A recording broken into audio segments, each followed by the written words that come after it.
Okay, I guess my in-game music doesn't work right now because when I booted up the game, Bloody Harvest was active, so like it turned off that music and didn't turn on the other kind.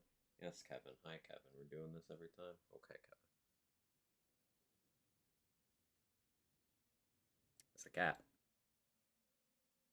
That is certainly a cat.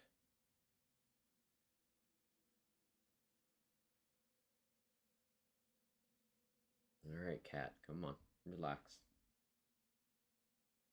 You okay? You good now? It's a cat.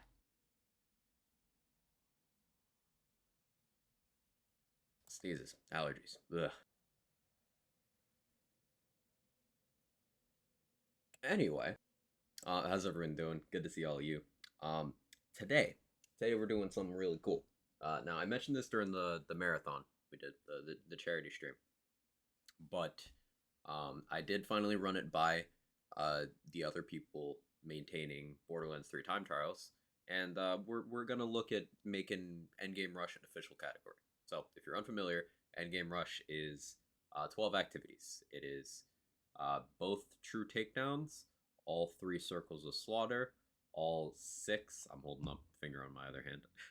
All six proving grounds and Hemovorus. All of those one timer, um, with certain rule restrictions. But that is the content format. I ran a variant of that uh, on stream 2 days ago. But I'm gonna do some practice, some rooting, and figure out if there's any rule oversights we need to address before it becomes a section on the time trials boards. So I'm looking forward to that. That'll be really cool. I've got to practice a lot.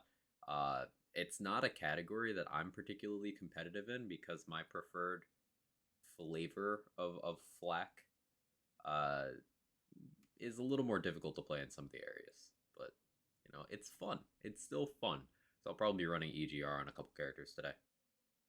Any Rush finally going to be a category? Yeah. Yeah. I talked to it. I talked to the other people involved with time trials maintenance last night and this morning, and universally like, yeah, it'd be a good idea. We just got to figure out the rules and stuff, but that's what testing on streams for.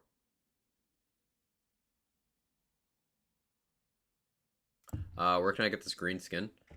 So this is the Grid Runner skin from the Cartel event. You can get it from there. I just made it green.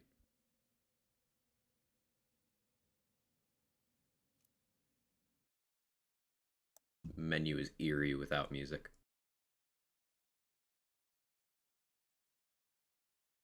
But let me greet everyone as well. We got Rune, New Mexican, Sinju, Matt, Priz, Carter, Tenor, Dwersuck.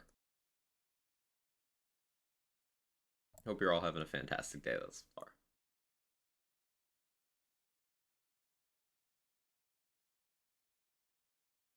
Let's hunt. There's the music. Okay. Morning, fan. How are you? Also, just confirming for this skin. Grid Runner.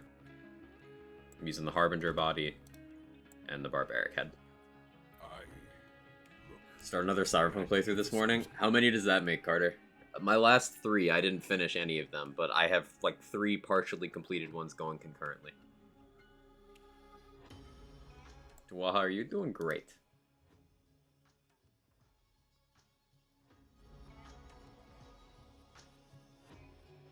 Okay, so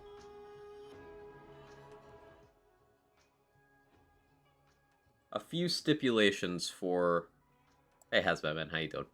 Be my third, I think, maybe fourth. Nice. A few stipulations for time trials. Let me pull up the time trials rules on the monitor so you guys can see the stuff I'm working with.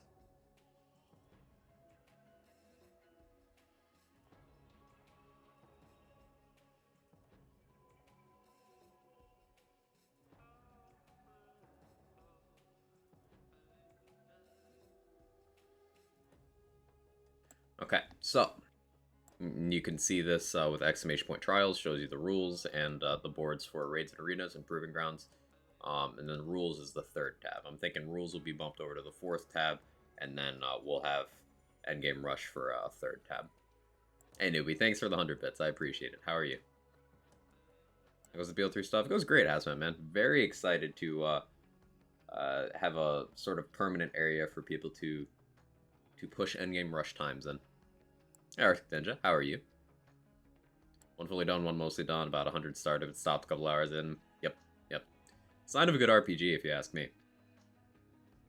Anyway, so the relevant things that are already in the rules for Endgame Rush is particularly this top section over here, timing your run. Thank you again, newbie. I appreciate it. Just got the order shipped email for PS5. Nice, let's go.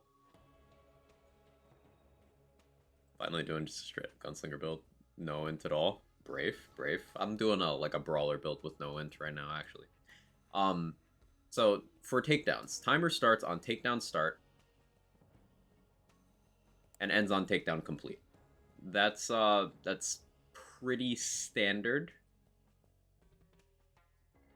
No, that wording should probably be updated. We go to Scourge being fully dead and Woden being fully dead, but timer starts on takedown start. For Hemo, fight begins on breaking the pod and ends on killing both Hemo and Vermi. That is important. Remember that. We're gonna be going back to that. Arenas begins on pushing the plunger button to start round 1, ends on round 5 complete on screen, and when Red Rain and Blue Fire are both killed in Slaughter Star 3000. Slaughter Star 3000 should be run in a fresh save quit. You cannot start it, fail, run again, nor fast travel in and out. Save quit within the map for every attempt. Have your video start on the main menu. So what this means for Endgame Rush, and this is to keep Slaughter Star consistent and as bug-free as possible, because spawns in it get weird. The more you attempt Slaughter Star without save quitting, the weirder it gets, and that can be used maliciously. So for Endgame Rush, we need to figure out a ruling on that. We had much more loose rules for Slaughter Star the 2 times we ran EGR as temporary events. So I'm trying to think, because of the nature of Slaughter Star and Hemo requiring some mandatory time external to the actual activity, because think about it, if Hemo is not your first activity, then you're going to lose time on Hemo where you're just traveling. Because Hemo timer in just the Hemo category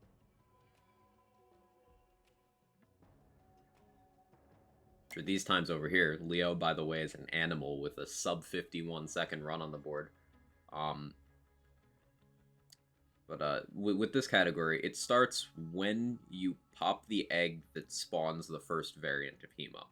But in EGR, your timer is already going if Hemo's not your first activity. So you have the load in, then you have to open the door, then you need to run into the arena, and then fight. So you're talking about, on a build without movement speed, that could be like 30 full seconds of just timer going without you doing anything.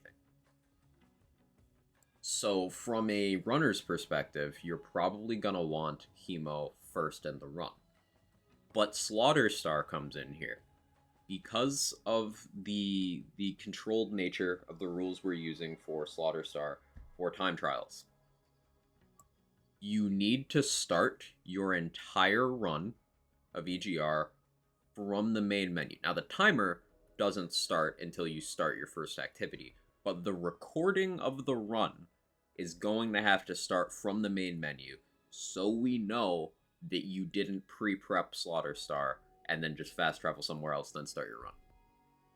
So this is going to be clearly defined in the rules, but for verification purposes for EGR, and I'm going to try to reflect this in my practice runs today, you're going to have to start your recording from the main menu and then load in to whatever activity you're going to start the run with.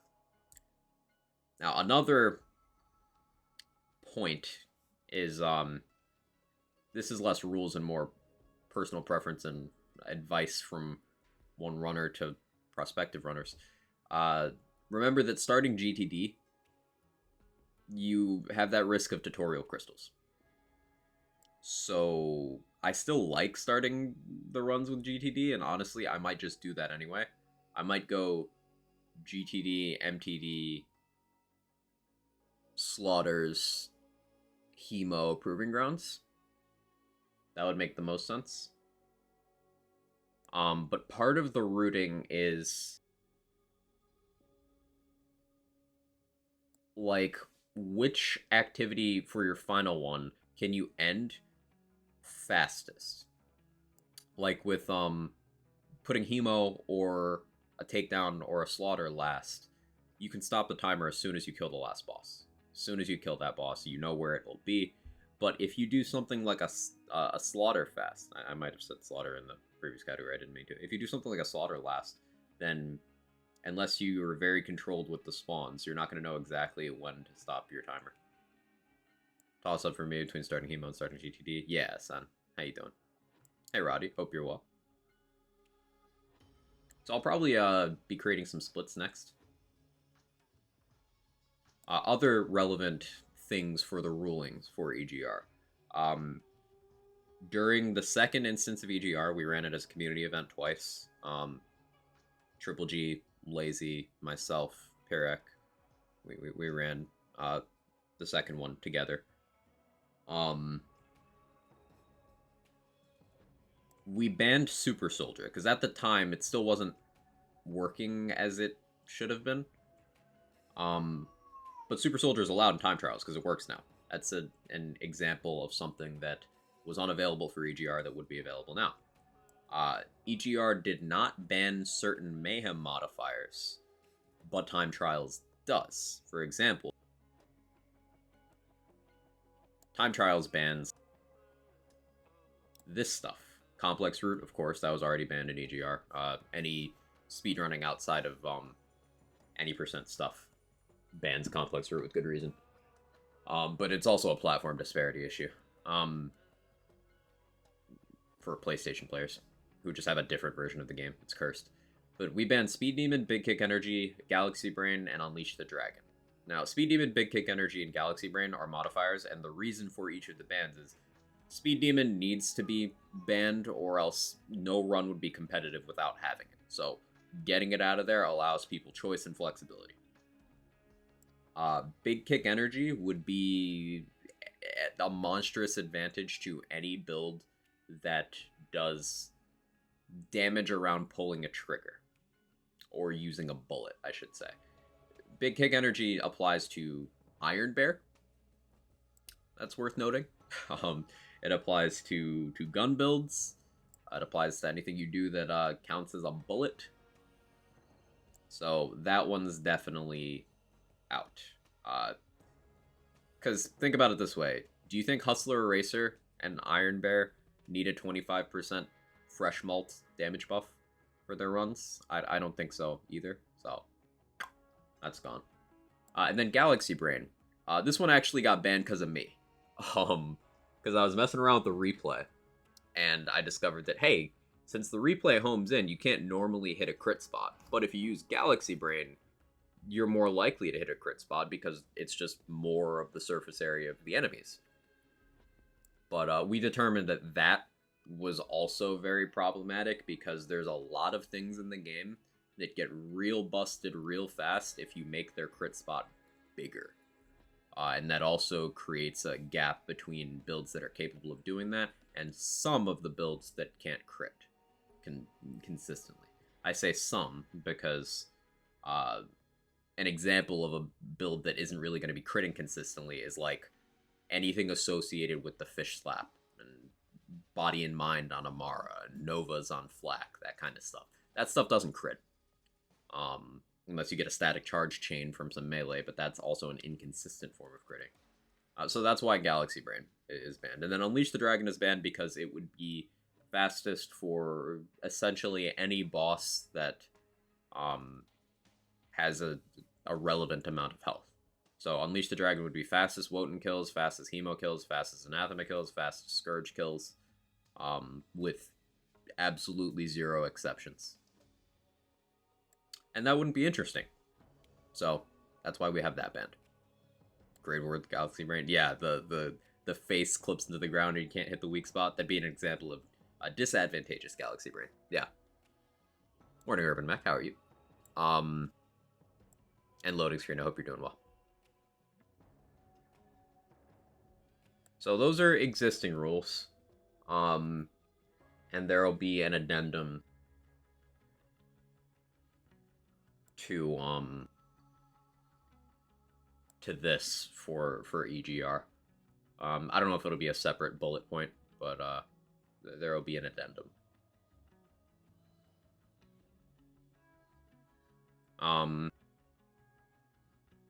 This rule isn't relevant because as long as a proving ground isn't your first activity, then your timer's already going through the whole activity anyway. You can leave as soon as the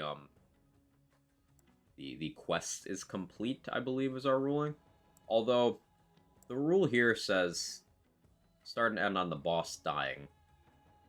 What do we think about that for EGR chat? Because for just the proving grounds, the timer goes until the boss dies. For EGR, do we allow people leaving before going to the chest? Because that is a section of movement that gives advantage to builds with high movement speed, which is a double-edged sword. So what do we think? So like, let's say I did Trial of Fervor. I kill the hag. Do I have to run over to the chest before going to the next activity or not? A little sad we don't have a set wide variety and long form things like this for Wonderlands. I'm hopeful that they expand on that in the next whatever we get in the Wonderlands IP. Yeah. I'm excited. Ooh, you excited about this, Soccer Chick?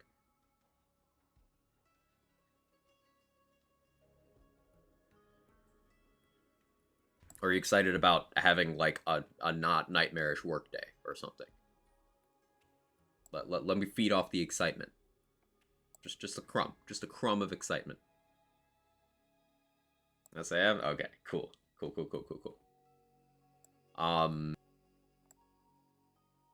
So we're thinking EGR for takedowns, boss has to die. For proving grounds, boss has to die.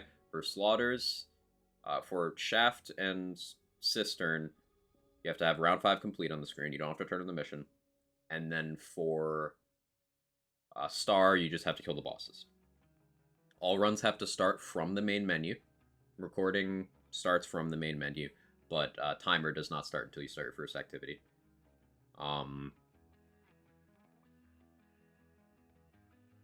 Then all the normal rules and bans for time trials are in effect. Notable stuff here. Of course, no glitches or exploits. No respecking during EGR. That's something that we should probably have a clearly defined rule for. But yeah, you cannot respec during EGR. You splits vote for this? Yes, actually. I do. I have to modify them a bit, but yeah. Do we complete the proving ground by killing the boss or grabbing the chest? For the game's purposes, the timer is stopped when you kill the boss. The quest is completed when you open the chest. But for current proving grounds timing purposes, like, let's use Leo as an example again. Leo has a 156 cunning on flak. That starts when the in-game timer for the trial starts and ends when the Tink of Cunning is dead. That's the timing window. Hey, Six Crow, how are you? So I think for Endgame Rush, it's fair to use the same rules as that. We already have a couple anomalies across categories. Like, for example, for Scourge, if you do a standalone True Scourge, you cannot do pre-cutscene prep of the fight. So during my my record run for True Guardian Takedown, 1624, this is a strat that I codified and a lot of runners do it. You can, when using Peregrine, you can activate Rack Attack as the cutscene is starting before you lose control. And then if you skip the cutscene as fast as possible, the Peregrine connects with Scourge as soon as his health bar is available. saving you a couple seconds. That strat is not allowed in just the Scourge category. And that is why Super here, who recently took the record for that, had to initially rerun because they used uh, the full run GTD strat. So there's going to be slight differences in rulings between just the category and the longer form version, but I'd like to keep those differences um, as few and far between as possible.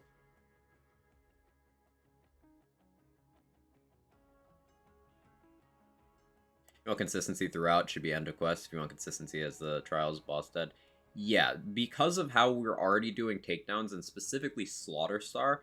Slaughter Star is an anomaly that we actively decided to break from the activity complete thing because of the inconsistency of sometimes you kill Red Rain Blue Fire and you get the round 5 complete on screen, and sometimes you don't. So we decided it's when both bosses are dead, then you can leave. And I'd rather make that uniform. Slowly starting to work on getting faster in these things. Way too slow at the moment. The only person you have to compete with is yourself. That's it.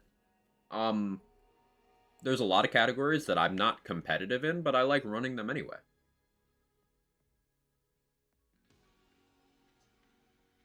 For example, this Moe's run I did for Slaughter Star. Time of 15:52 isn't even remotely competitive. It was only decent when it was submitted at first, but I just wanted to have a time on the board and I wanted to see how I did with a weird option. So I used to replay. It doesn't have to be about going for like the best time. It's just seeing how you do, improving your understanding of the content. That's the fun of it for me anyway.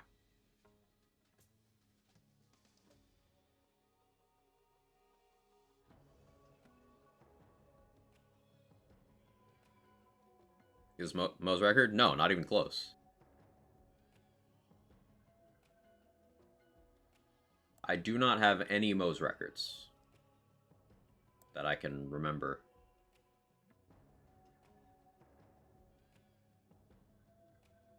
I had Mo's Wotan for a bit, but I don't think I never actually submitted that because I didn't care enough. I have like a 23 Mo's Wotan, but I don't care enough to submit that, and that was recorded like 10 months ago now. Whatever. I don't think I have any Mo's records. I still have I think I have a Zane one. No, I don't. I lost that one too. Yeah, I just have a couple flak ones, which is fine because I don't run it for the records. I run it because I enjoy the process. Like I've got a third place Mo's for True Malawan.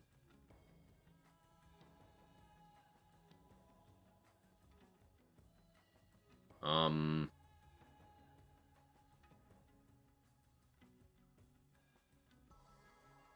my flak Hemo one is just there to have Breath of the Dying on the board to flex for gun builds. 120 for a gun build against Hemo is actually exceptionally fast. It's just it pales in comparison to Fish Slap.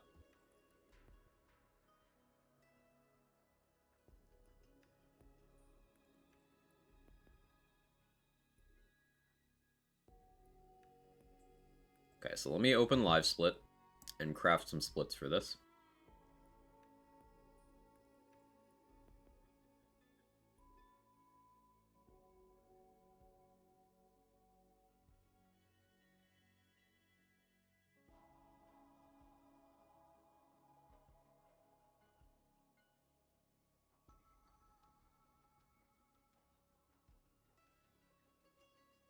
These are my Amara splits, but I'm going to copy these and save them as something else.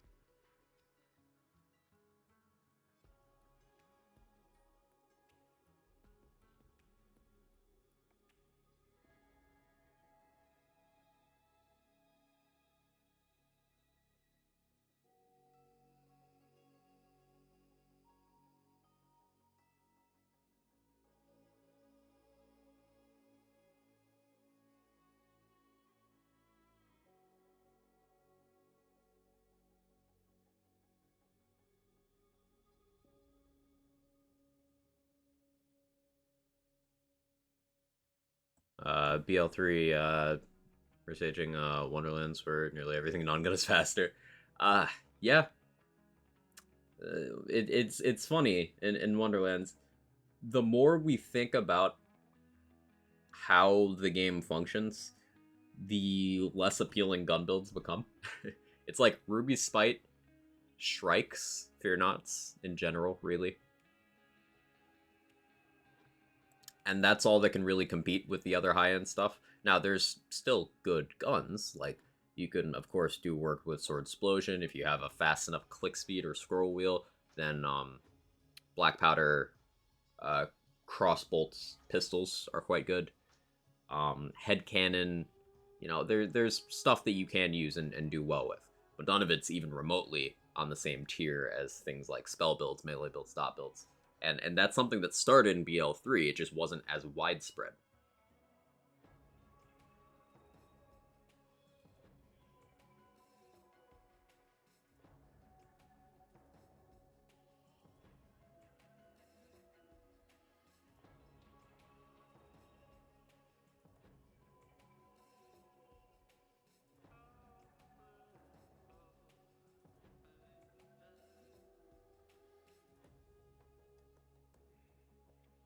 Okay, so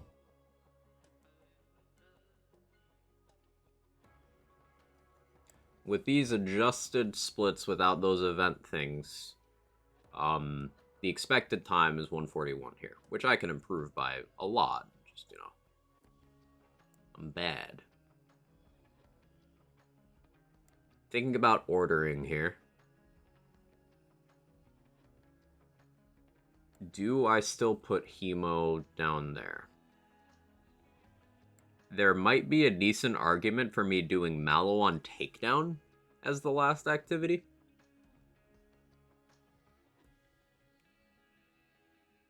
Or a Proving Ground as the last activity. If I put Instinct last, I think that actually works pretty well. Like if I do Guardian Takedown, Mallow Takedown, Hemo.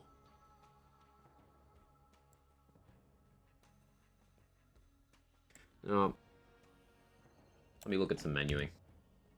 It's like if I go into Pandora, let's say I'm in Dark Thirst Dominion.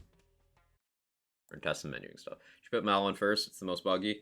Malon is the most buggy, but it's also not as much time loss, even if you have to do a full reset, as several other activities. Like a full Malon, you can fit almost 3 of those into a slaughter star. Like an average to average. You can fit about 3 into a slaughter star. You can fit about 4 into a guardian takedown on average. So like, even if you had to rerun Mallow 3 times, it's less of a time loss than having to reset GTD once, if you're a decent way into the run. Like, if you get the Scourge bug, where he is just completely unkillable, you need to reset either entirely, the run, or you need to die and redo the post-crystals, the post-anathema mobbing, and then the crystals 2 stuff, and then the post crystals 2, and then the Scourge fight.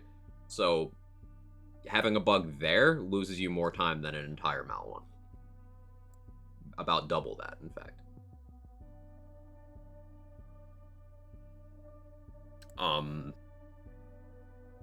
The reason why Slaughter Star goes before the other slaughters is for that reason as well. It's the second longest activity, aside from GTD. So it's a very reset heavy point.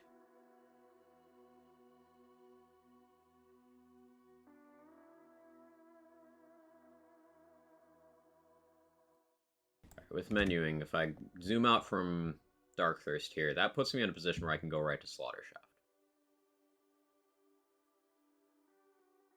So do I do Guardian Takedown, Slaughter Star, Hemo, Shaft, Cistern, Proving Grounds, Malwan? I want to try that.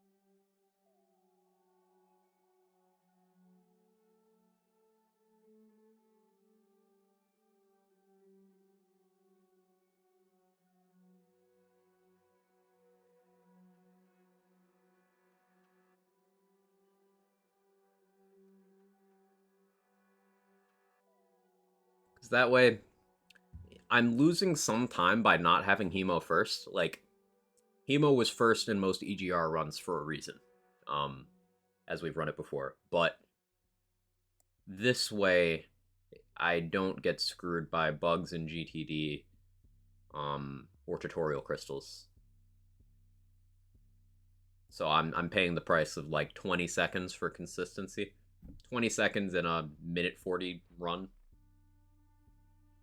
Evan probably wants me to top off his water. I'll be right back. 1 second.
Okay. It was totally the water.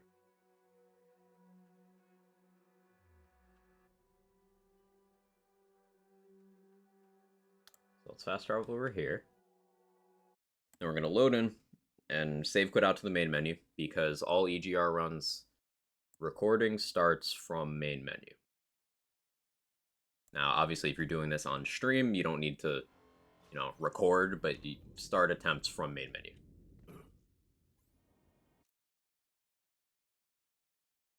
We're just gonna say fuck it and give this a try. Now, this is using my Amara splits, so I'm gonna have a really big gold here on Guardian Takedown unless stuff goes horribly.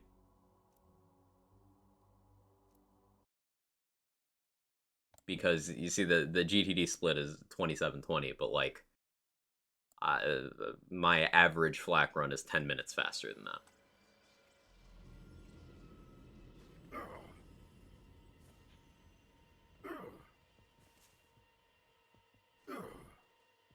Make sure on both takedowns you hit the true switch.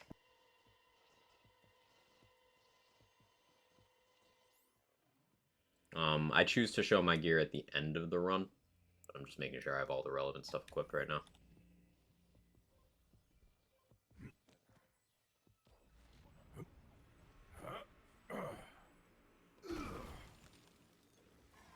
I hear you, beast. What could have happened here? The planet does not appear to have been ripped apart, so much as burst open from within. You can avoid tutorial by killing yourself first. I'll start off button. You know, I keep forgetting that you can do that. We'll see if I get tutorials or not. That is a note of consistency that was discovered, like, in a time where I was paying a little less attention to the game. So, I'm bad at remembering to do it. It's good advice, though.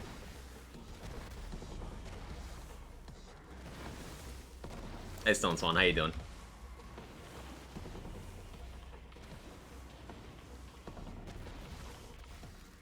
This run's already going weird.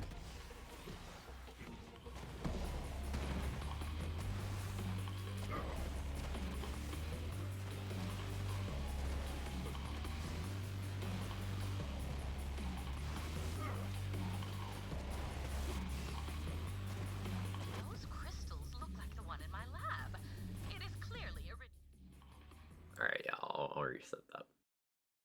Hey, Jamboy, how you doing?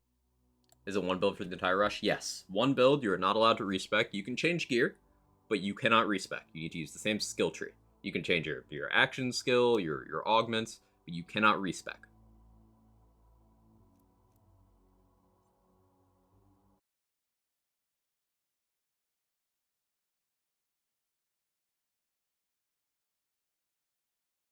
So I suppose I'll coordinate with the other rules people about doing this specific die in GTD thing, because this could be construed as map prep, akin to, say, placing auto bear somewhere in a map and then dying, going back to the beginning, so when you start it, auto bear's already there killing.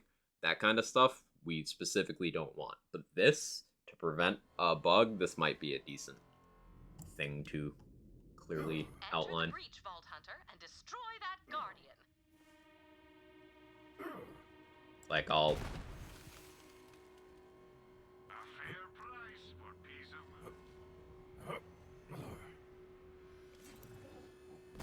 I'll do this. left to do. Ready to go? What could have happened here? The planet does not appear to have been ripped apart so much as burst open from within. Okay.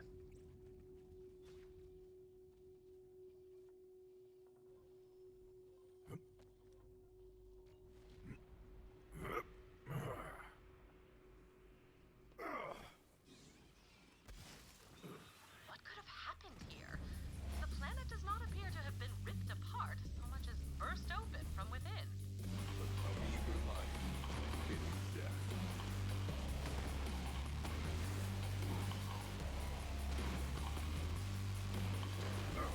This is my purpose. So provided this GTD run doesn't go horribly wrong, I'll play this whole run out and see how we do. I'm expecting a time of like 136-ish. Provided everything goes well. A formidable obstacle.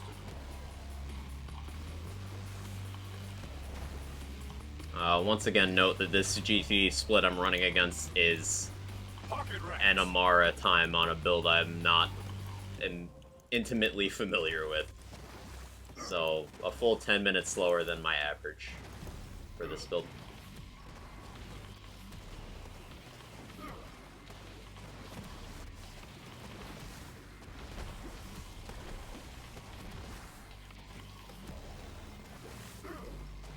Weak. All of you are weak. Distract them. Not a fantastic start. An Iridian temple. That must be the source of the signal. That's just rude.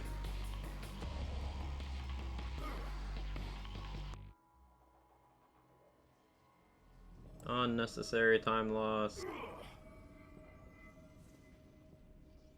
Those vines are identical to those found on Necrotafeo. It could be start recording from main menu to click from start timer button. Planet's Yeah, disintegrating probably. structure. That would be the most player-friendly way Pocket rats. doing it.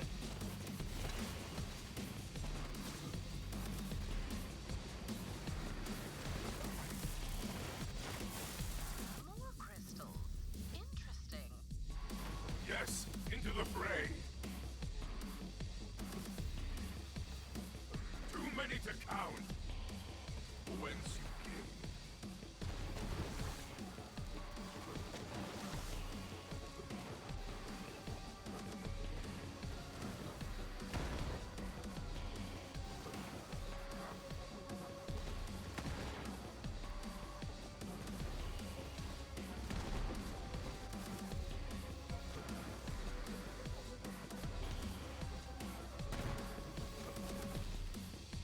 Distract them.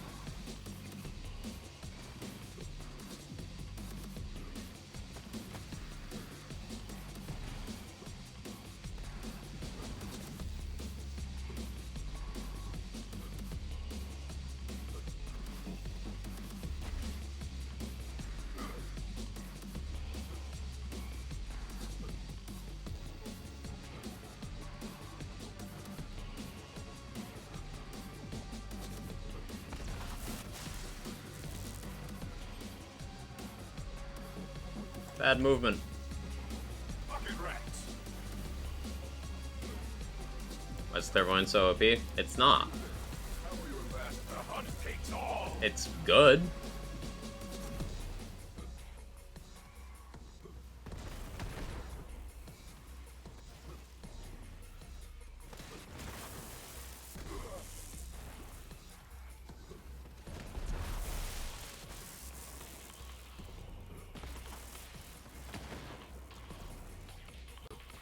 It's well above the average for its manufacturer, but I would hesitate to even call it top tier. It's just good.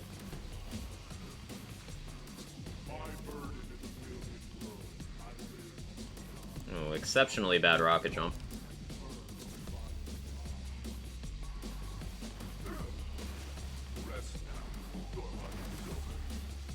I still don't know if this loses me time or not.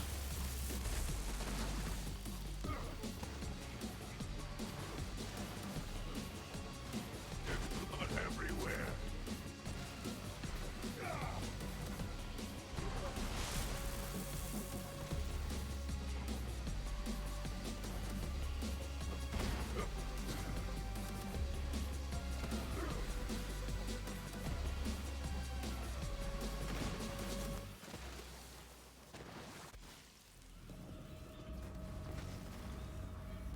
Fly.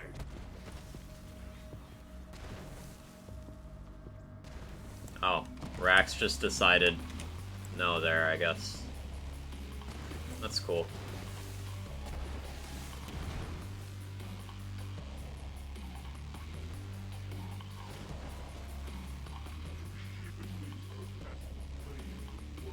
It's fine.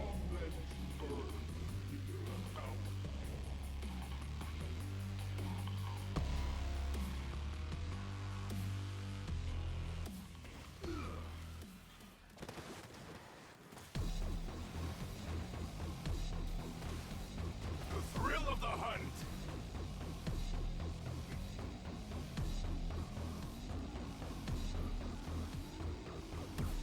My little friend is down.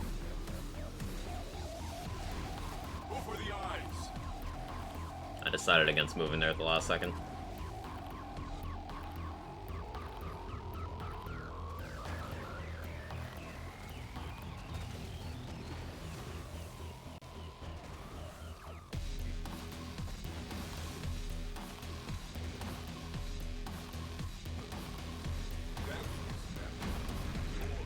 Really?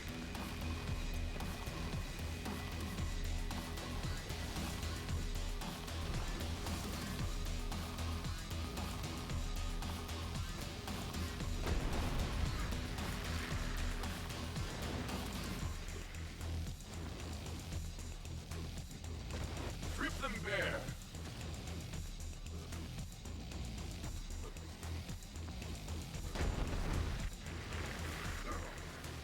Run! Run, you weakling!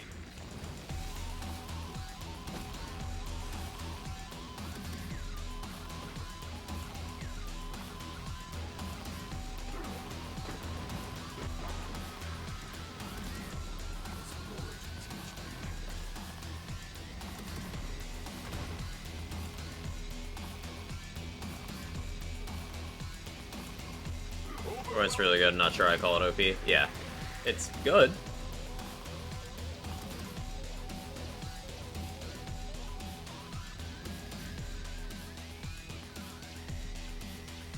But I wouldn't even call it the best Jacob's AR. Much less OP. And Jacob's AR is a pretty low bar to clear. Because that leaves you Rowan's Call, Becca, Clairvoyance. That's it. Because the rest are shit.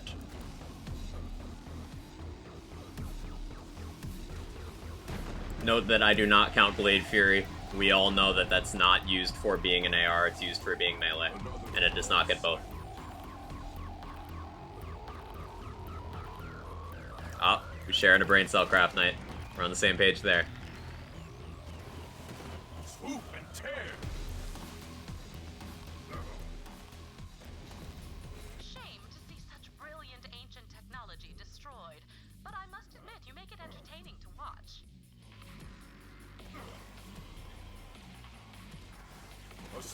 Never to remember.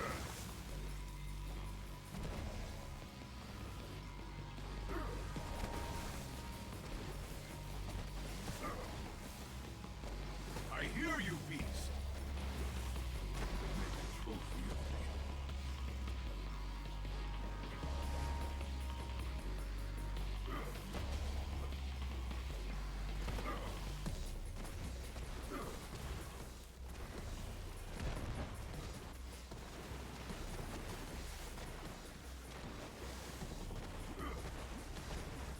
The bloodshed, the chaos. Do you miss Tannis in Wonderlands? I don't. She just wouldn't fit. Like, what association does Tannis even have with Tina? Do they ever interact?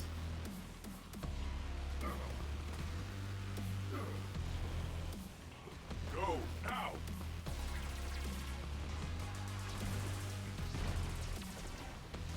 I've never attempted that jump in that way before. That was, ballsy. I'm in an awkward position here where I'm on world record pace.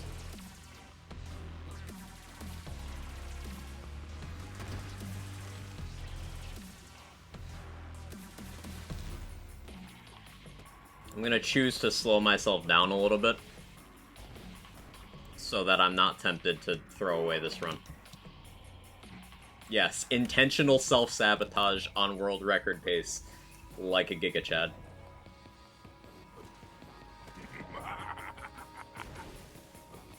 I have no blood, so I'm taking yours.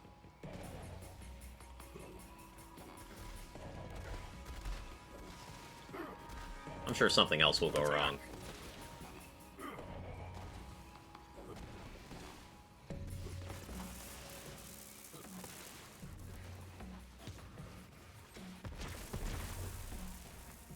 I don't know the Blaze Fury's ratio, like 3 parts melee, 1 part gun. The melee does double the gun at base, but the melee part also gets much better formula, so the gun is almost nothing. And the melee part does not get boosted by gun at all. Sky's fury. Well, asterisk. It doesn't get certain things. Invincible. Basically, you use the Blade Fury because it's melee, not because it's gun.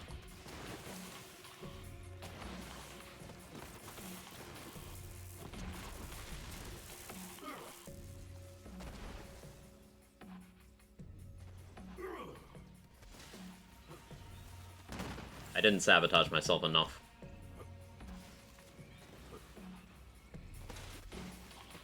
Never done up here melee build. This is kind of new. It looks fun though.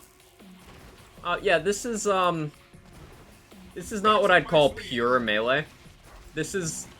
We tend to call this melee in air quotes because I'm delivering melee damage as my primary damage sources, but I'm never actually punching anything, so it's not a melee playstyle. This is basically just like a grenade build. It's a grenade and Nova build.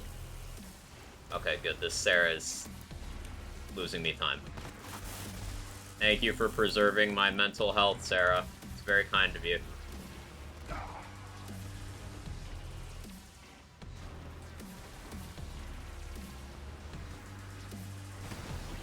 Yeah, good. No longer world record pace, so I don't have to worry about it. Still very good EGR pace, though.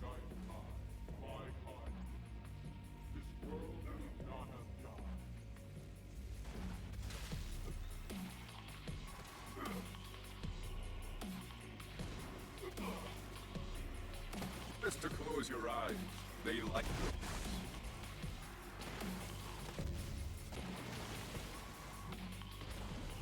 It's time to fight.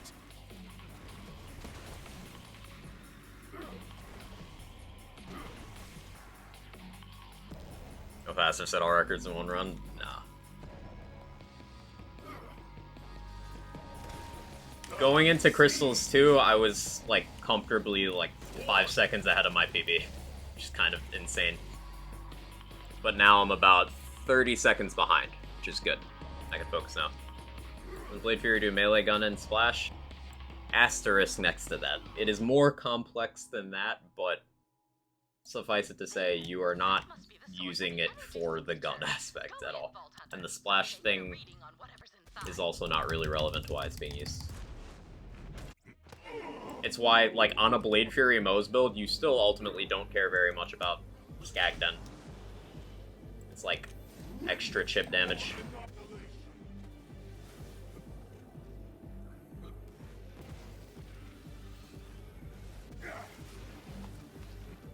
Because it's not applying to the melee in the way you'd hope it does.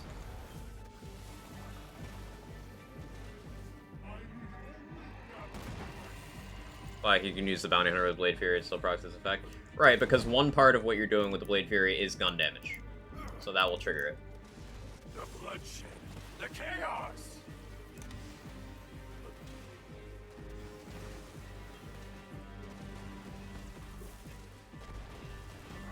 Eat the tendons first. It's good for your beak.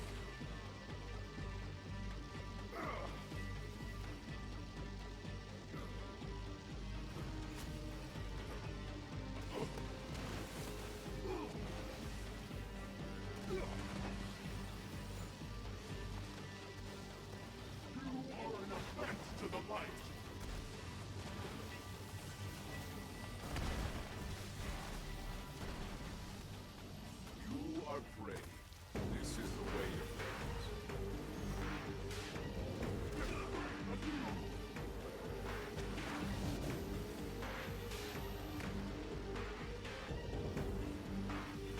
That was slow.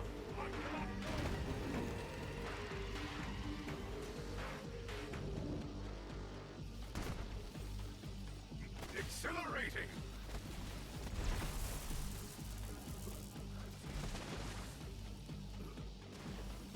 Deal with these.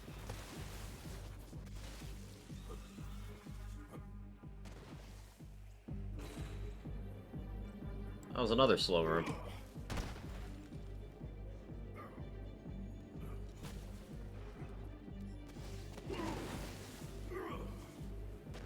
Decent start, though. Last time EGR was being run, people had not pushed GTD to the extent that we have since pushed GTD. Like, none of the categories were even as remotely as fast as they are now. Probably a full 2 minutes on each of them.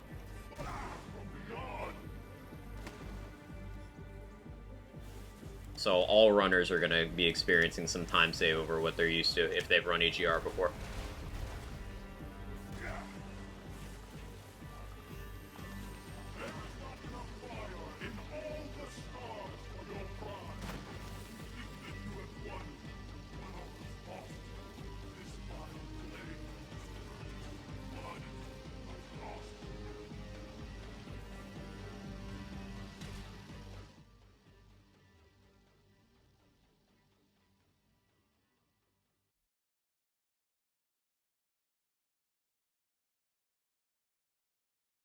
Soldier, that is less effective in vulnerability than a Manawal.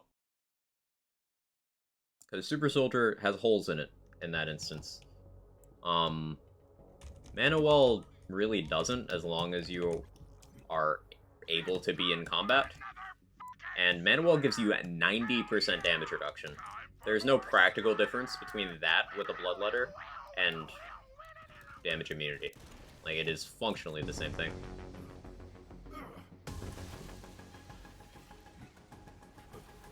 Manawal with Knife Drain, Bloodletter, Blade Fury is truly ridiculous if you've not experienced it.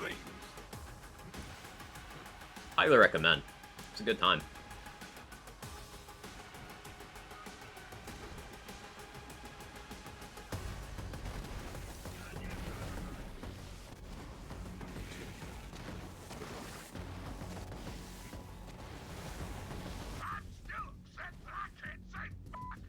Commits Revolter.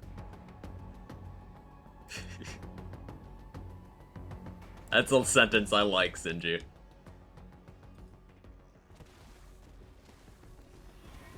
And yeah, Manawal achieves you similar survivability while also giving you damage. And has a much bigger capacity, so you also get the neuron activation of big number. I know Super Soldier is super tempting, but people made that same mistake with Stopgap, where they're like, oh, invincibility. Nah, you lose too much. You lose too much. The hunt is on.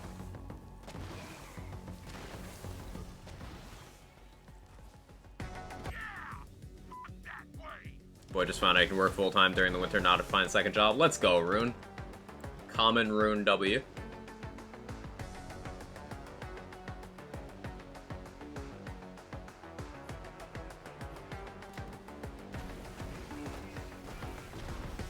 Swoop and tear.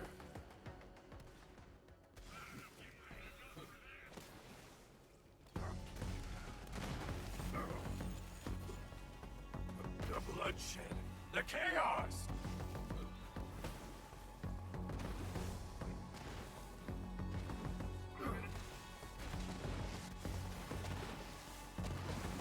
I will now reward your badassery with this sick mouth guitar solo.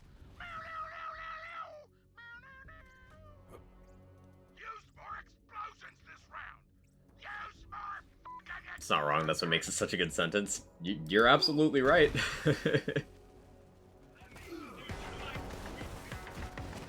distract them. That was good shit.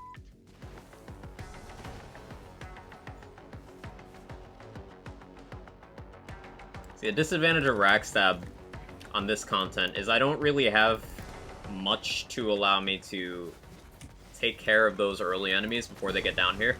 A lot of builds save a lot of time by just spawn killing those guys. You can either throw Hexes or Hunter Seekers up there. You can put launcher shots up there. Ricochet around the corner with Anarchy. You can,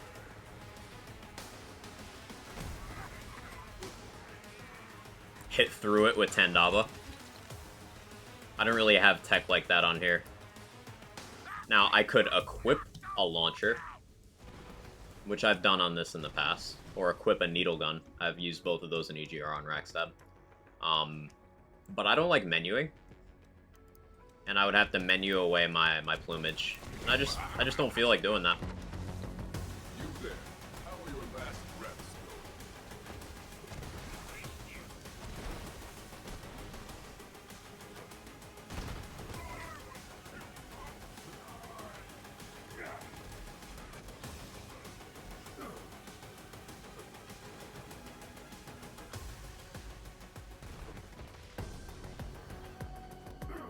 Strip them bare. That was so good, it made me want to fucking explode. Running your ads to Super Soldier is far better than Manuel? No. Simply not how that works.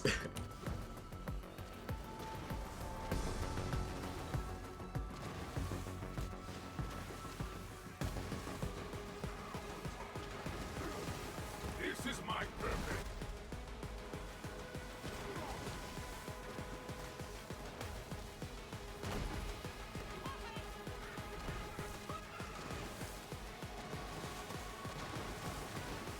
Background was brought to you by explosion. That fish almost got me.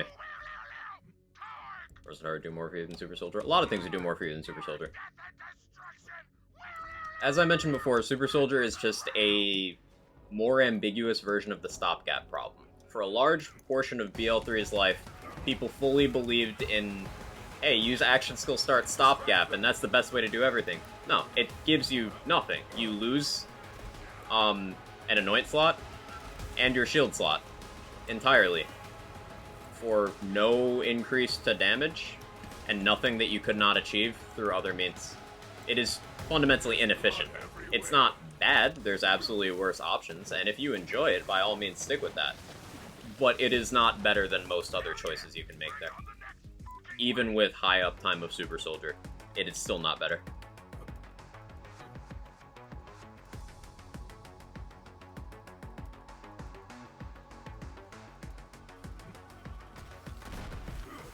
Bloodletter's literally never needed survivability since the beginning. Yeah, to the point where Bloodletter was slightly nerfed in a way that didn't actually hurt it in any significant way, but Bloodletter was indeed nerfed. It did not always have the recharge delay penalty that it now does. Which doesn't mean anything, that just incentivizes you to use the actual gimmick more aggressively. But Bloodletter has always been enough. Let them hear your rage. You're a monster, but in a fucking good way. For all on Mo's, I just used double delay stopgap. Its delay was at like 3 seconds in my spec. That's the most I used it. One of the most common questions I've had to field as the keeper of the flak document is why I eventually removed most mentions of stopgap. And the reason being because it builds bad habits. It builds very bad habits. Doesn't help you as much as it hurts you. Pocket rats.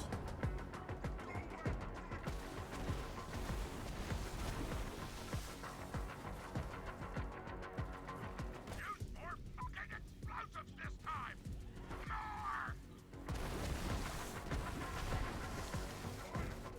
And it also doesn't protect you from the most relevant kind of damage, that being your own. Now, Super Soldier does, but it still has the other problems. So that's why I said the situation's more ambiguous Super Soldier, because it is simply a better item than Stopgap. And the ammo regen and fire rate are nice. That can be an attractive feature. But anything I would use a Super Soldier for, I'm using it specifically for the offensive stuff, and not the defensive stuff. The defensive stuff is just a perk that's there.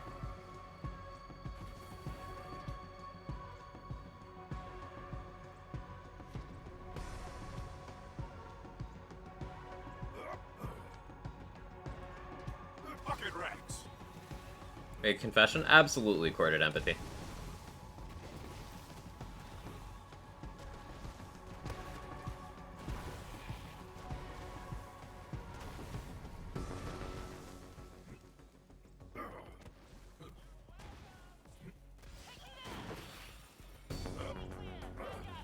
Yes.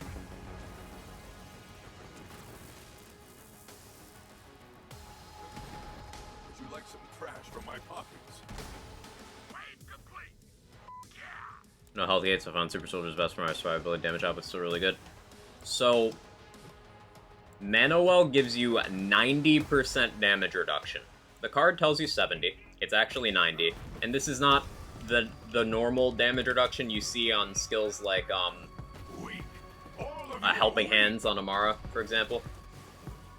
This is true damage reduction. So it takes the final value of what you would receive, divides it, and you only take a 10th. And this damage reduction is so extreme that without Health Gate, Wotan the Invincible's damage aura that Health Gates a player cannot kill you. What shield is this? Mana Well. It cannot kill you.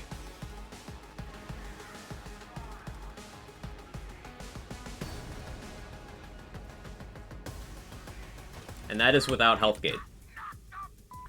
Now, if we are continuing the one-to-one comparison of Mana Well to Super Soldier in that scenario, Mana Well is giving you bonuses with a higher uptime than Super Soldier. Yes, even with Bloodletter. Distract them. And it is giving you direct damage. It is not giving you fire rate, which is formula adjacent. It is giving you a massive global bonus element. It also has a very high capacity, improved augment flexibility, to the point where you can get triple amp on a Mana Well. Super Soldier can only get 2 amp parts. Mana Well can get 3. On top of already having a damage advantage.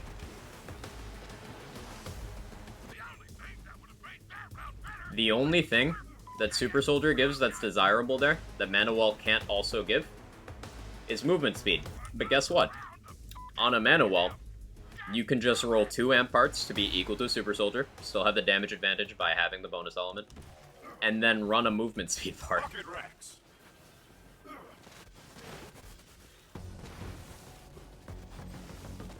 There is no metric by which Super Soldier is in contention for a top Bloodletter shield. It's just popular, that's all. Bloodletter options I would recommend over a Super Soldier would be version O.M, Mana Well, Infernal Wish,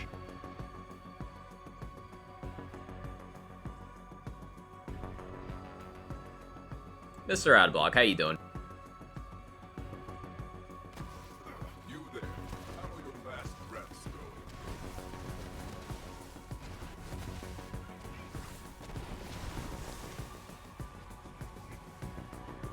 Does the Mana Well shield drain itself?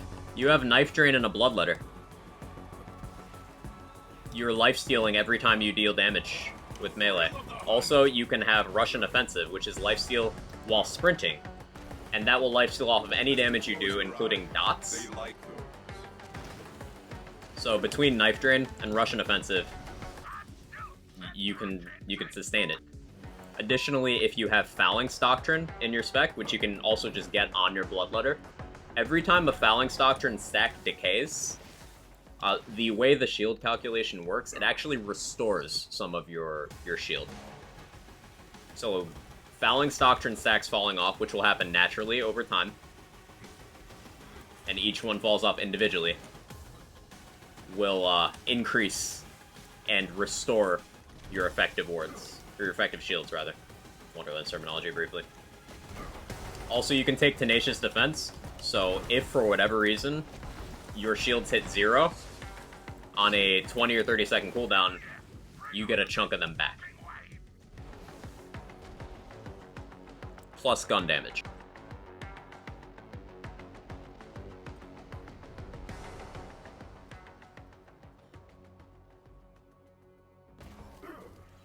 Now, I don't market it because it was kind of a thing out of inconvenience, but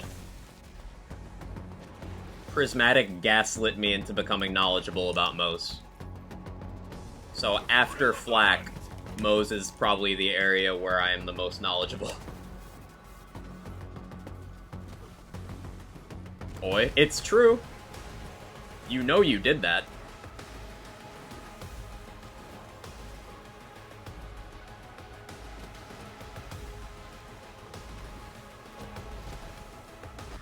It's time to fuck up this boss.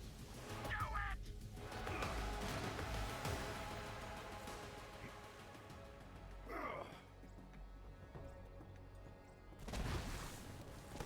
The hunt takes all.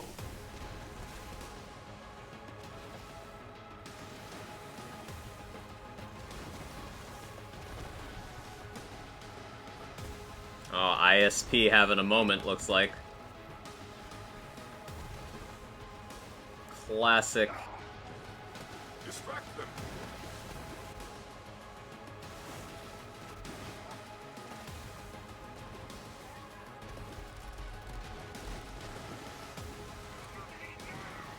Here comes the big one. Okay, Slaughter Star timer ends when both these bosses are dead.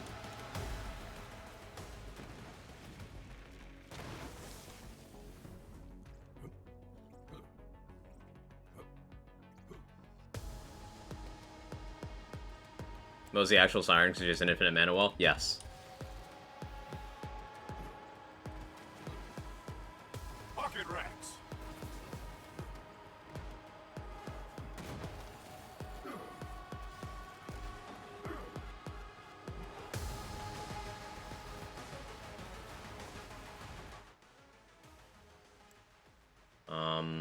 Emo time?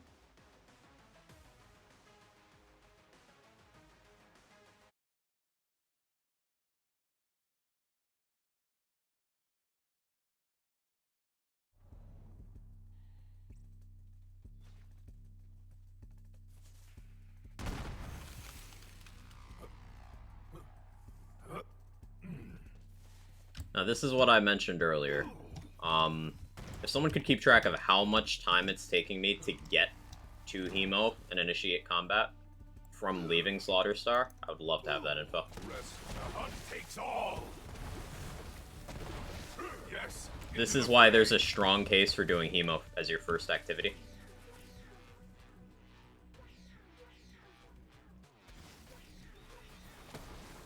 Pocket racks.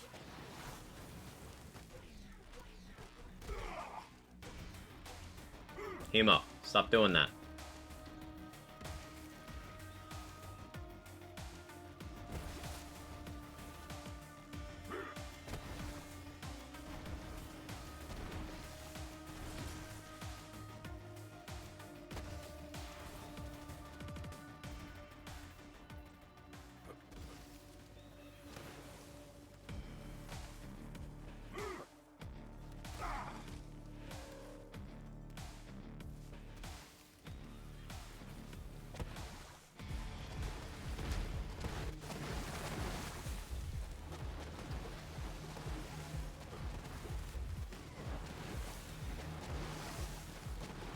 The hunt sings. Distract them. Vermio, why are you like this?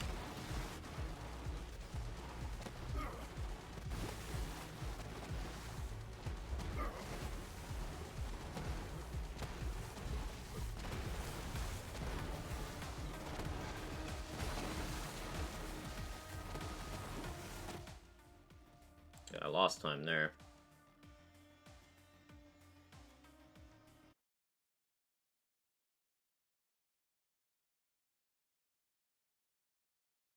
Also, without red tree, if you use Deathless or Front Loader, well, you don't have to, but it's strongly encouraged if you want actual buffer.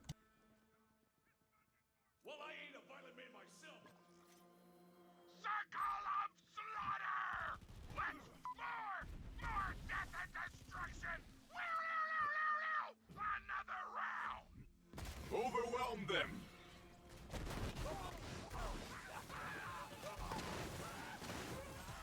Go and meet death.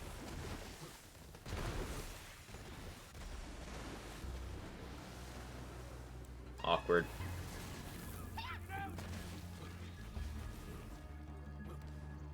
The hunt sings! Hell yeah! Bring on the next fucking wave!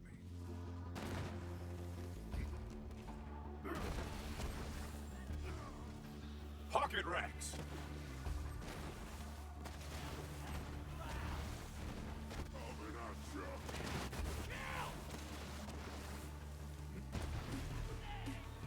Glorious quarry! I'm still upset that I can't say fuck!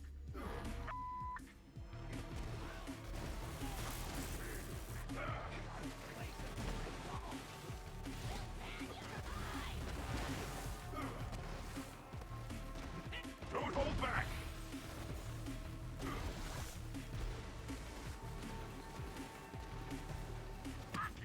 That's just unfortunate. Wait, what am I talking Front Loader giving less shields than 3 thin red line still bothers me. It's one of those things, Chris.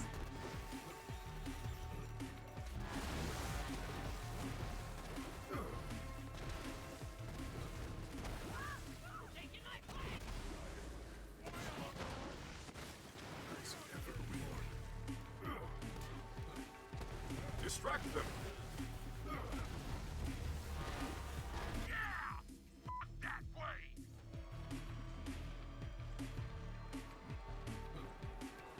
Send death my regards.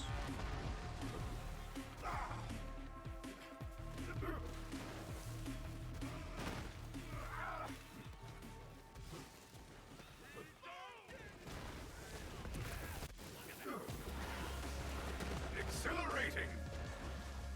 Fucking nailed it!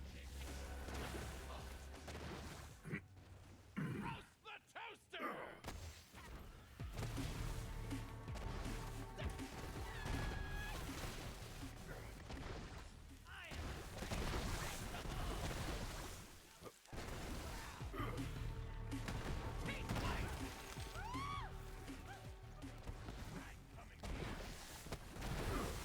That was badass!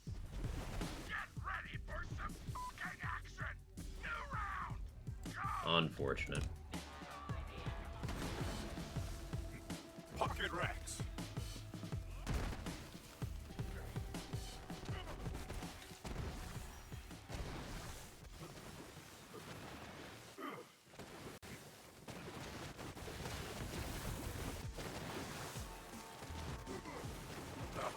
takes all.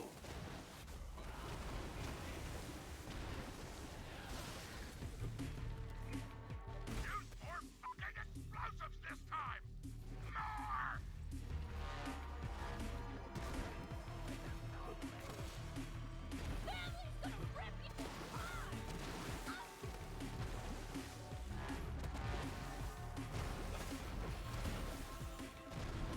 Distract them.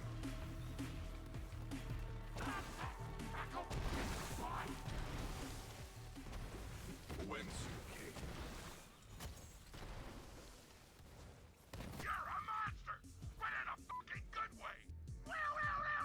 That should be faster damage.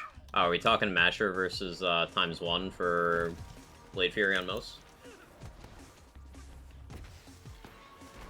I actually don't remember the answer to that question.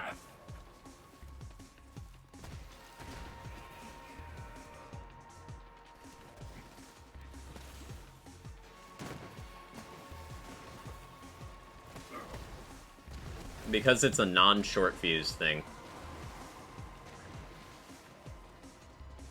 It's a little more complex.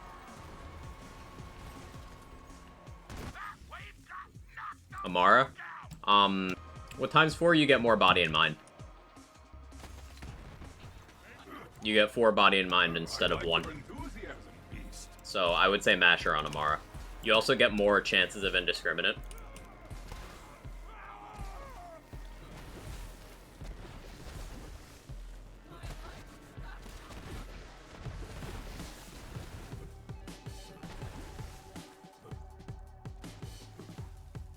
Body and mind doesn't need gun damage to be good. Right. Body and mind's damage is independent of what caused it. So, more instances is just better.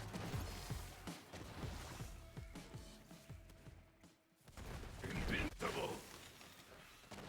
That's my favorite. That rail was brought to you by explosions. Woo! Torque. Don't forget to equip. Masher and an AR, can't imagine it wins. It's not an AR though, Priz. It's melee, remember.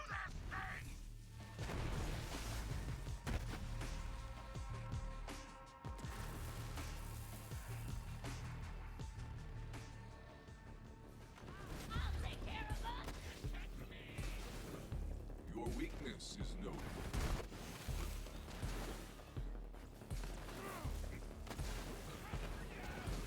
Death to melee. Weak. All of you are weak. Wave complete. Yeah.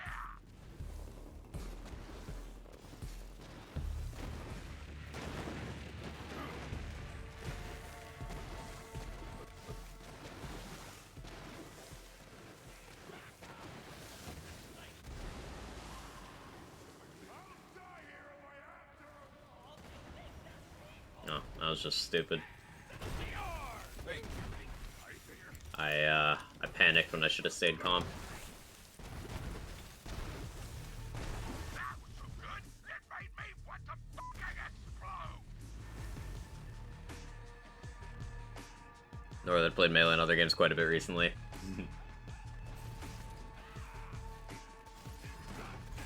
Too many to count.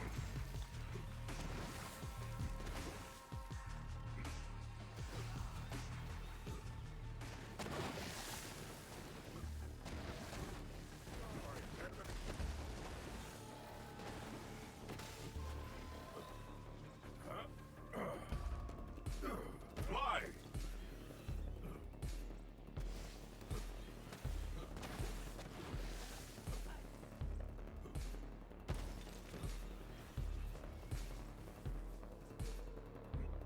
That was good shit.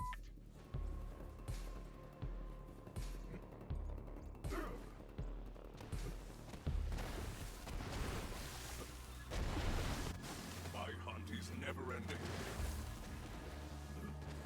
Pocket racks.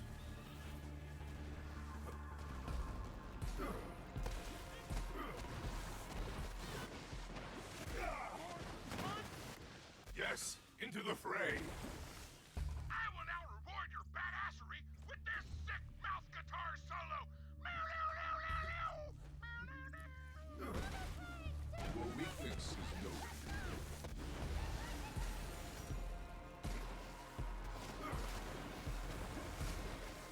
Could see melee weapons not go Borderlands since Wonderlands and its own franchise may want to do something unique to Wonderlands. While that makes sense for it and that's logical, it is one of the just improvements that I would hope would carry over, because it's something that Borderlands fans specifically asked for years. Long before Wonderlands was even a concept in people's eyes. And the Wonderlands implementation of melee is the first time they've had both true melee and non-true melee be, like, relevant. Because BL2, those options didn't exist yet for non-true. And also true melee was just kind of, like, fine.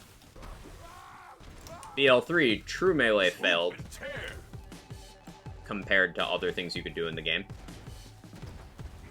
But melee is fantastic.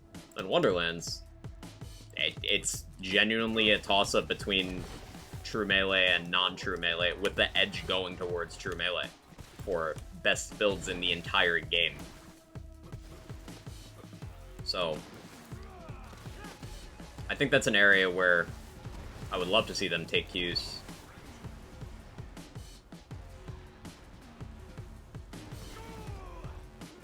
Skill issue on my part there.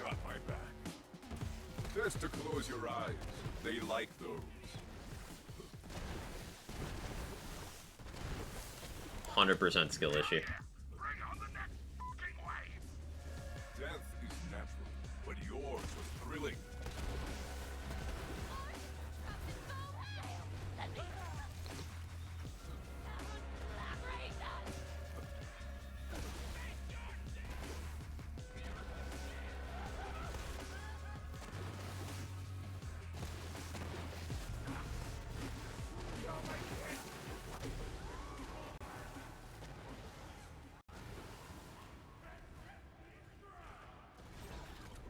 I still have my ASC 50, that one would have died.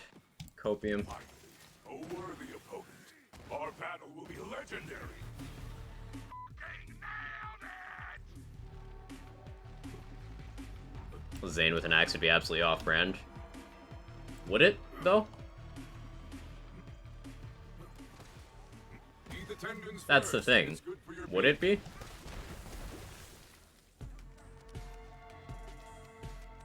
Zane has more melee animations than any of the other BL3 characters.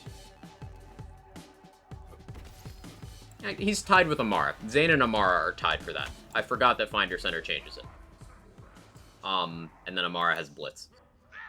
So I guess Amara has the most. But Zane has the second most. Zane has more than both Flak and Mose.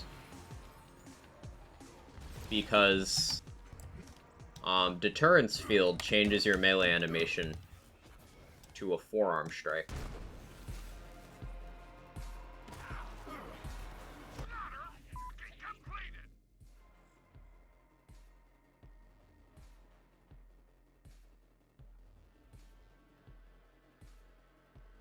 So he's technically got more thought put into how he, in terms of from a conceptual perspective, melees. Also, yeah, he literally has a melee gadget on his hand. You'd better be using a torch for this, Slaughter. If not, And that speaks to why I like Wonderland's implementation of melee, because it is just integrated. It's not this whole separate thing. It's like you need to think of as an alien entity. let's do this thing. It's Exhilarating. it's just integral. It's like you have your grenade slot. It might be more or less useful on some builds, but you have it, and it's not something you think about as otherworldly. This is the way of things. Then you have your melee slot doing the same thing. Swarm.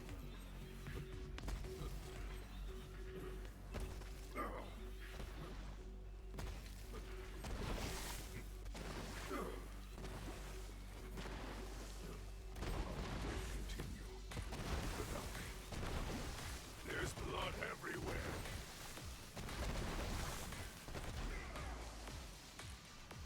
Awkward.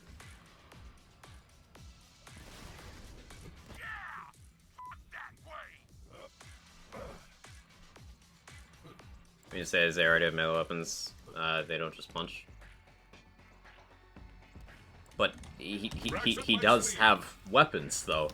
Have you looked at Zane's melee animation? He literally has a gadget specifically for melee. Yes. It's just a gauntlet attachment, but that's a weapon. By explosions. Torque. We hunt better as a pack. Get the fuck to it already.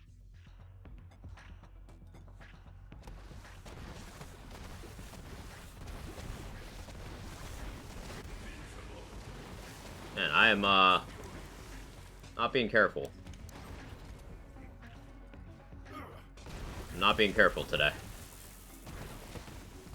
Hell yeah! Bring on the next fucking wave.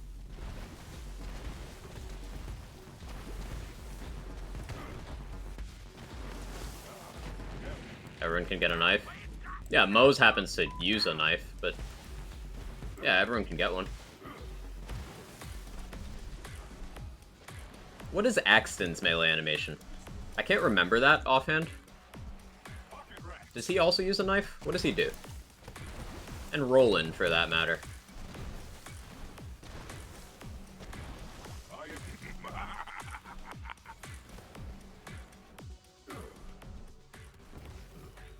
Steel codpiece? I believe it. I can't believe you survived the whole round. Wait, what am I talking about? Of course you did. You're a fucking badass. I'm doing control. Use his knife? Okay.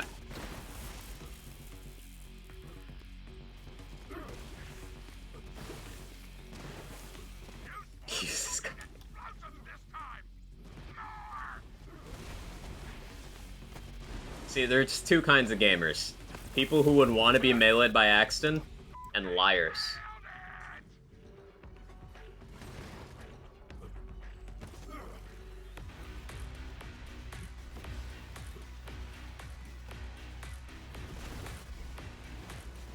I might be dead. I might be dead. Oh, that's a huge time loss, because I'm not being careful. I'm too distracted by Orny. No Orny.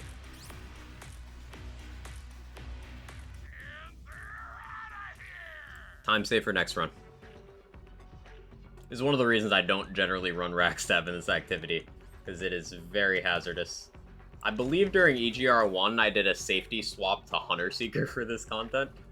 I should probably stop being me about gear swaps.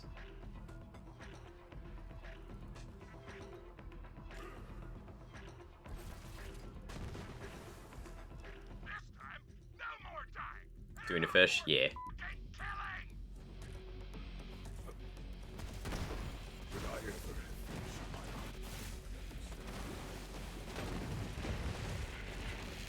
my Heroin. Another. More. Going back to the Super Soldier discussion earlier, Distract them. that is a dub for the Super Soldier. You can use it to safely destroy barrels. That was so good. It made me want to fucking explode. And, EGR, when we ran it previously, did not allow the Super Soldier because at the time the contest was being run, it was a very buggy item. It's since been, addressed, The only thing that would have made that round better. so it's no longer problematic, so it's allowed in time trials rules. And there's a few setups that I do quite like using Super Soldier in. For example, on Sister Miss Slaughter, I love giving Clone a no pew pew and a Super Soldier here. And setting them up, like, right there. Pocket rats. Movement speed buff. Yeah, the movement speed buff is really good. Definitely, Jamboy.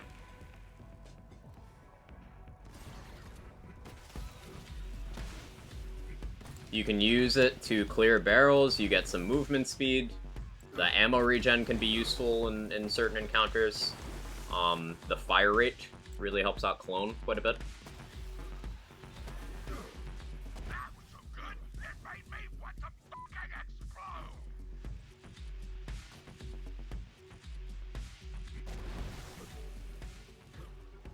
Too many to count. Distract them.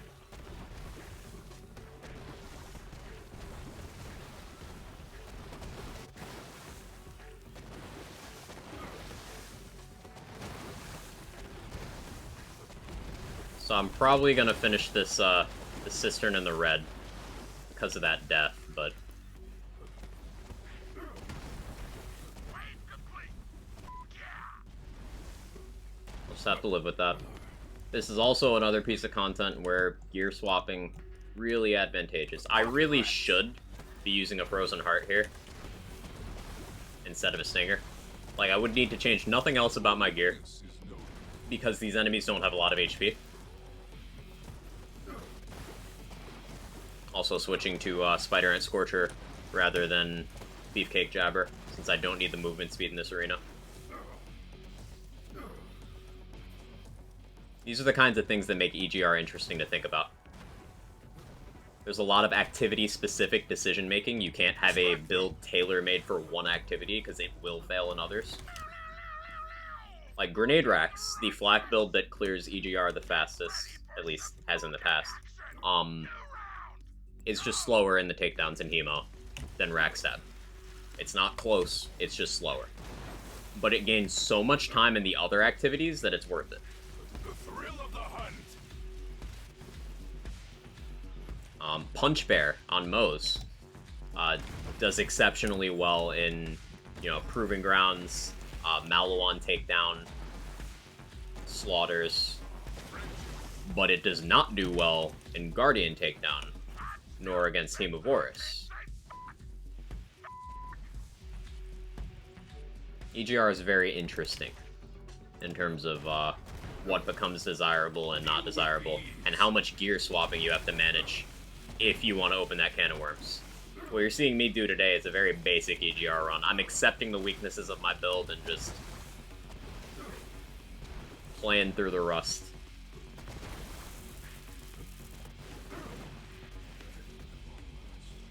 Where they fixed it, it's stacked. Yeah. They fixed the stacking. There were multiple means of stacking it, but they fixed that. Now, amusingly, there's still other shields that do that stacking oddity, particularly with Moe's and Phalanx Doctrine. And that's why you see the Lucky 7 runs on the board sometimes have some absurd movement speed. Because they kill before they get hit, and as long as you don't get hit on Moe's, that glitch doesn't turn off. So that's why Moe's actually has the highest potential movement speed in this game, with the exception of excessive respecking on Zane. So if you do not include respecking, Moe's is the fastest character in this game. If you don't include the stacking oddity, then Amara is the fastest because Vigor does not have a cap. So in theory, if you were to kill enough enemies on Amara, you outspeed. But you average slightly lower than Zane. I send you all to death. That's one of my favorite things to talk about because it's a fantastic example of how even commonly known things like Zane is fastest are not absolute truths in this game. Provide enough context and it's no longer true.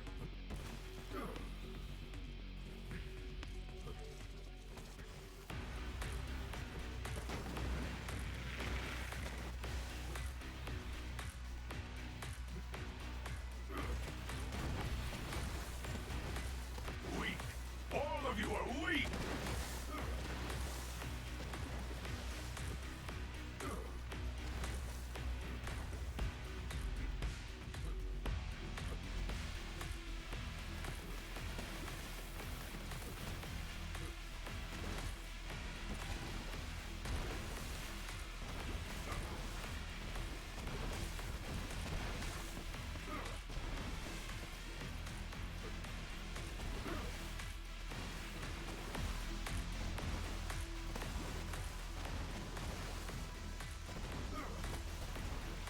Distract them.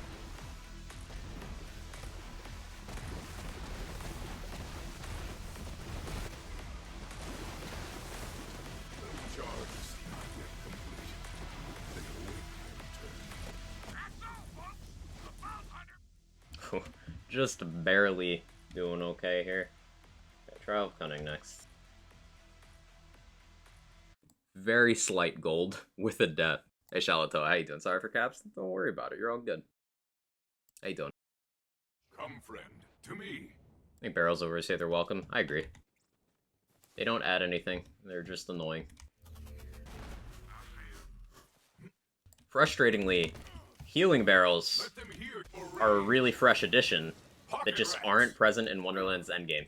For some reason, they are not in the Chaos Chamber. They're only in non-Chaos Chamber stuff. You can even see that affects boss design. For example, Imelda and Theodore are a lot less frustrating in their mirror variants because they have healing barrels available. But for some reason, in that game, they decided they didn't want the Chaos Chamber to have healing barrels.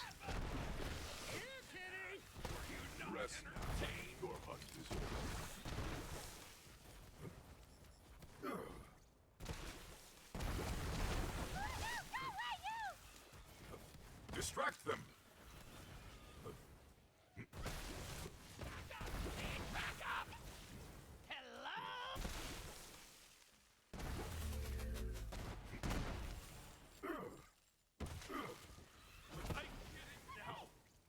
Run! Run, you weaklings! I cannot break through.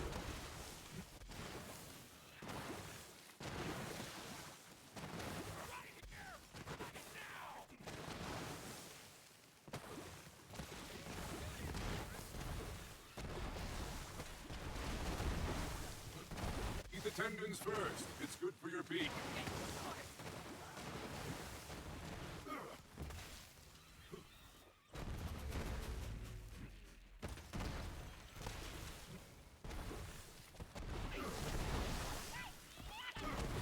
Too hard to correct.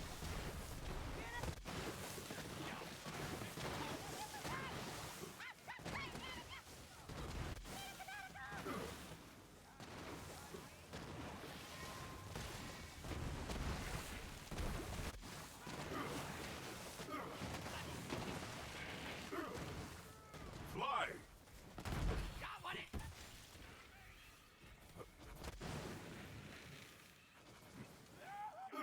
Peregrine? Why are you on cooldown? Ah, that's so unfortunate. That was almost a very good room.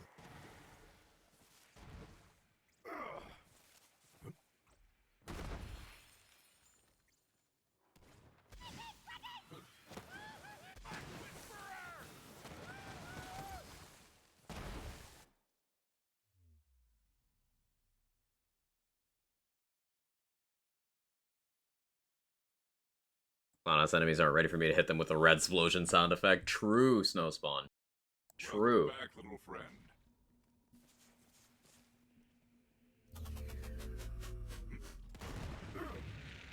Racks up my sleeve. Charges.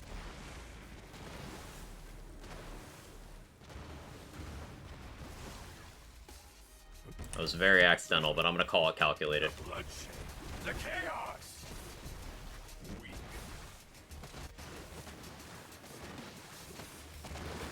This is impenetrable.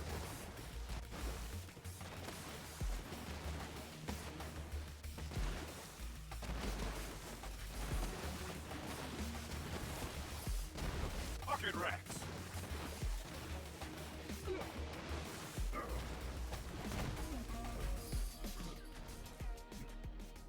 God damn it, Marty.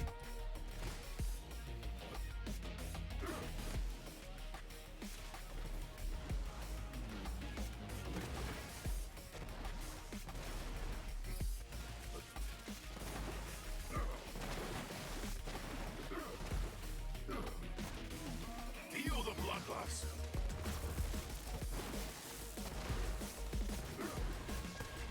Go now.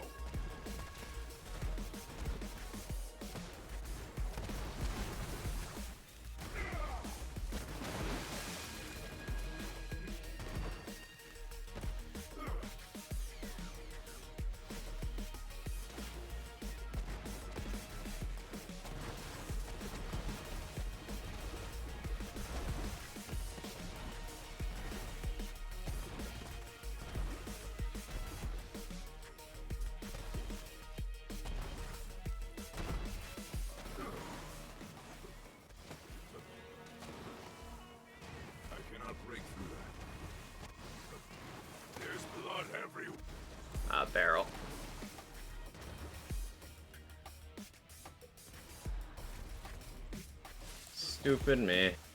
Keep attendance first. I got greedy. Peek. I got very greedy.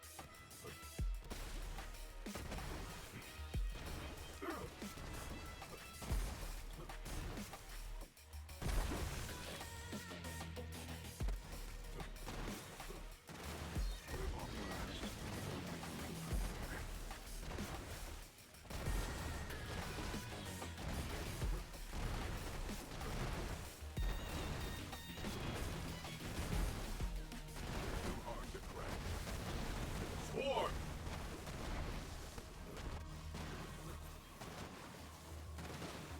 Too weak to survive.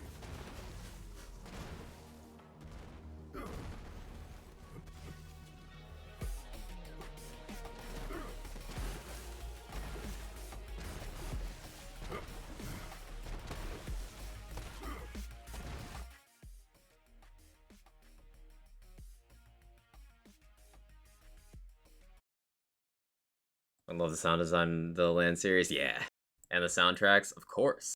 Definitely calculated. You know me, Shalatoa. No mistakes are ever made. It's all intentional. It's all part of a greater plan.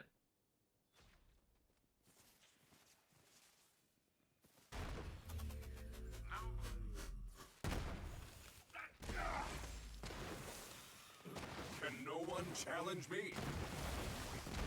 Go for the eyes. I don't like that spawn. Why'd you spawn there?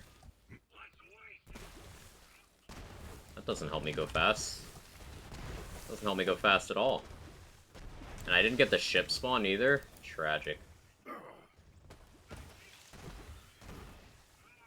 hunt sings.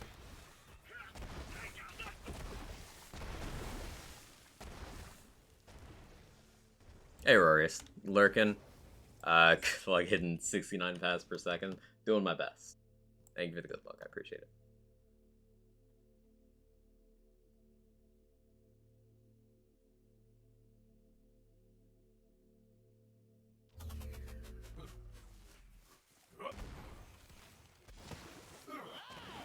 Go now.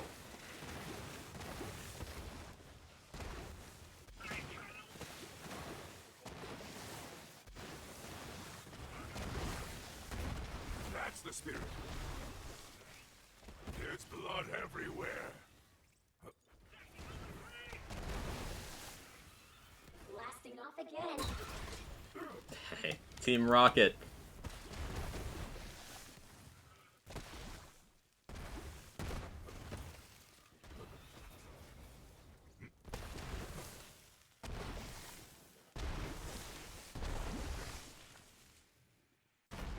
Swarm.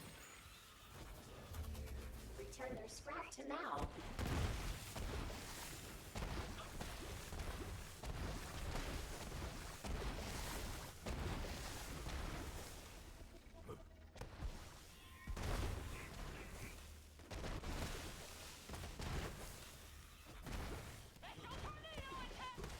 Pocket racks.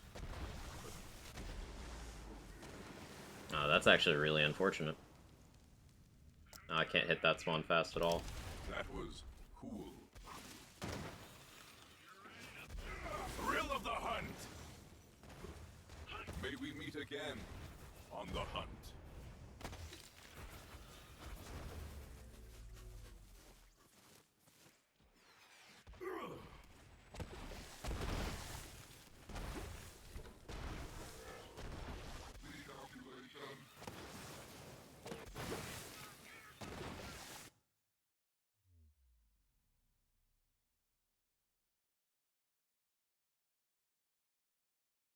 Hey, Ronald Reagan, how you doing? Base damage, red explosions, function of the dot. Exclamation point, red explosions. Stone Swan. Stone Swan did a write-up on that.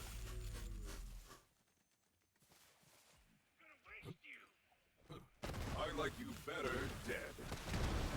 That's the spirit. It seems unbreakable. Pocket racks.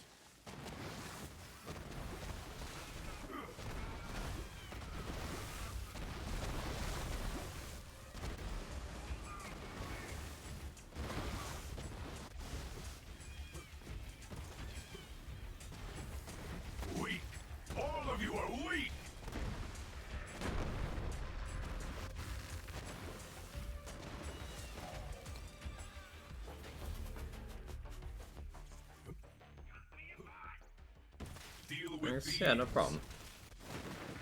Stone Swan has a write-up for basically everything.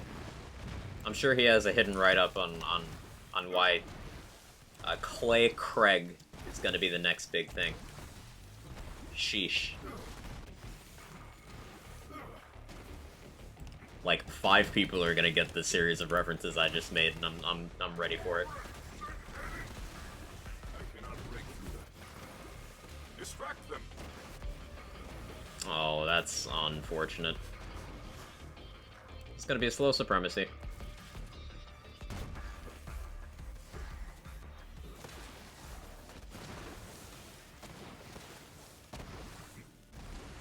What am I doing? Streamer, why are you choking? Why are you throwing for content?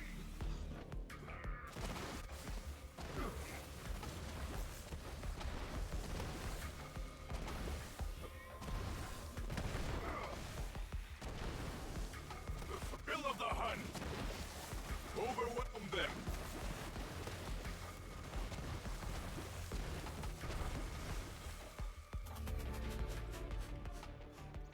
Stop choking your slides. What are you doing?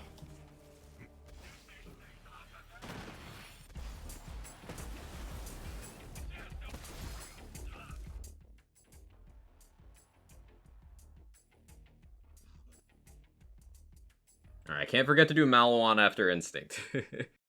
Exactly, is Radsplosion.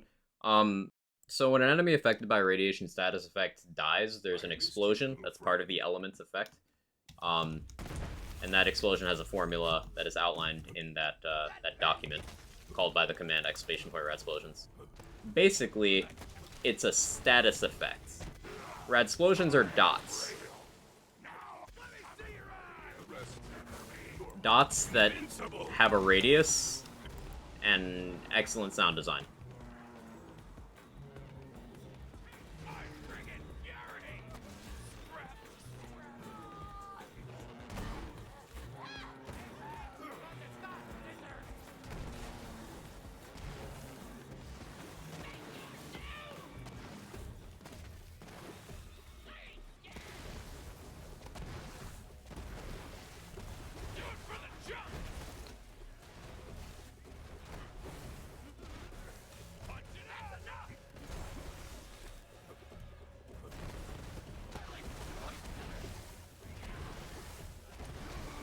Not fantastic RNG.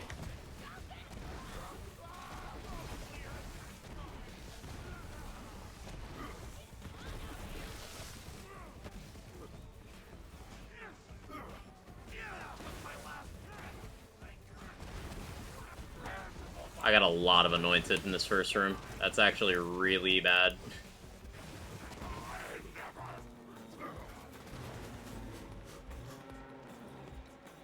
Yeah, I lost like a full 30 seconds to just horrible anointed spawns.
Yeah, this will be a slow fervor.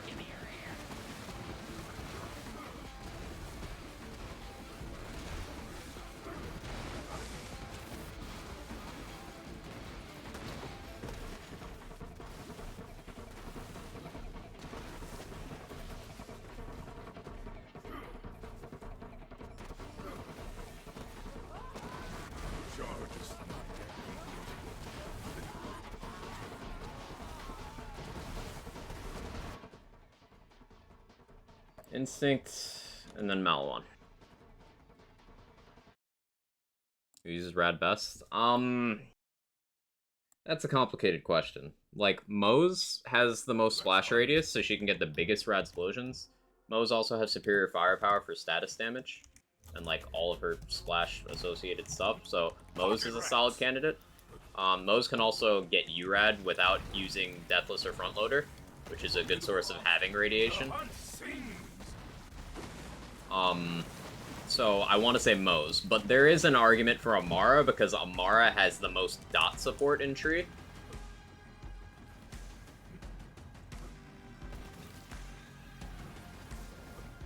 So it'd be one of those two.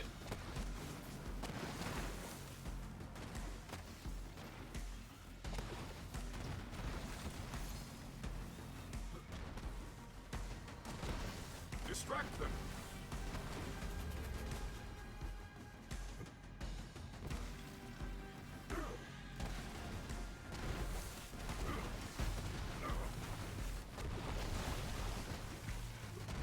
I send you all to death.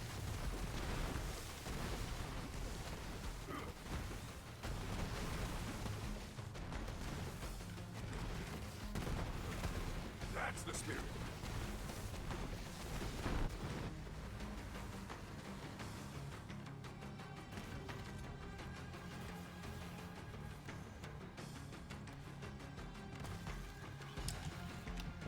Rax cost me a couple seconds there.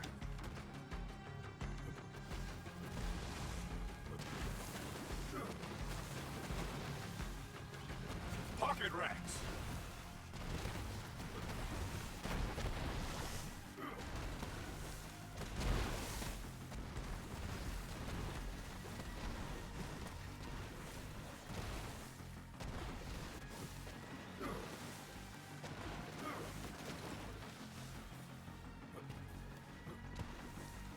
Invincible.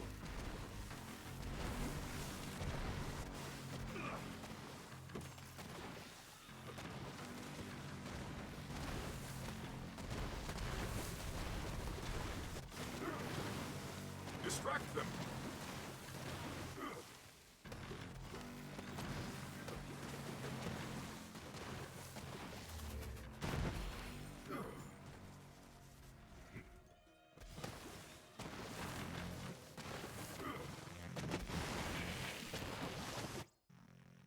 Alright, Malawan now. And time will be as soon as both halves of Wotan are dead. Most strongest character, you're gonna have to narrow down context a lot for that. There's no real strongest character without outlining a specific scenario. For example, Moze has the highest theoretical single target damage with a gun, but does that mean the highest DPS? No. Does that mean the fastest clears? No. Distract them. Intel says there's an elevator down to the lower levels. Make your way there and be ready for some heavy resistance. I'm counting on you, Vault Hunter. Another falls silent.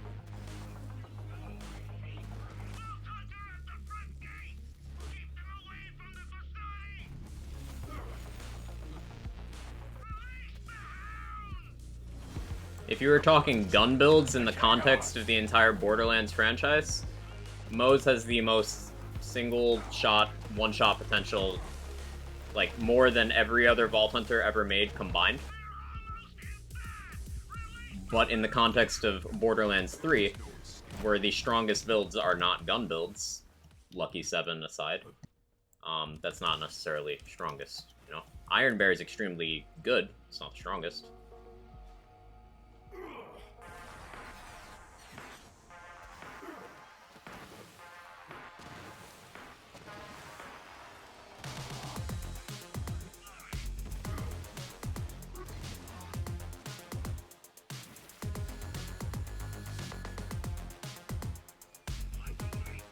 But Iron Bear, while doing far less damage than Moze on foot can,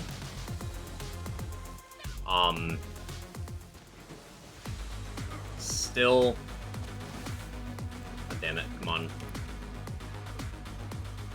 I choked that hard.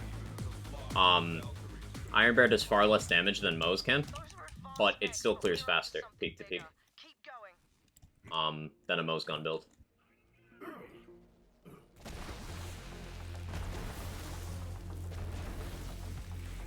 Yeah, I choked that Mallow on quite hard. Time save for next time. We'll see how boxes go. Bucket rats. Explosive Fury still being entirely non-functional makes me sad. Yeah. Explosive Fury, Flax Purple Tree as a whole. That stuff does bum me out a little.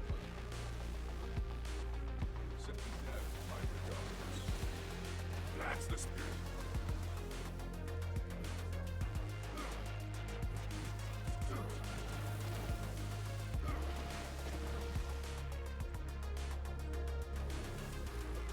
You imagine if that fish had hit me? That would have been so tragic.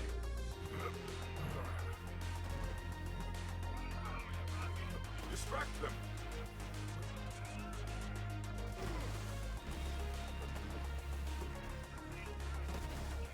Run! Run, you weaklings!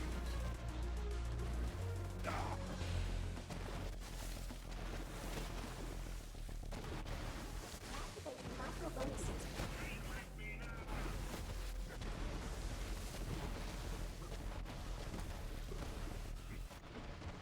Time to kill.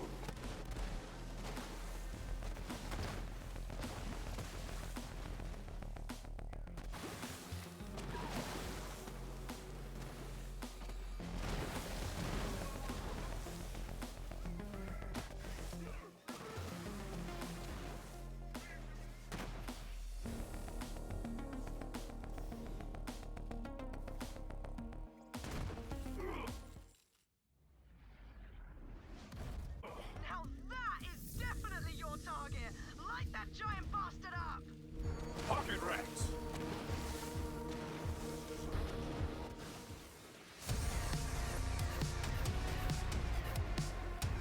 Unfortunate.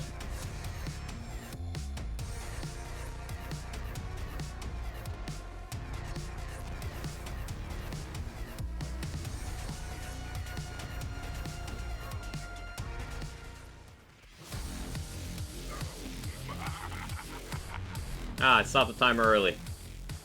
Why did you not die? Alright, add like 8 seconds to this timer.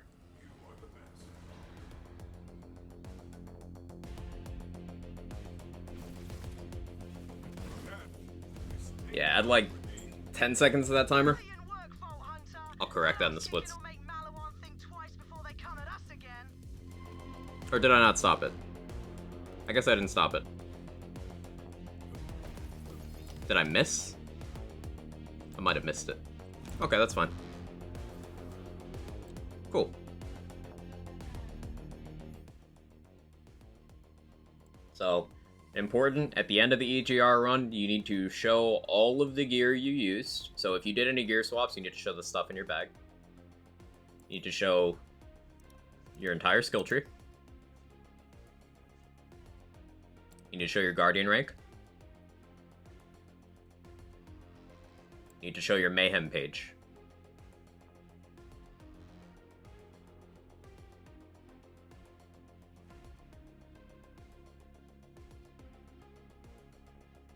That's practice EGR rundown.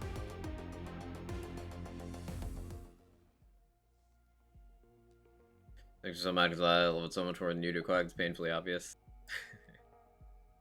Welcome back, son. Write an explanation to play Mev's uniqueness for bonus element die. I ended up just writing I'll be using for the Gearology entry. Cool. Matching radiation, Wonderland, Spirit Swarm radiation. Yeah, that'd be funny.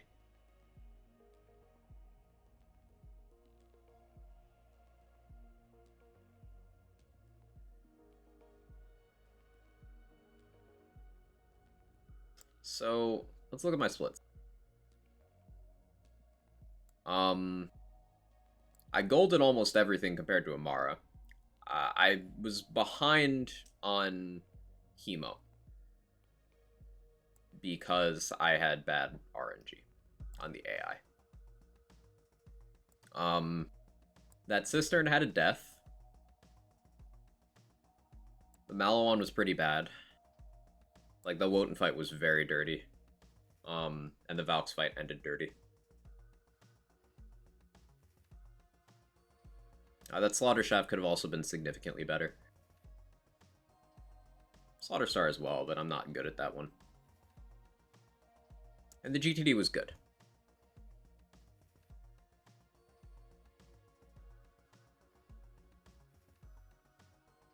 Yeah, that Malawan was 516, which was a full minute slower than what I'd be okay with, really. Yeah, it's a 122.36 test run for EGR. I expected like a 135, so this routing works out well.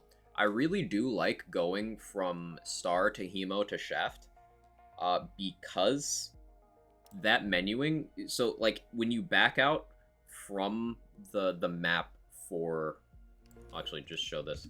When you back out from the map for Hemo, it takes you to Pandora. The only other one on Pandora you want to go to is Shaft. So doing either Hemo and then Slaughter Shaft or Slaughter Shaft then Hemo is optimal for menuing.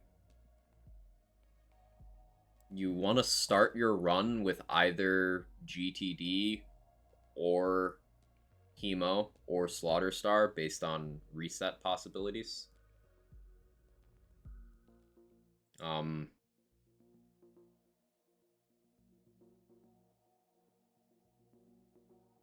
And I lost some time at the end with Malawan there because I was so focused on stopping the timer that I didn't execute the kill properly. So maybe for my own personal order, I don't put Malawan last. Maybe I do Malawan before the trials. Do Malawan after Cistern. Because, like, let's simulate. Let's say I just finished Cistern. Zoom out here. I could just go to Midnight's Cairn. Yeah, I think I'll do that.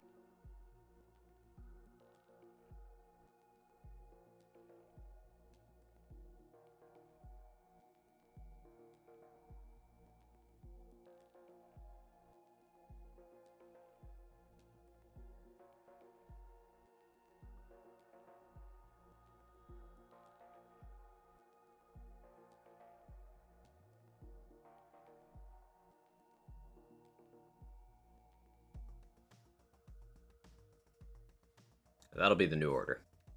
Guardian takedown, Slaughter Star, Hemovorus, Slaughter Shaft, Cistern, Malawan takedown, Cunning, Survival, Discipline, Supremacy, Fervor, Instinct.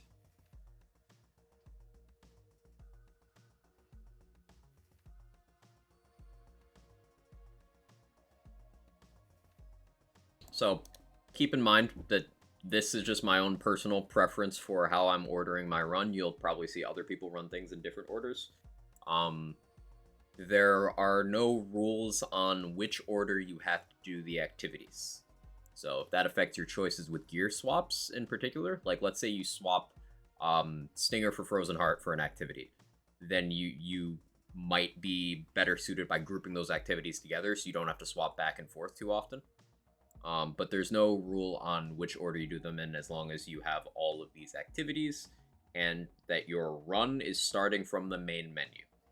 Specifically to ensure that your Slaughter Star is consistent with the rules.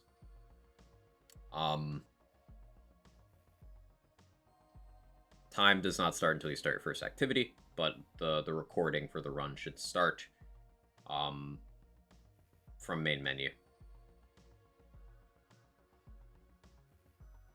Any questions about EGR format? I feel good about this.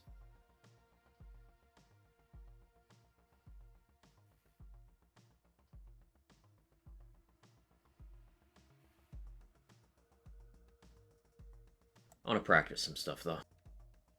I want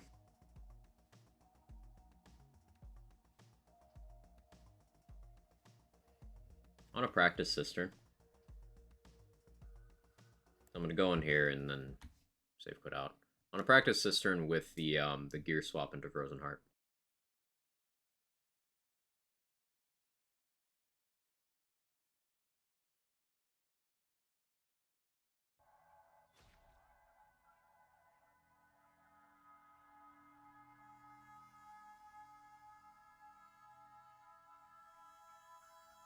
How's it pronounced? EGR? How would you pronounce it?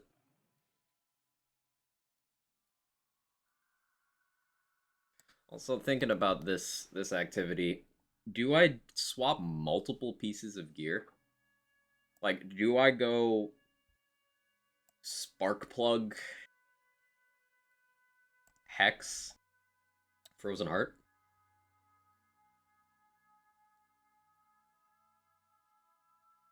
After GTD, I can totally swap the plumage for a face puncher.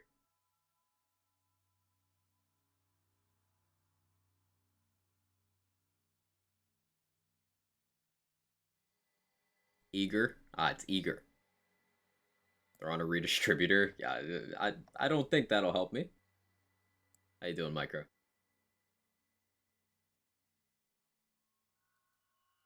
I think that's a format you might be interested in, Micro. Endgame Rush for time trials. We're gonna make it a category. Space Point can't read. It's true. Gamers can't read.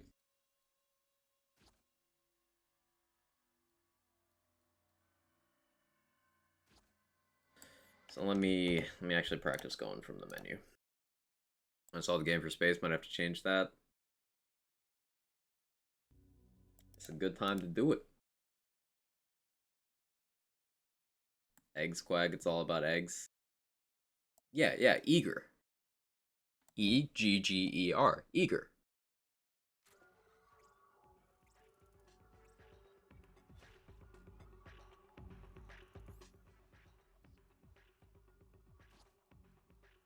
I don't think it's worth going to Sparkplug. Unleash the Dragon's not time trials legal. I don't know why I even have that. I don't have other grenades. Oh. Yeah, this is the GTD specific save. So, like, I don't have options. So we'll have to put up with fish. You're a glutton for punishment, aren't you? Also, pro tip, you can skip the dialogue going into slaughters by just opening your menu and closing it. So, like, this guy, the guy in the Atlas guy in Slaughter Star, and the COV guy in Shaft, you just do that and it skips their dialogue. Lets you get in the arena faster.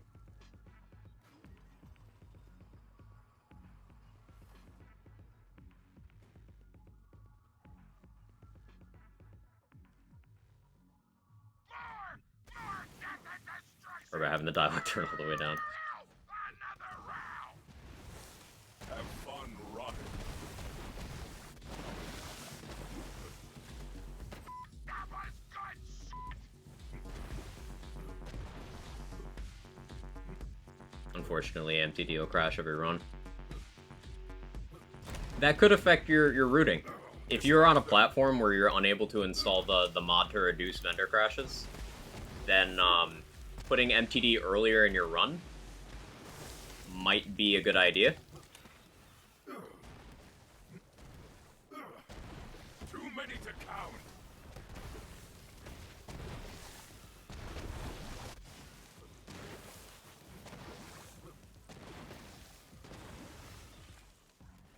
I'm still upset that I can't say fuck. So literally it skips it. Wait, no, seriously? Having dialogue turned down skips it? That's cool. I didn't know. Does that work on the Proving Ground dialogue as well? I will now reward your badassery with this six-mouth guitar. Oh. That's why I keep you around. Get ready for some more pandemonium. Yes? Sick. That's a big word. Distract them.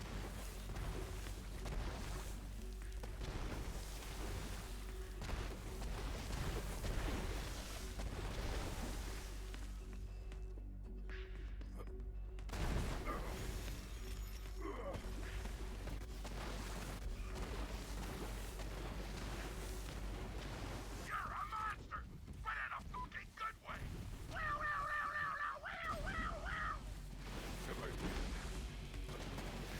I'm downing myself so much. Hell yeah! Bring on the next fucking wave. Big advantage of Frozen Heart is the radius covers almost this entire arena. So you can really deal with the flying enemies a lot easier. Blood everywhere. Even on rack stab, Frozen Heart is superior for this piece of content. Because enemies don't have enough HP that you need to optimize your damage any more than you already have. Like, you have the splash bonuses, you have the radius, and you have the Guardian Angel. It's enough.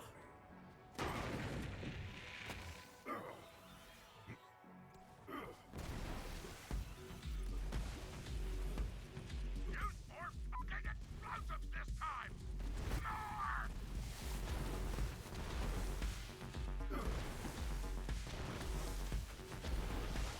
Fucking nailed it.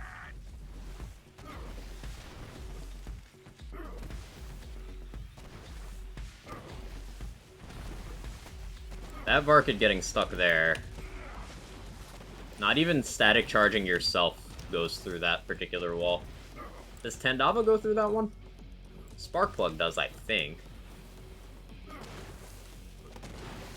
Yeah, if that Varkid gets stuck there, it eventually unsticks itself when it does that attack, but it does take time.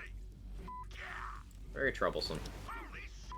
You survived another fucking round. But it's RNG on whether that one happens or not. Let's go another fucking round. It's another thing that keeps EGR runs very competitive with each other.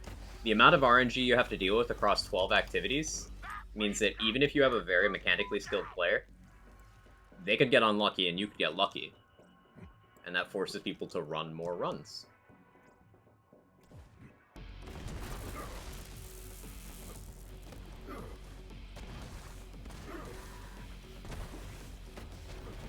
And people who specialize in one activity will not really be competitive at the top end in EGR.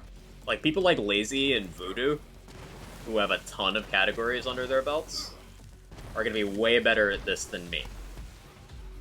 Even though takedowns I have over those two. They have every other activity over me.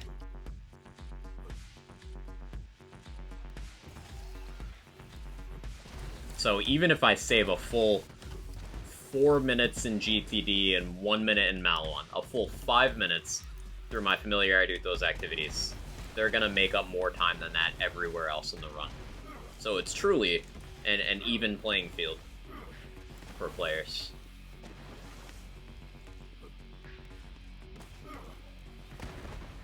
That was so good. It made me want to fucking explode.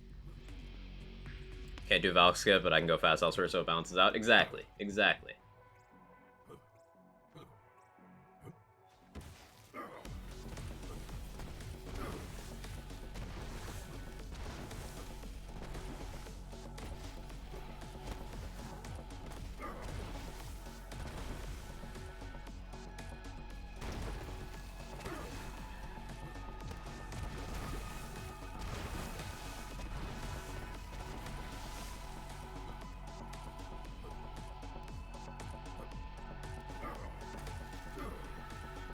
That round was brought to you by Common Frozen Heart W. Torque. Don't forget to equip your favorite torque weaponry just to make me Forgot how hard the Cistern music goes. do this thing.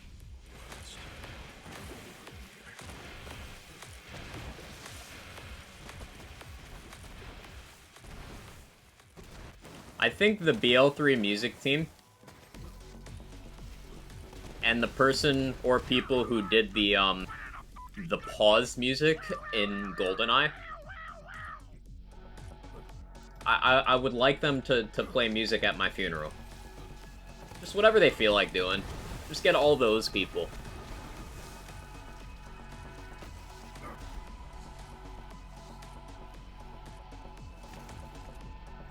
Seriously, look it up right now if you don't know the pause music in GoldenEye.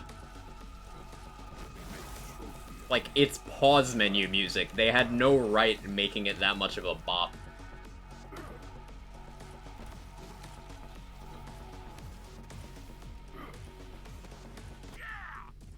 That way.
Oh, what a throw. He's a gamer after all. All is not yet forgiven.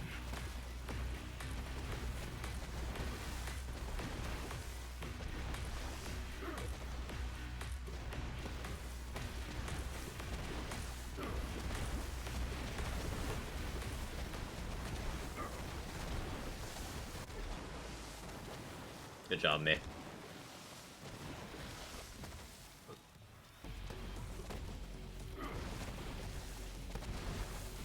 I can't believe you survived the whole round. Wait, what am I talking about? Of course you did. You're a fucking badass.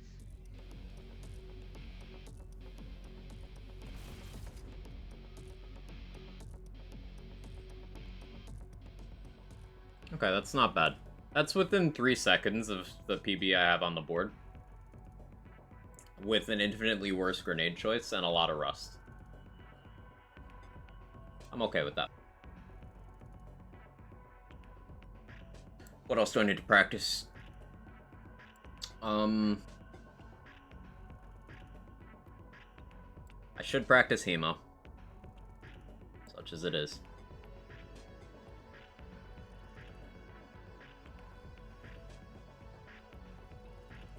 I should practice Slaughter Star, but that's such a time investment. I should practice Shaft. Your top 5 trial run with the Digby Smooth Tube, I think. Go for it, Micro. It's doable. Because Proving Grounds don't have a lot of HP, so you can use more, like, off-the-wall choices there. For example, there is a run using the Unforgiven and Mantis offensively.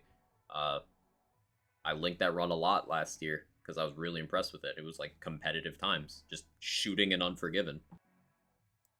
Like that's the kind of stuff that is really interesting to see.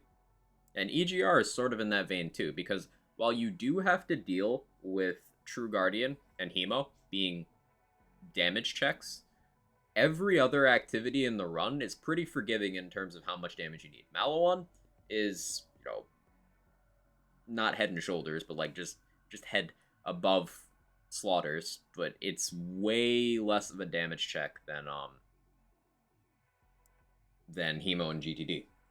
So you can run builds that aren't necessarily, you know, best of the best for raw damage and still be competitive as long as you're able to move fast. Or clear fast, I should say. Saw blades work with the barb loaded anyway? No. It's only crossbolts.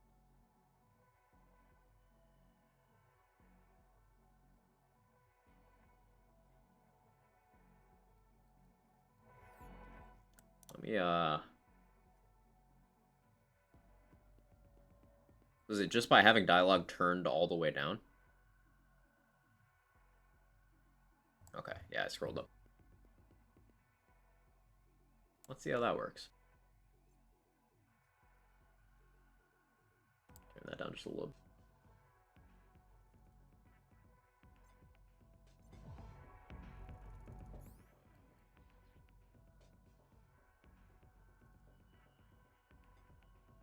Oh, the Cryo Stinger is probably why my Maliwan felt a little bit weird. My Stinger was doing basically no damage to Wotan because of that. Well, not no, but like a lot less. I could get away with just running Corrosive. Let's do that.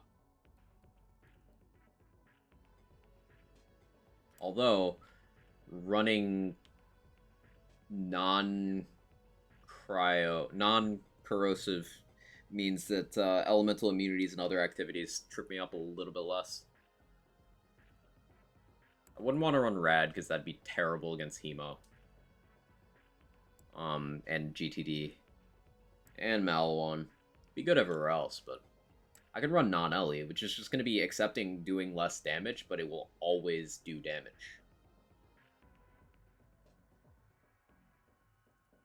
It'll still be negative against armor, though.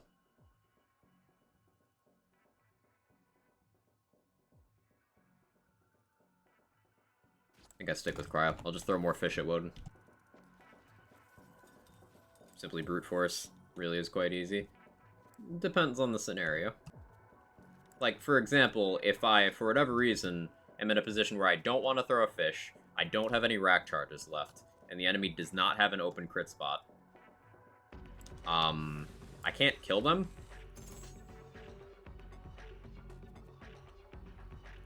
It's a decent muck-a-muck, actually.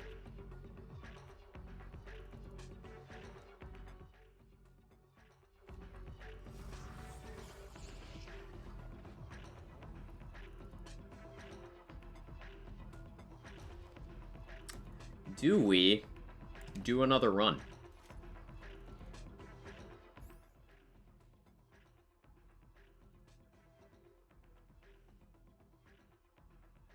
I'm trying to think what builds I would want to run this on other characters. Moe's, you're almost definitely looking at Iron Bear for overall consistency. Either Iron Bear or a launcher setup.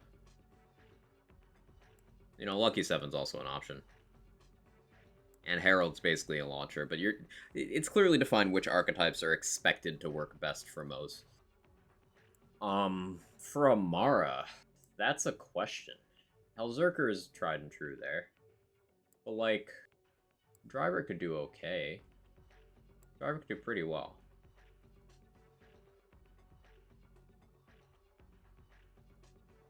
Provided you're an absolute god at aiming the Blade Fury, a melee setup could do pretty well overall as well.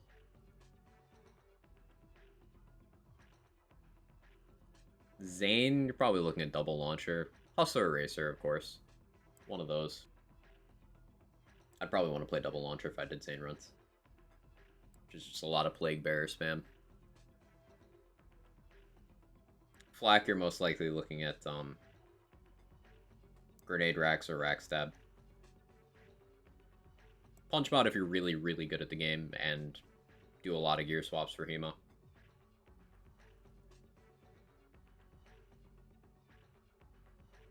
Personal philosophy is that if I'm in a situation where I can't brute force my way through elemental resistance, I just need to use more force. A lot of the time, that will work. A lot of the time, that will work.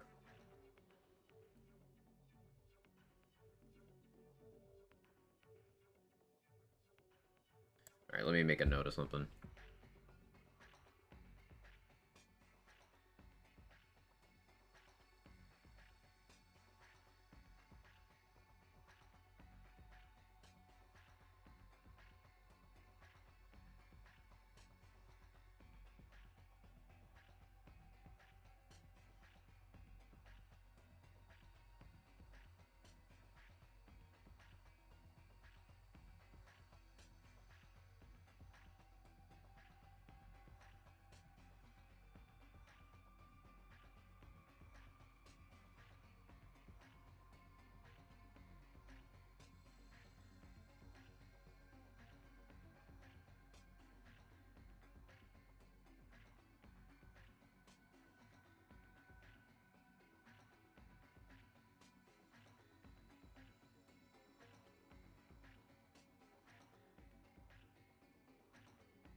Okay, I was talking to the Time Trials channel. A bunch of ever decided Aria Revelations 2 needed episodes. I mean, it's still a good game.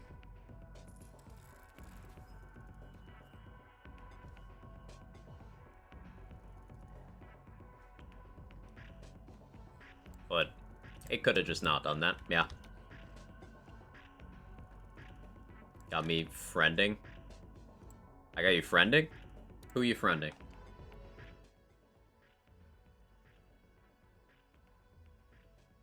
Uninstall some childhood memories to free up space for BL3 in my brain.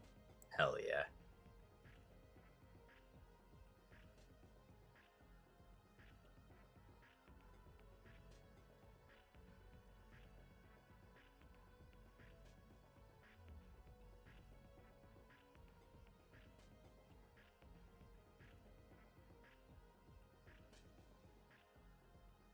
Fiending. Do it. Again, I don't have a time frame. This might be able to get set up sooner rather than later.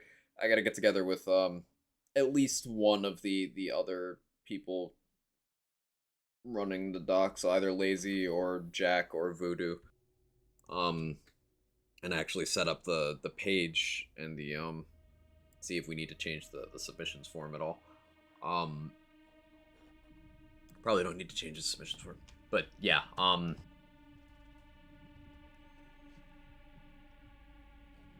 This is going to be implemented as a category.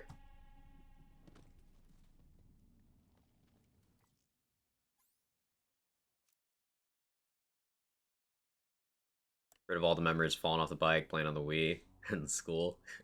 Like what, after 100% Lego Star Wars, I'll install BL3. The game's 40 gigs, so it's going to free up enough. Sounds like a plan. The Wii memories say they're important. I will never forget getting clapped in Wii Sports and getting roasted in Wii Fit. Alright, give me a minute. I'm going to grab a quick snack before I do another run. Zane have every speed record. Each character has their own category, Irish. Exclamation point trials, you can see the board.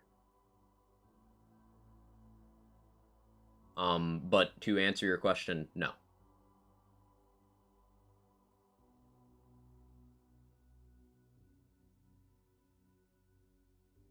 Zane is not fastest on... Let's see, I'll count the activities. Zane is not fastest on Scaled Guardian. Zane is not fastest on Scaled Malawan. Zane is not fastest on Hemovorus. Zane is not fastest on Slaughter Shaft. Zane is not fastest on Slaughter Star. Zane is not fastest on Cistern of Slaughter.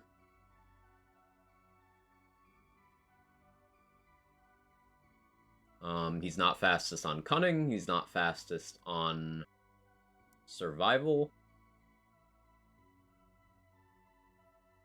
He's tied for fastest on Discipline.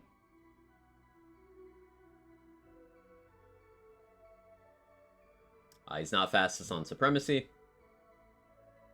He's not fastest on Fervor. He's not fastest on Instinct. So, no.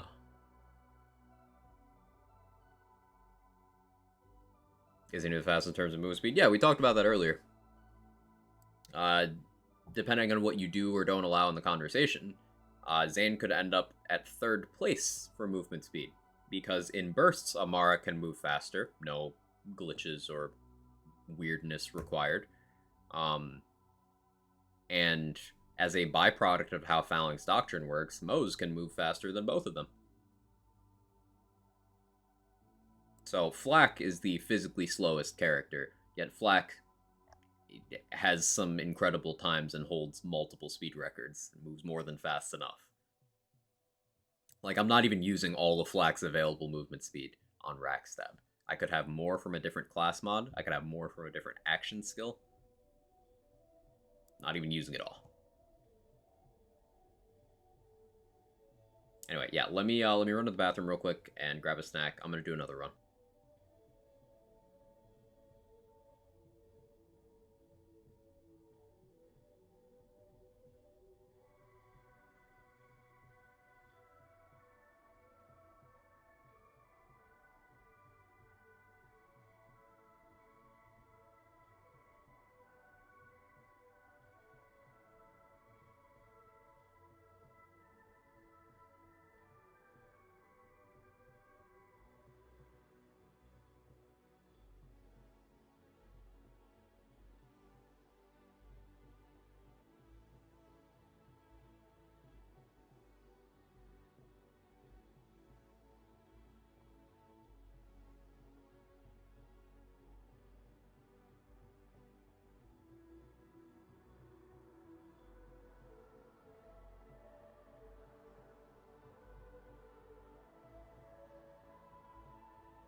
Okay, I'm back. I was getting some yogurt. It's good. Cherry yogurt.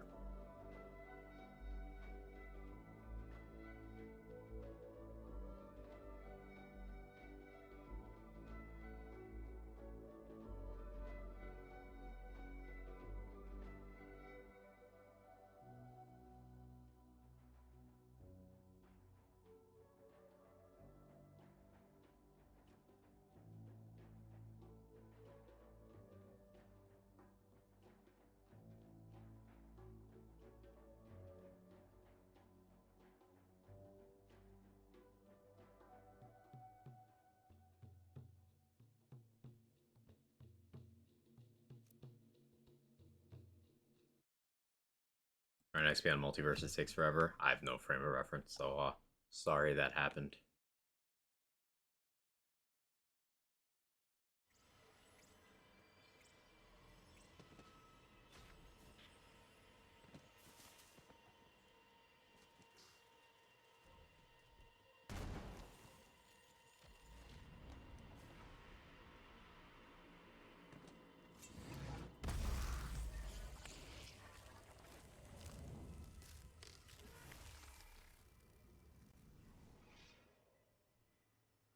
It's weird not hearing Tannis talk. It's weird.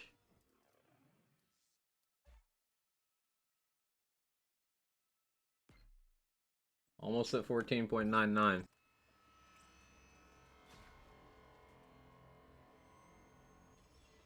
Alright, here we go. I'm doing another one. Running against the splits of the last run, so it's gonna be,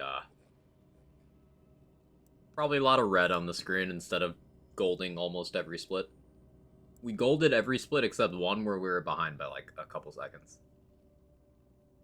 This won't be like that.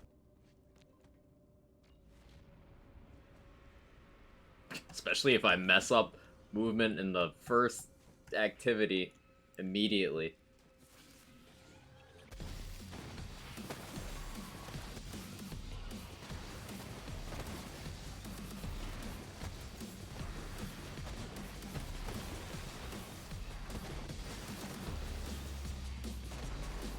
Okay, I'll just have a better room 1 copium.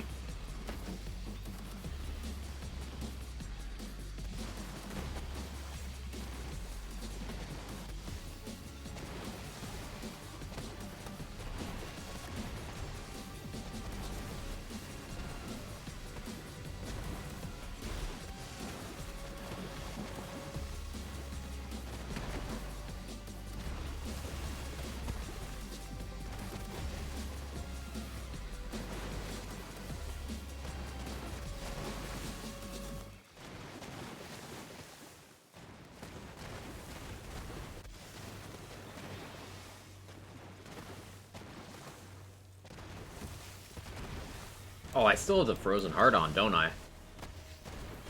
Wait, no, I switched back to the Stinger. I switched back to the Stinger. I was very concerned for a moment. Where's the Straggler? Oh, it's you.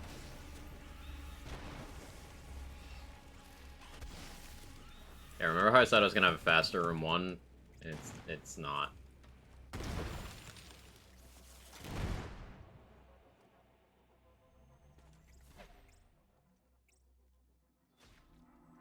Everything's fine. Everything's fine.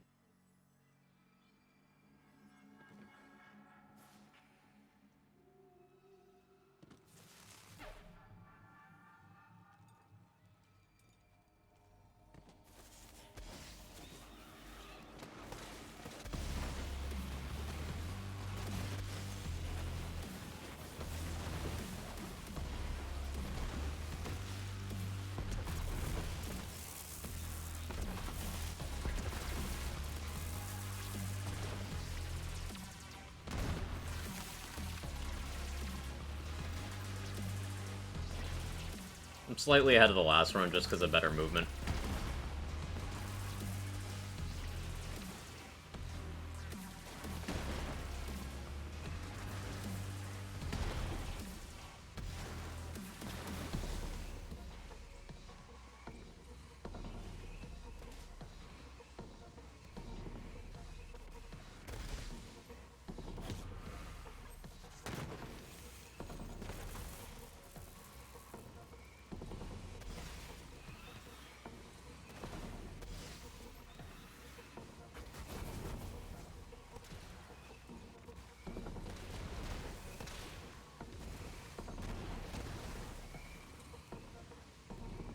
Just listening to music of this game to make me remember all the reasons why I love the game. Absolutely. It do be like that.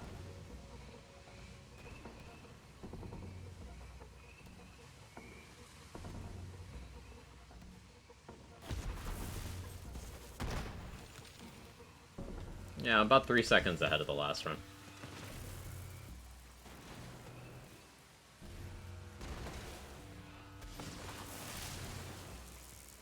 Two seconds ahead.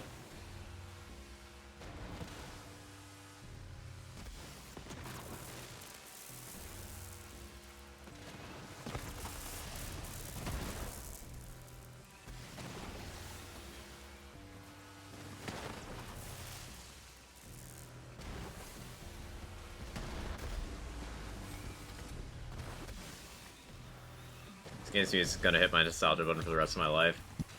Absolutely. I know I have a lot of things to say about nostalgia in gaming, but like, music is one of the areas where, you got me.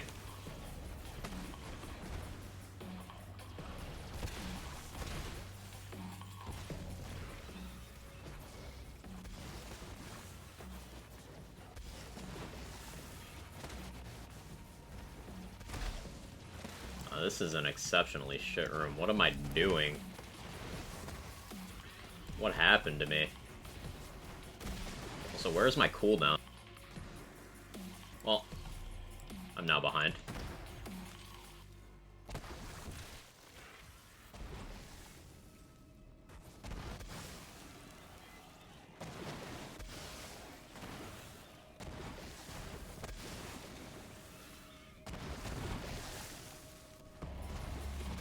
This enemy again. 2 runs in a row is just like, no, I'm not gonna be where I normally go.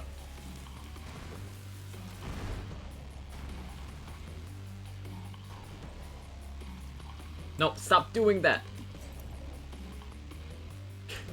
I hate when they do that so much. Yeah, so now I'm 5 seconds behind the last run. Was ahead. Not anymore.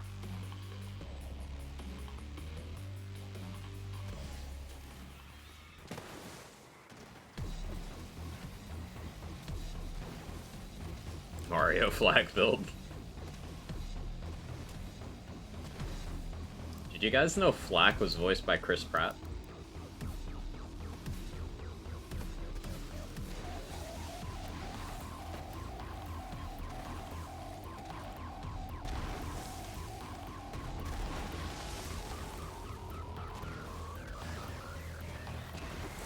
Unsub.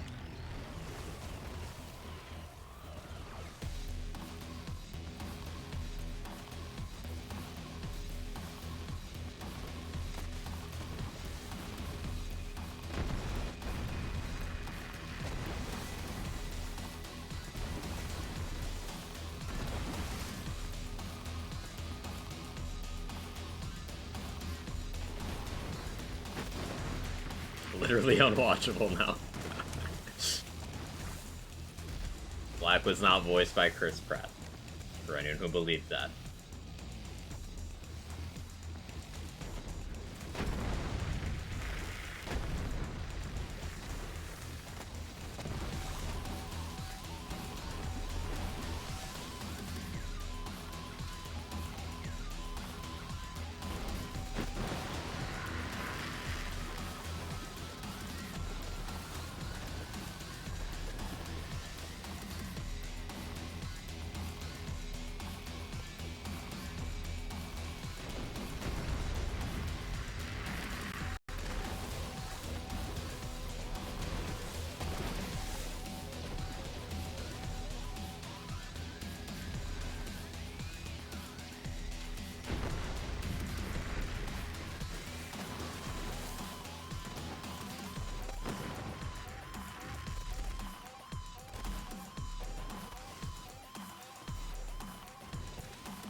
I recovered a little bit of time, but still very much not ahead anymore.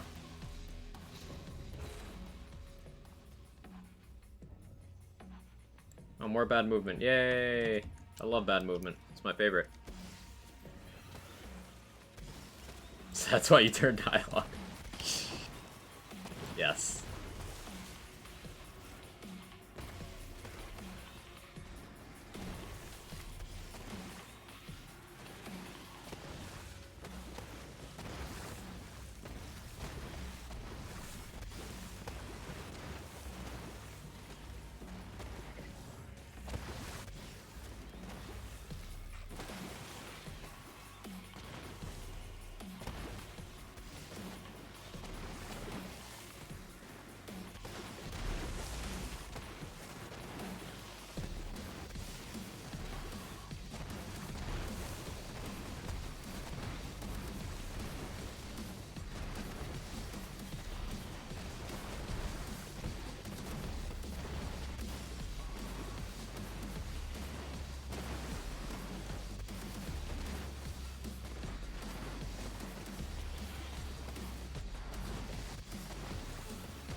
This is a pretty bad GTD. I want to reset this, to be honest. Give me a reason. Let's go. Gave me a reason.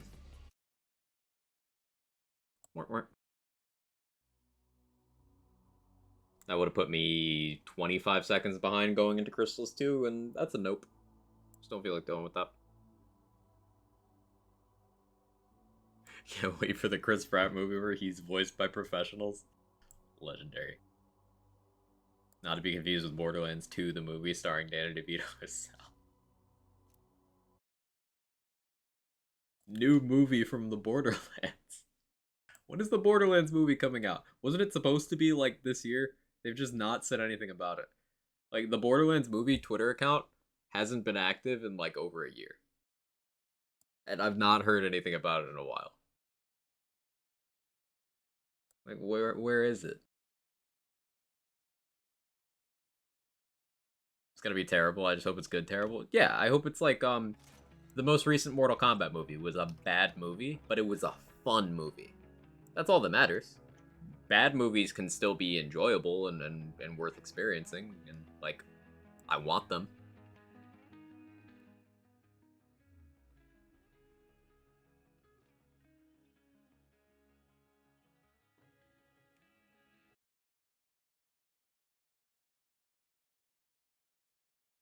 Do you have an inside scoop? Gearbox? Movie and stuff? No.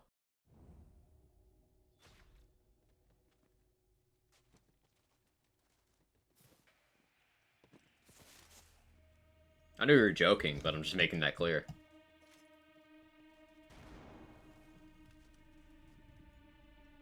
Why would Reese's put paper inside the foil cover? I've now eaten Reese's paper.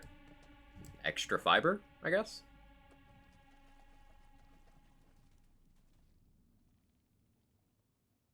Two out of three Mortal Kombat movies are bad but enjoyable. The other one, we don't talk about Annihilation. Yeah, yeah.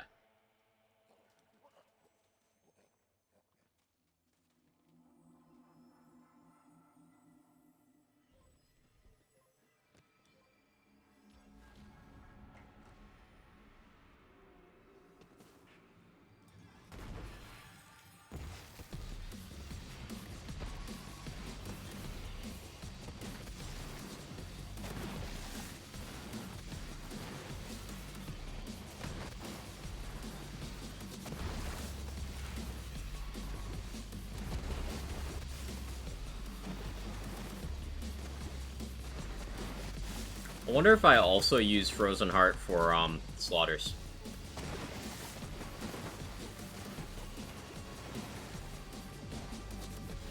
Like, if I switch right after...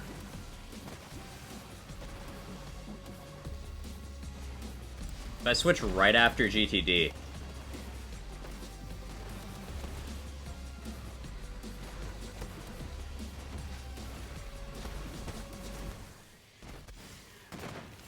How many of these do I want to use Frozen Heart on, though? It's like, it'd also be better for Proving Grounds. But I need to wear not Frozen Heart for Hemo, unless I just do it anyway.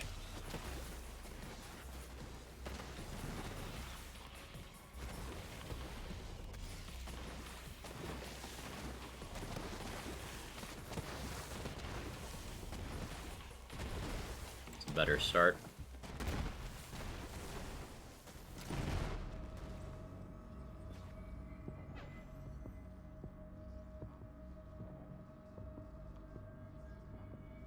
Like, there's a pretty good argument for me using Frozen Heart on Star.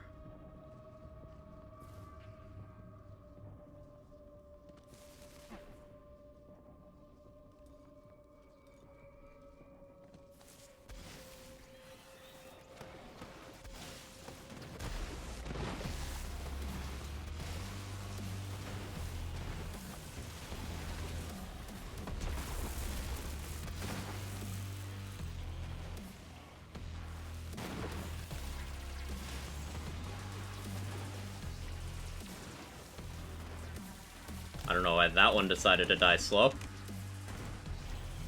But it cost me some time save.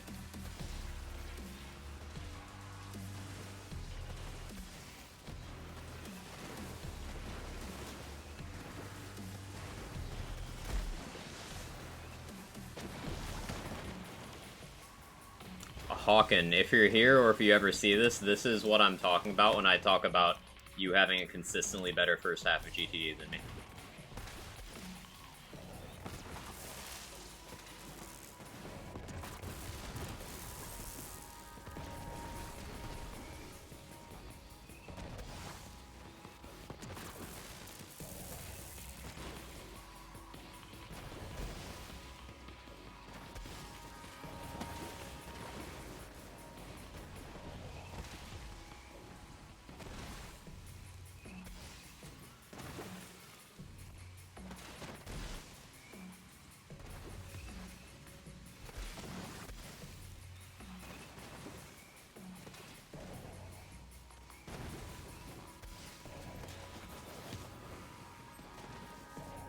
Hey Popty, how are you? Good to see you.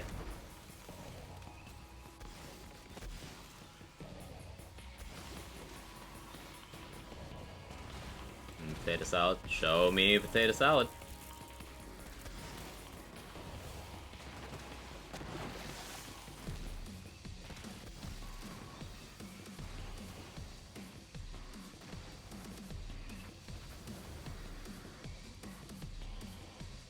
Alright, thanks. How you doing? Doing okay.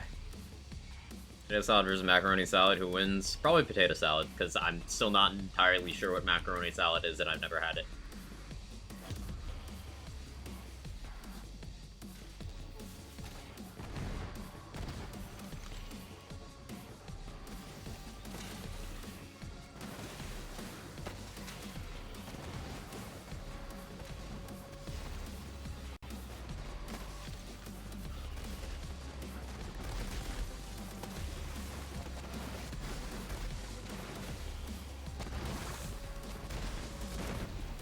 Yeah, I static charged myself and it worked out. That's not common.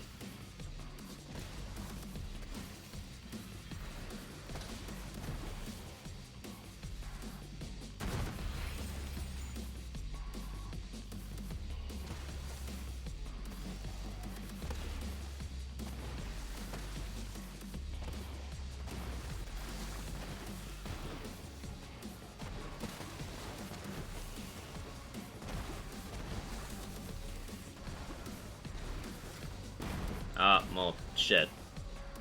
Recovery strat time.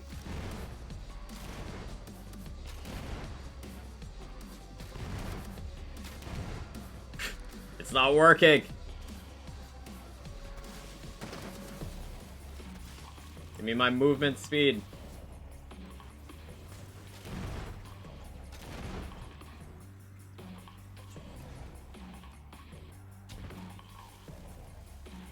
I only lost 10 seconds.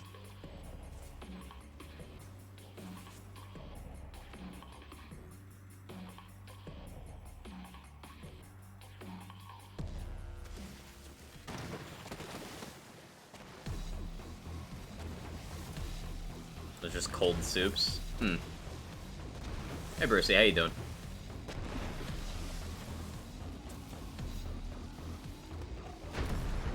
If this anathema does not finish sub 840, I'll reset.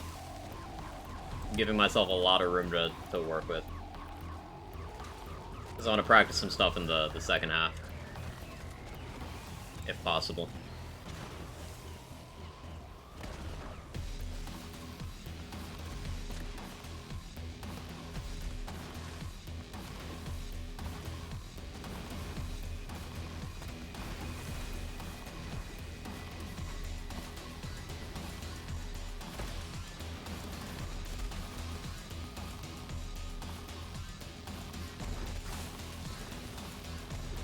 Chicken salad? See, chicken salad is definitely the winner in this.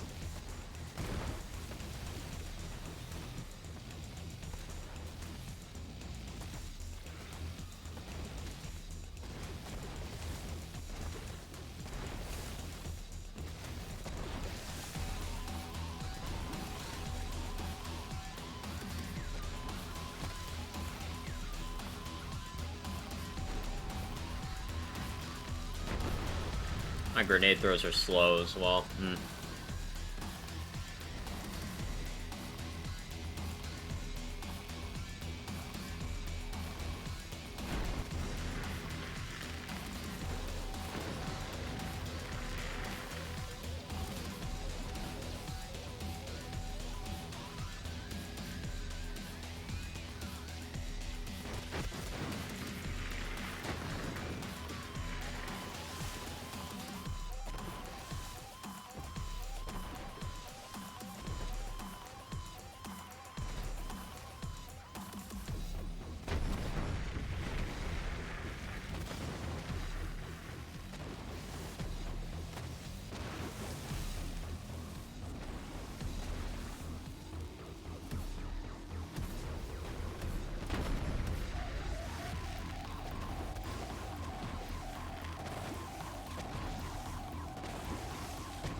Alright, 832.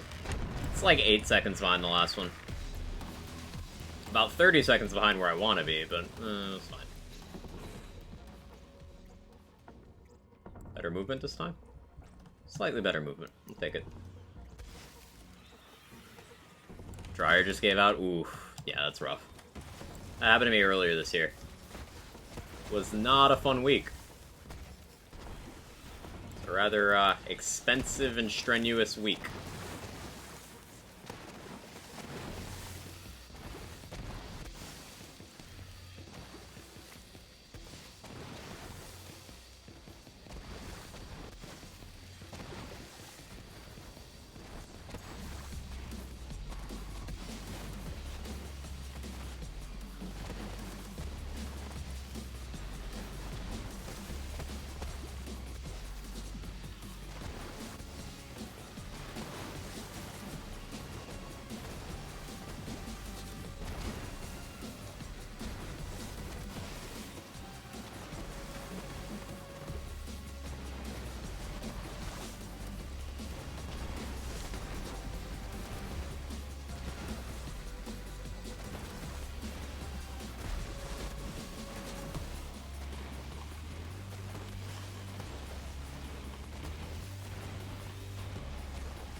This is pretty shit.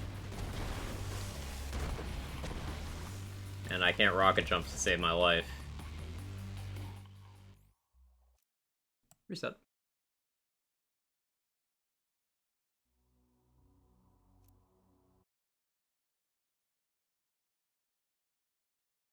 Please repair instead of replacing, less waste and cheaper anyway. If you can find someone willing to do it, yeah. That's the wrinkle.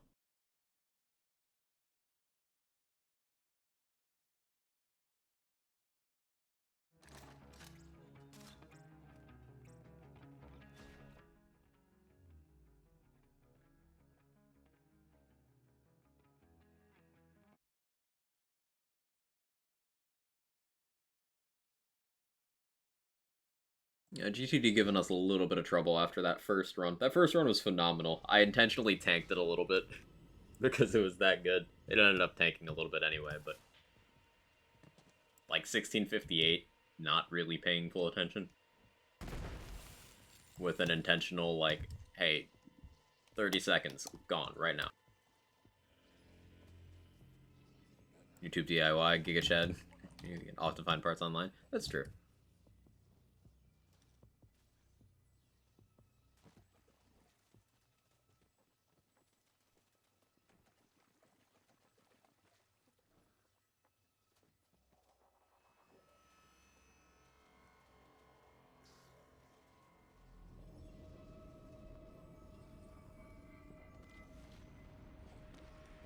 Had a weird frame drop that gave me some bad movement to start that, but alright, it's fine.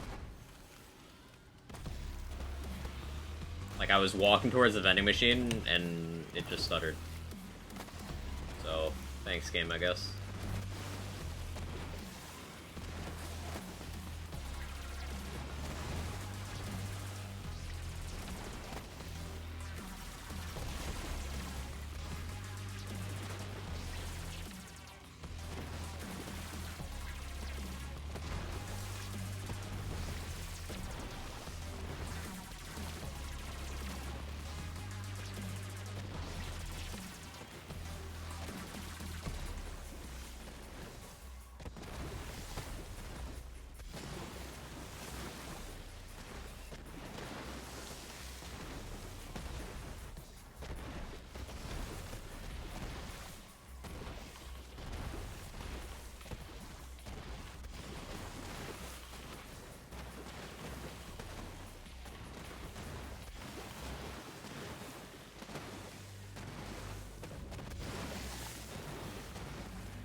Cracks?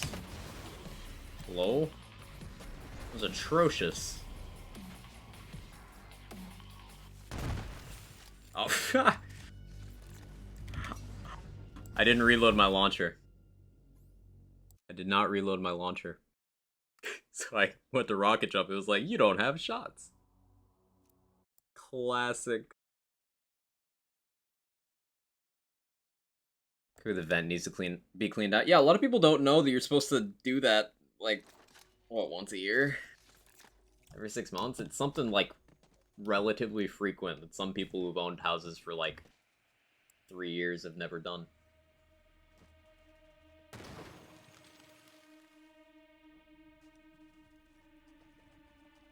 Looks like a stone swan rocket jump even when while reloaded. See, it was a clay crab moment. Not clay crab. A clay Craig moment. Crab Craig.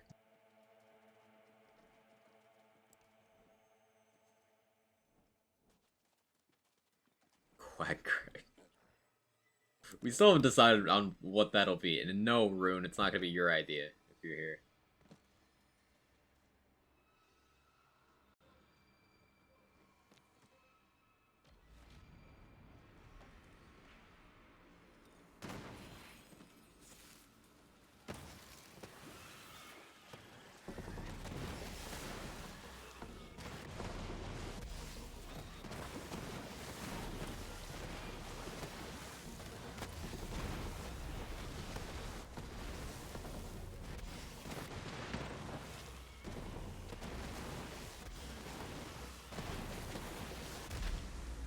Oh.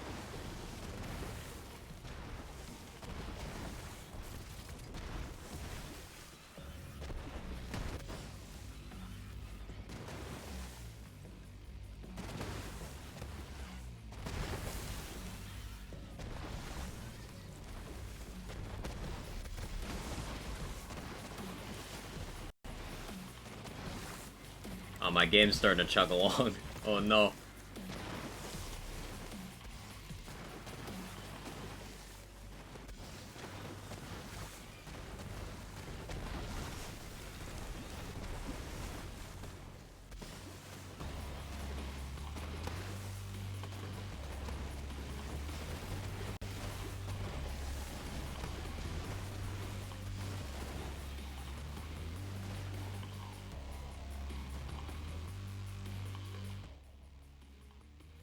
forgot about that.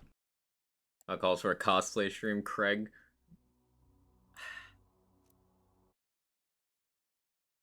What is Craig? Yeah, TBJ Craig. My name isn't actually Craig, but...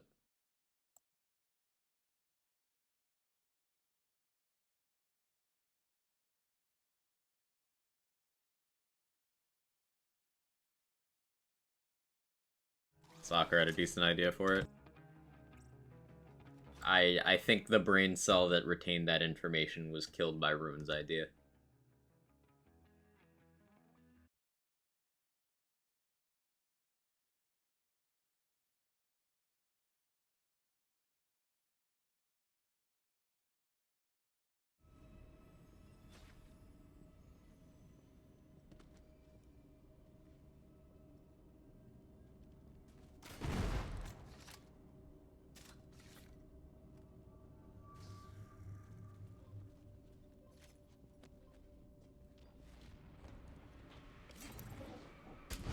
It's funny, after this amount of deaths, I still have 130 something mil.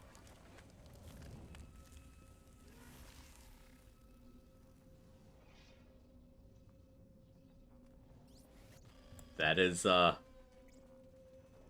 emote. That sort of vibe. I can see it.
Man, I'm just getting really bad room ones today.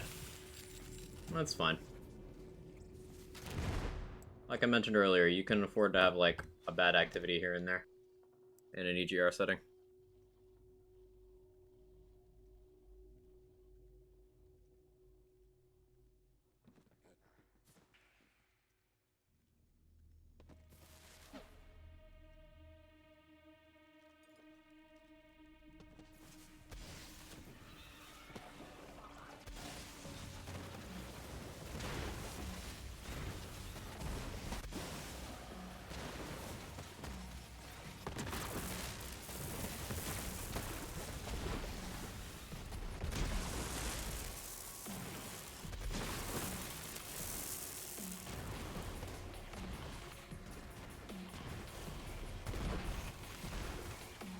Big juicy Craig. Mm-hmm.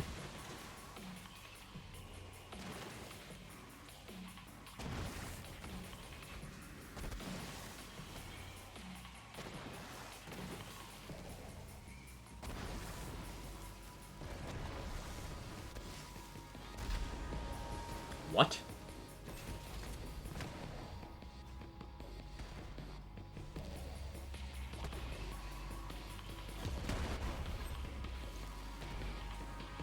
The stutter's so bad.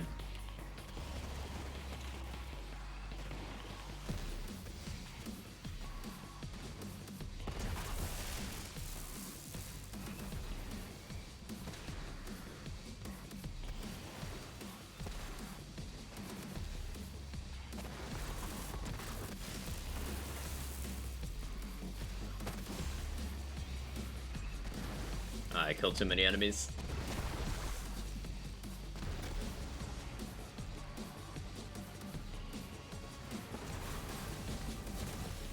Why am I throwing?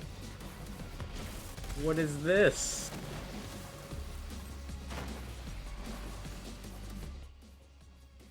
Yeah, absolutely not. Why is Andor so good? I've only watched 2 episodes. Only watched 2 episodes.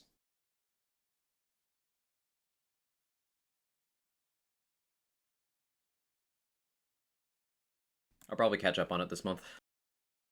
I suggest full game restart. Yeah, I should. That's just such a time investment.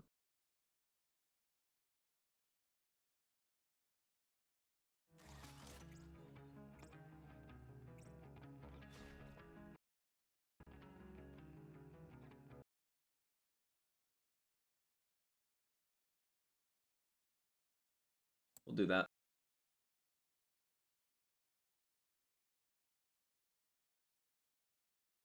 Is Andor the guy from Rogue One? Yes. They made a prequel series that's been received very, very well.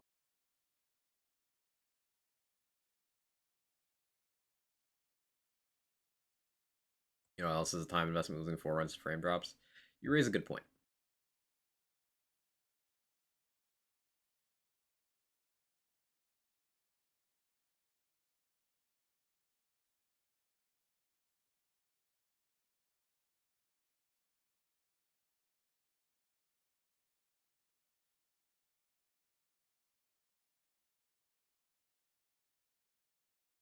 My game's open. It just takes a second to wake up.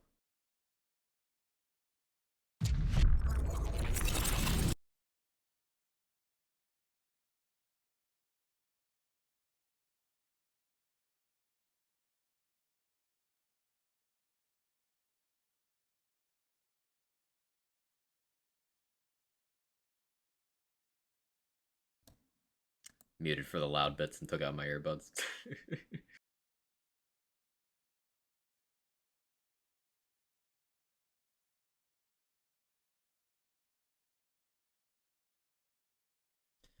Sausage, egg, and cheese, or bacon, egg, and cheese, and won't be taking questions. Oh, well, your bad taste isn't in question. Got him. No startup movies, gang. Yeah, I should do that.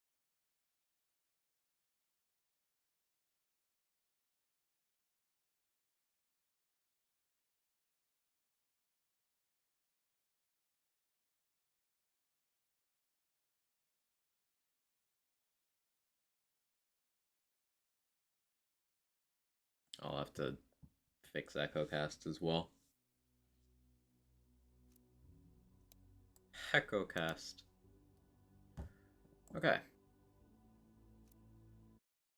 Didn't put me right into Minos. Awkward. I was loading into Sanctuary anyway, forgot.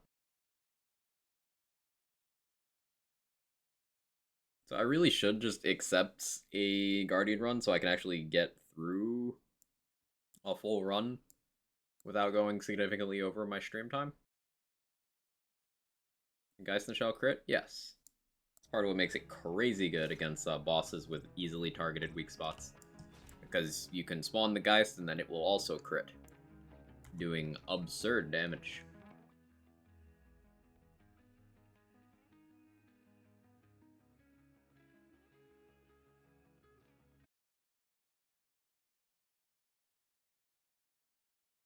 Protagonizer, a decent choice. For Geist, yeah. Remember, the crit chance still won't do too much, but the crit damage will do something. And as long as you're running a setup where investing into attunement like that isn't hurting you, then by all means, yeah.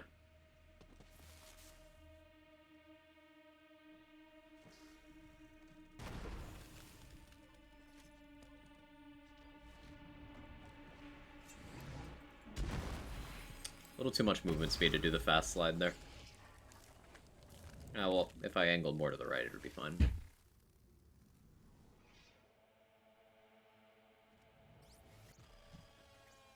Okay.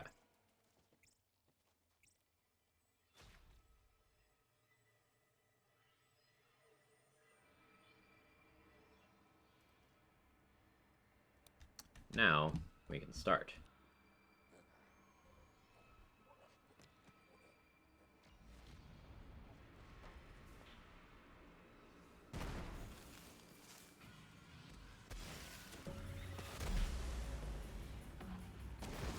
Excuse me?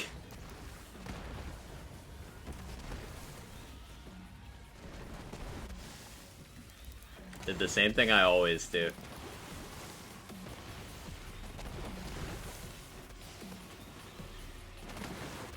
I suppose this stream is better than the inverse. Like, I got the good runs out of the way at the beginning, and then just slowly got terrible. It's better than getting frustrated and then only getting a good run in at the end.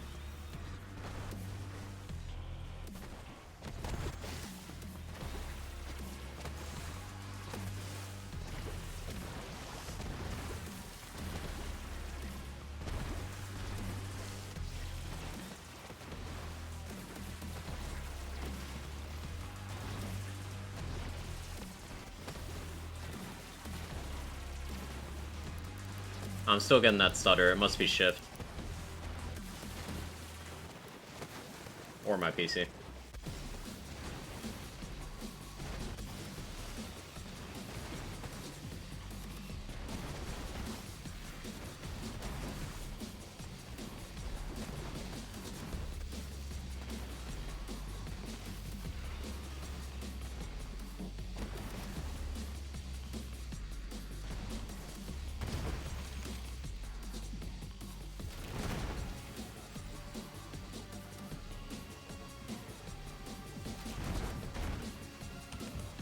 We won't talk about it. We're not going to talk about that. It's not a thing that happened.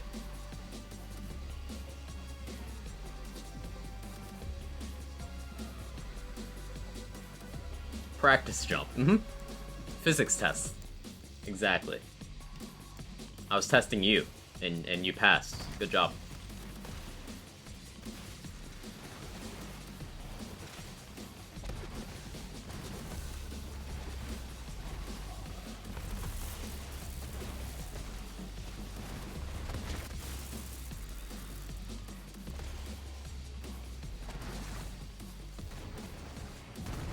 What do I win?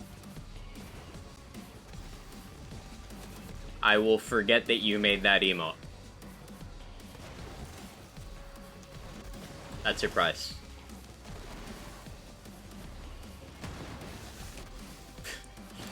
Why is there an item there? Hello?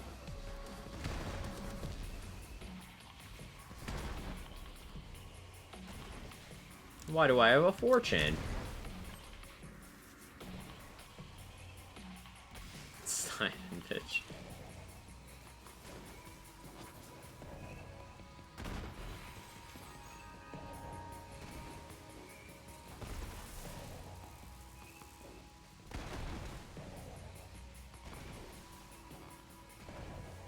Drawing skills are unmatched. True.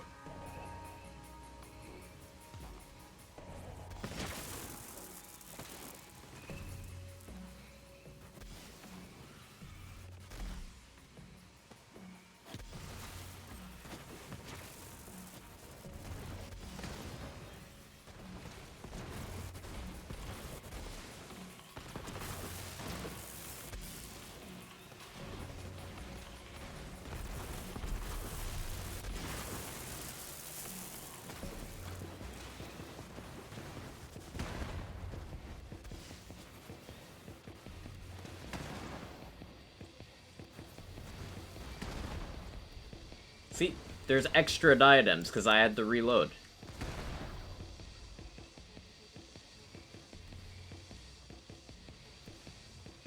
Game decided to be weird on this one. Hey, I finally hit this rocket jump correctly, at least. That's why I hit that one. Gives me a really good angle to throw fish slaps there.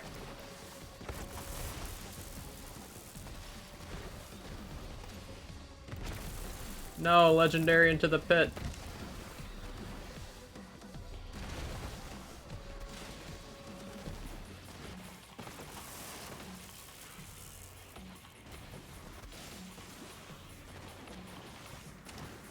Stutter?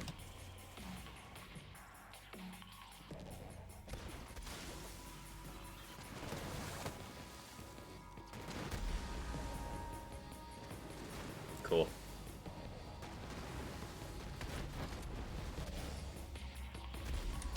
Cool.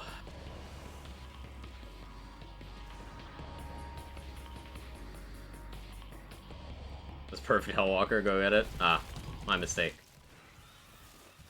Am I even gonna have enough movement speed for the jump now?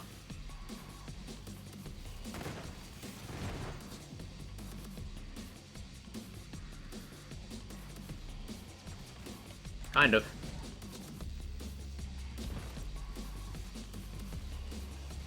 Oh well.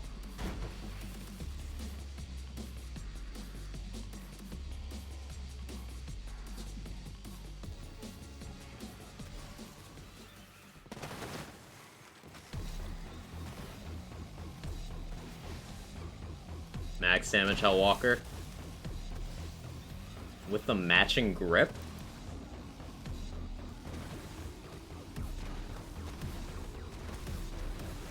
I just want you to know I hate myself for saying that. There are not adequate words to measure the amount of disgust I feel for saying that.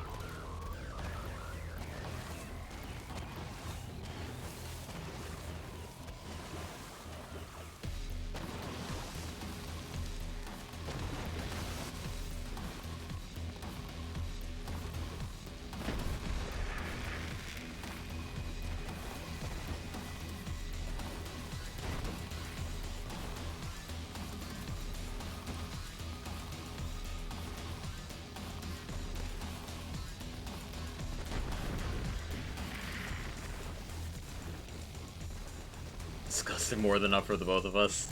Thank you. That's what friendship's about.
I almost cliffed. That'd been very awkward.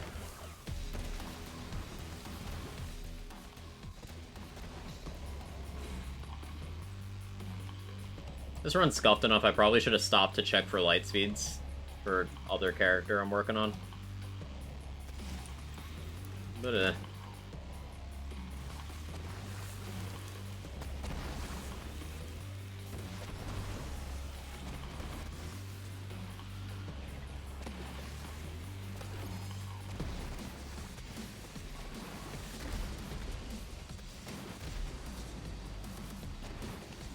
like I said, scuffed.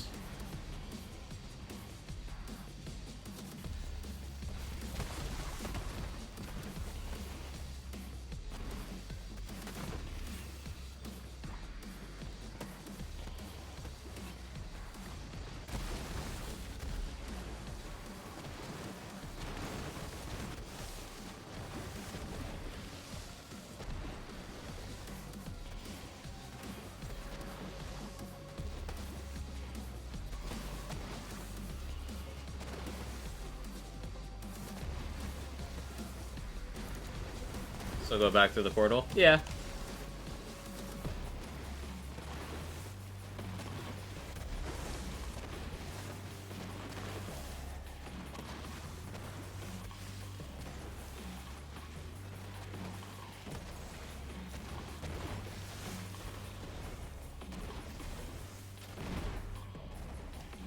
Oh no, oh no, oh no, oh no, oh no. Ah.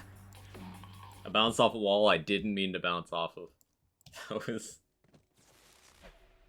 You listen closely to that part of the VOD, you can hear my asshole slamming shut.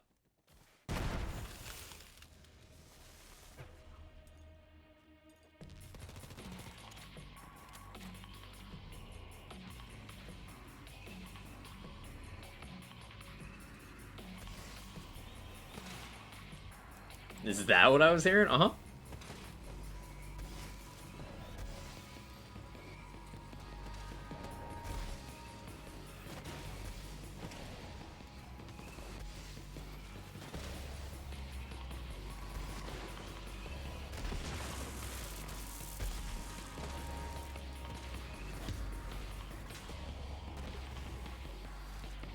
That fish almost hit me. That'd have been awkward.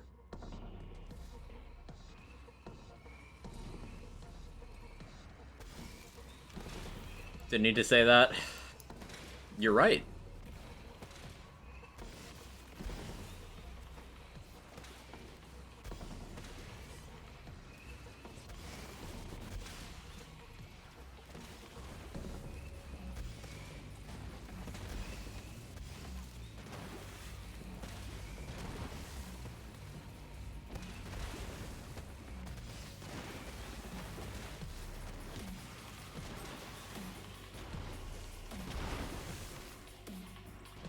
I always hate sliding through that. It's very risky. Kinda like that.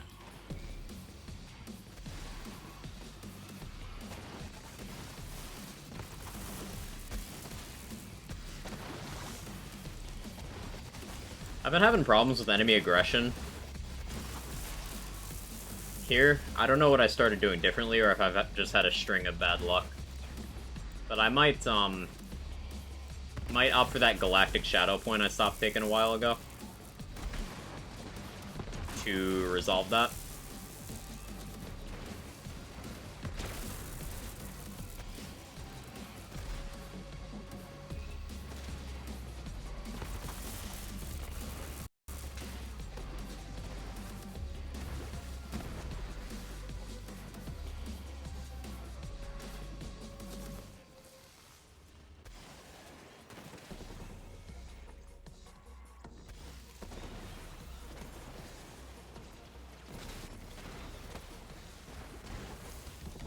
Ooh, that was clean.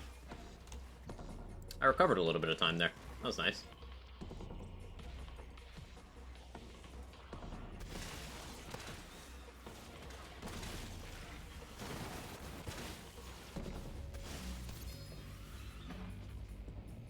Yeah, I recovered about 17 seconds in those last couple encounters.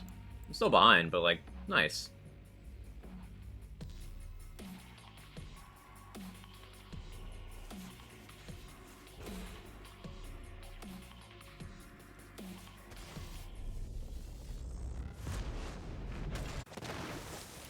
Oh, I was too far forward there. That's fine.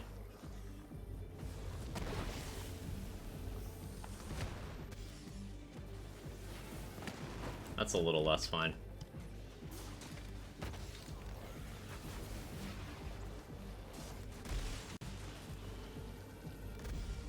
That's significantly less fine.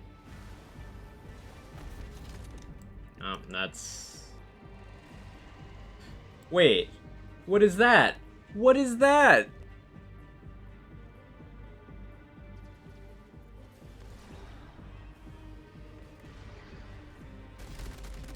You guys saw that.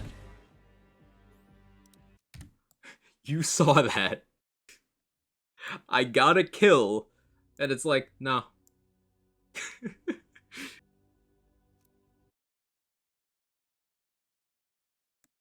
Check for light speeds. I could've. I should've.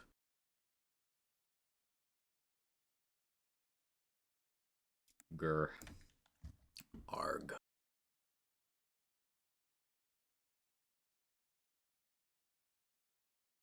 Like, the enemy died. I saw the red hit marker. Nope. And then it teleported me away from my pet. Because they wanted to stop Zane and Mose from skipping mechanics, so they locked everyone's controls, and it only stopped Zane, and it just made life worse for Flag and Amara. Good times. Good game design choice. Totally not upsetting. And we didn't even die. Yeah, just... Oh well. I'm gonna give this one more solid attempt. If that doesn't go well, then I'll just, I'll practice individual activities, because it's getting to the point where I don't want to do a full EGR run. That's the trouble with running this format. You can end up in a string of unfortunate resets. During the no movement phase, it won't second wind you. Yep, I didn't know that either, but...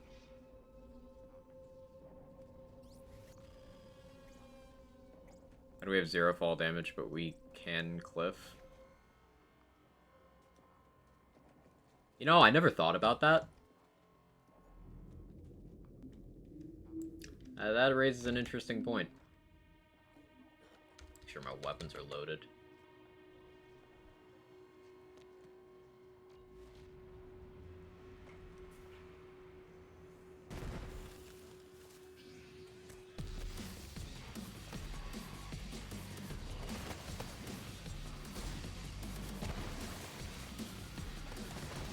Take void damage. Understandable.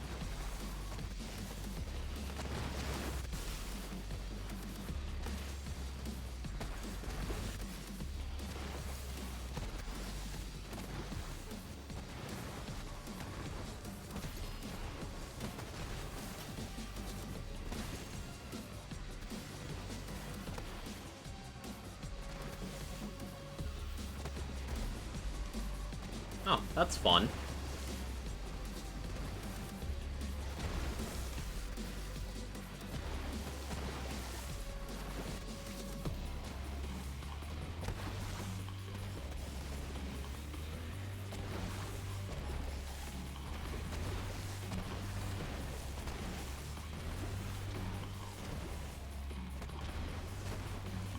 There's a series of very unfortunate things. Time for this run's not gonna be good.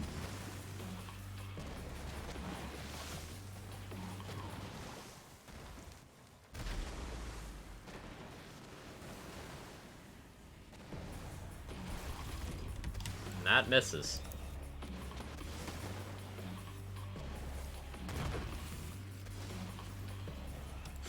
That's awful. Anyway. You know what? No. No. I refuse to accept that.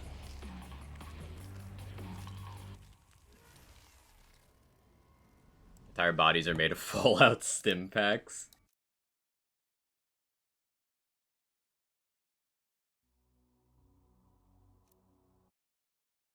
I want you to know, Dex, that I read that initially as, I just pooped in my head. And honestly, I'm proud of you.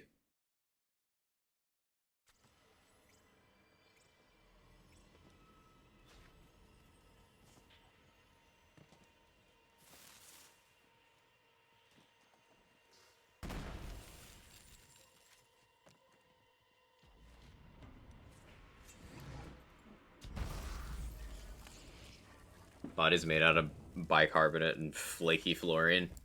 Based. How you doing, T-Dog? Congrats on that, that thing again, by the way. Oh, that thing.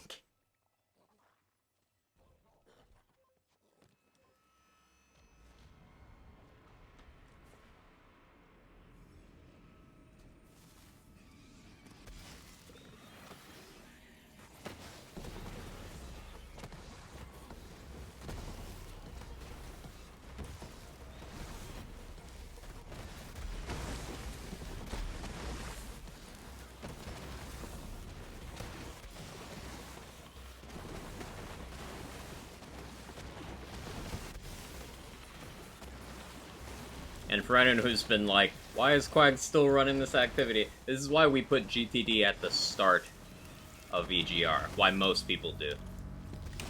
Because it is so reset heavy. And there's such a wide variance in how a run can go. It's better to just get it out of the way first. Also, it's buggy. And failing a GTD run in the middle is more time loss than, like, several other activities combined in their entirety.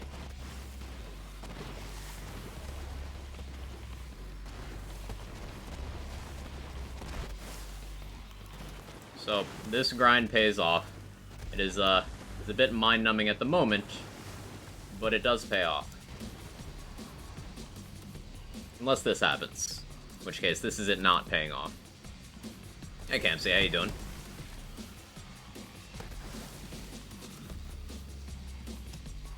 Yeah, it's, somehow even worse than the last one. Don't you dare. Rotate faster. Go, go, go, go, go, go, go, go, go. Thank you.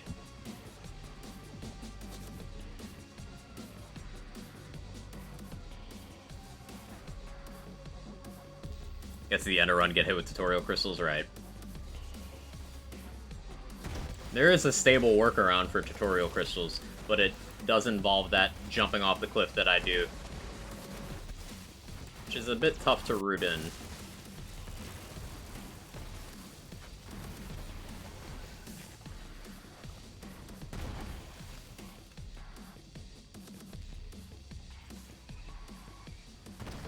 My first playthrough on this game. I hope you're enjoying.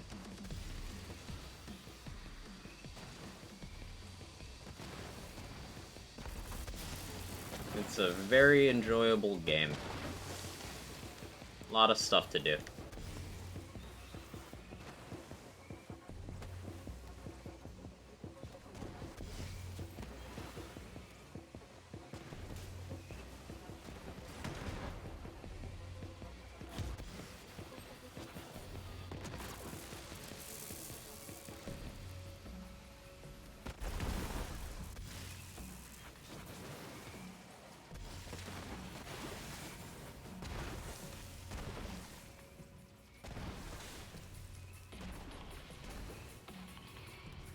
I'm addicted, eat, sleep, BL3. You are among friends.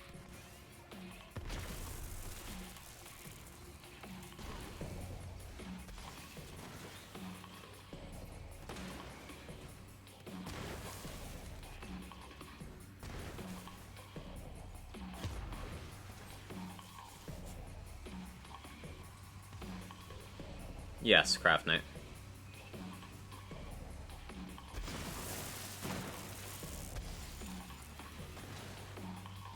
Actually, no. It does not carry over to the other one. I misread the question. It does not carry over to the other one, but it will apply to anything that is spell damage that does not come from one of your hands. So, like, Fear Not Pixies. They use the crit chance in your left hand. Trick Mirror Reflect. Use the crit chance in your left hand.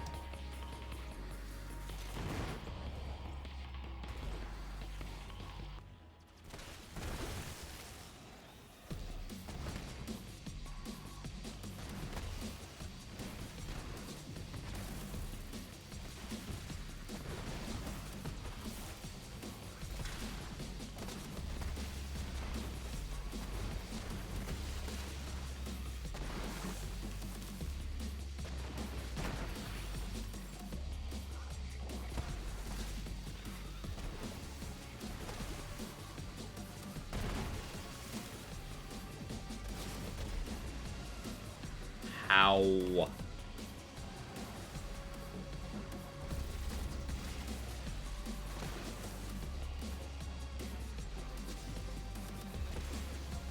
Ugh.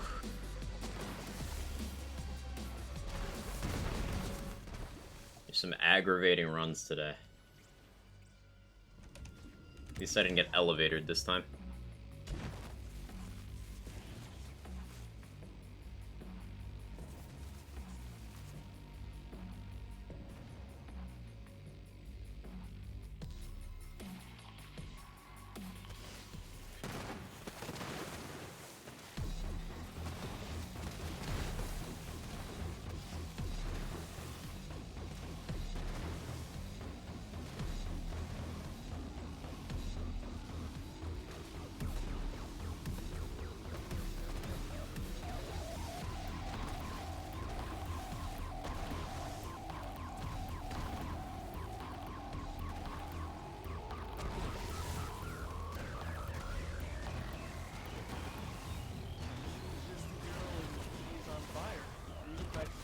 Hey, T-Dog.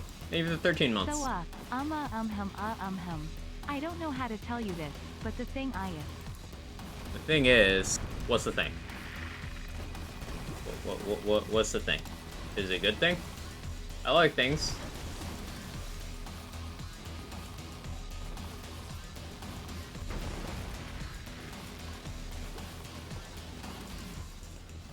Need your stellar emotes? Enjoy them. Thank you so much for the 13 months of support.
It's fine. I recovered a lot of time by having good anathema timing.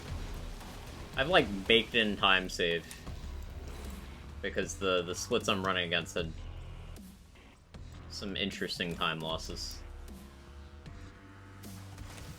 But I'm still like, eh.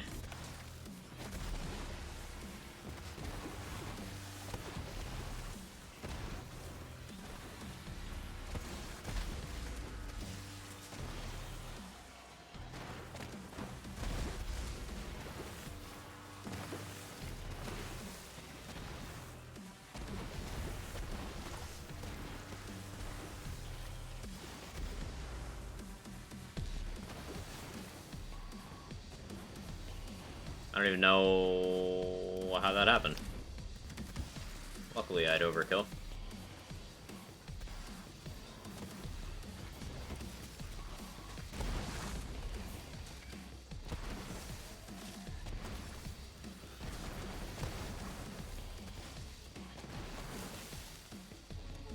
Holy shit, stop doing that.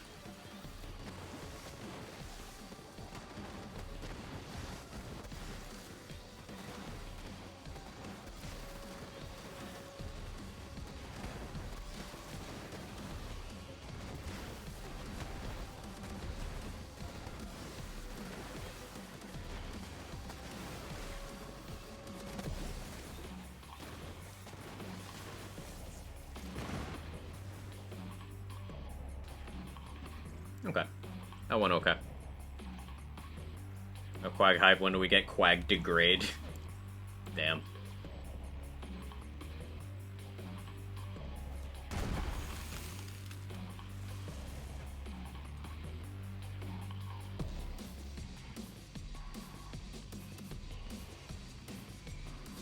I won't shame you for your degradation kink, Micro. It's a pretty common one.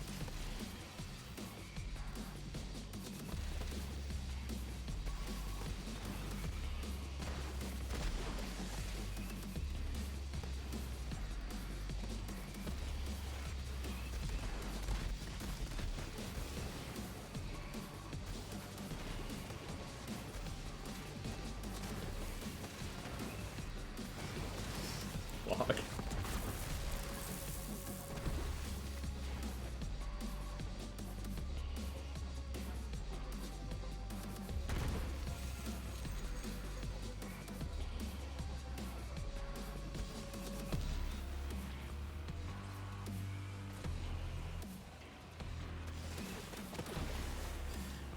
I didn't pay enough attention to that side.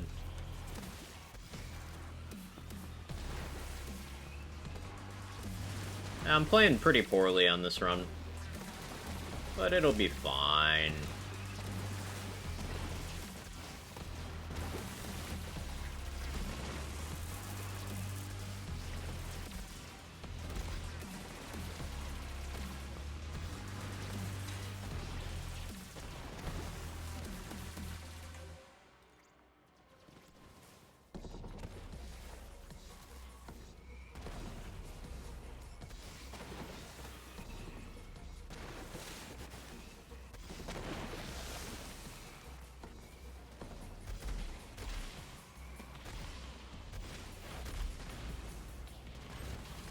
Well, that was concerning.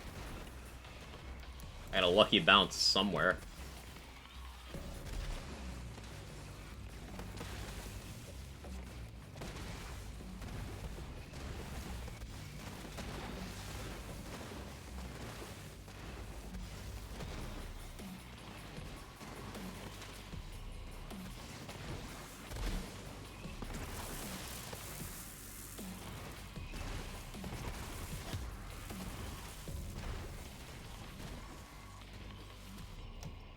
Oh, no stutter there.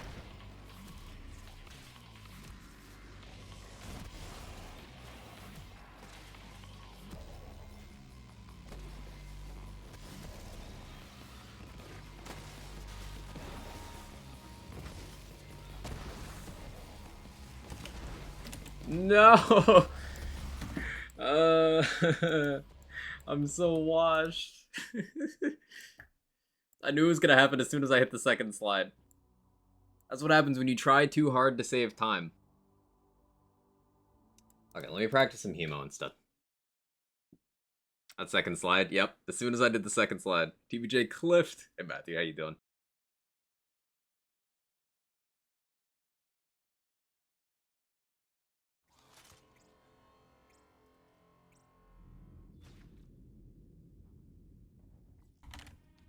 Yeah, I want to practice some Hemo.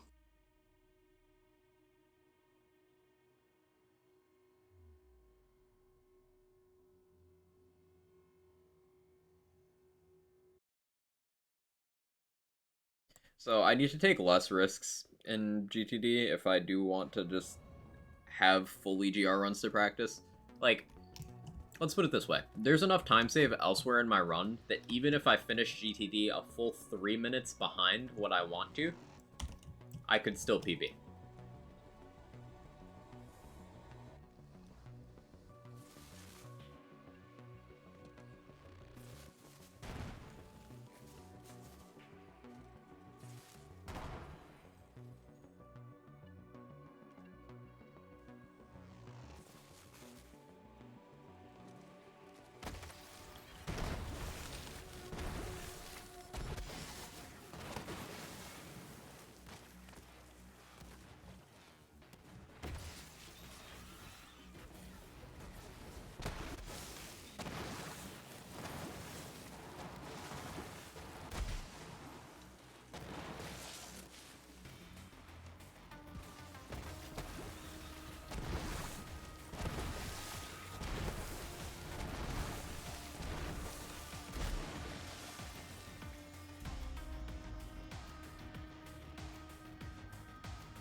Oh, that's inconvenient.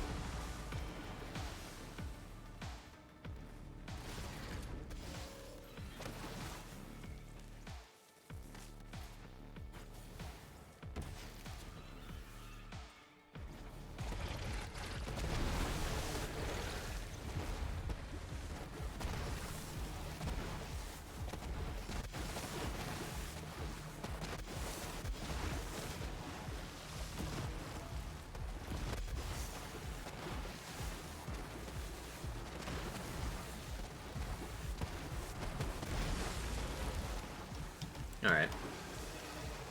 So even with a pretty rough start, that was very favorable AI. And I'm not at all using gear that is tailored to Hemo. Like, I'm not using an appropriate weapon, I'm not using an appropriate shield, I'm not using an appropriate artifact. I'm using stuff that's very good, but not, like, best, because For Hemo, the amount of gear swaps you would do to save like 20 seconds is not worth it because you'd have to swap to that gear, then swap away from that gear. When instead you could just go. So that's fine. I don't need more Hemo practice. 118 on a scuffed run is good. For reference, a very high-end gun clear would be in the 120s to 130s. My Breath of the Dying kill on the board was, like, tough to do.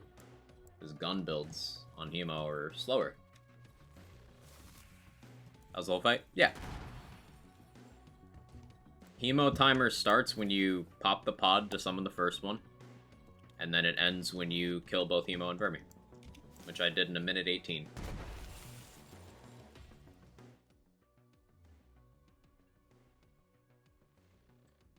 Let me practice Malawan as well.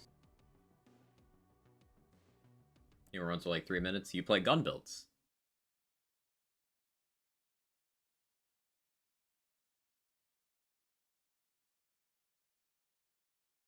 RTA versus in-game time versus consistency considerations. Right.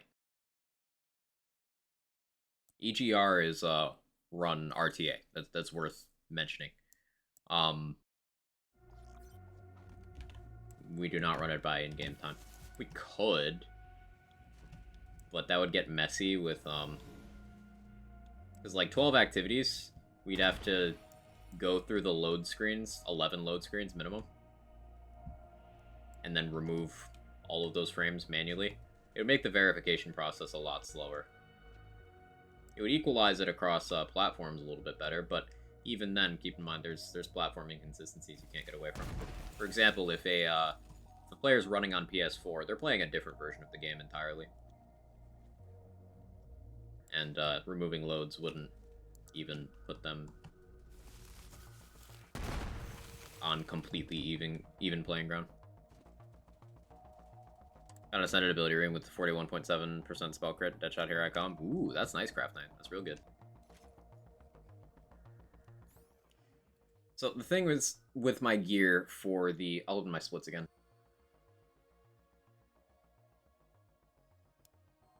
So only the first split here do I need this plumage. I never need it again in the entire run. Not even a single time. I use it in 2 places, 3 places in Guardian Takedown, and then I never use it again. No, 4 places. 1 after the first door, 1 after Crystals 1, 1 after Necrobugs 2, and then 1 during Surge. So I use it 4 times during GTD, and then I never touch it again. I could root it a 5th one in GTD, but there's no real point in doing so. It saves like 1 second, and it loses me like 7 if I fuck it up. So the question is, what do I do with that extra weapon slot? For the, other activities.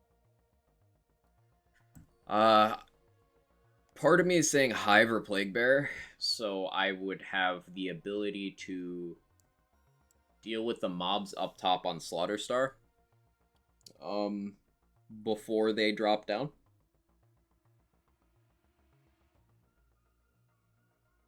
Problem is, I don't want to accidentally Guardian Angel swap. So if I use something like a Baby Maker or a Plague Bearer or a Hive, I need to be very cognizant of what I have out on the field so I'm not accidentally GA swapping.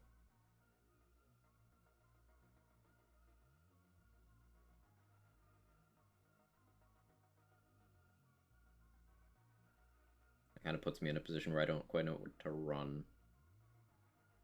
Okay, here's a mechanics question. When using Pestilence, can you dot yourself while you're down and then revive with the dot still on you? Is that a thing? Or is the dot cleansed when you get up? Any dot application method.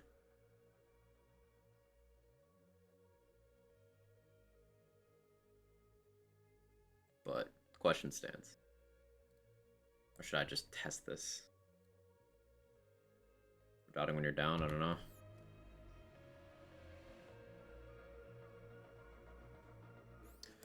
Never had a dot stay on after I revived. Let's test it to be sure.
That's useful.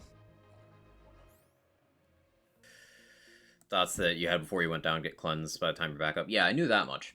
So something I'm thinking is I could just hold a Pestilence there for easier second wins than a Kick Charger would give, and also some Groundbreaker building. Because I could just switch to this while I'm down. And keep in mind, Pestilence Novas get their action skill damage, so they get that scaling. They get action skill damage. They get gun damage, splash damage. I have 1 point Grim Harvest here so that I have action skill damage even when I'm not fighting humans. Because 1 point Grim Harvest is low value generally, but that's 10%. So a 10% mult for racks that I otherwise would not get unless I'm killing humans. But that would also be applying both the gun damage and action skill damage would apply. A splash here and there. Splash radius. Might be a play.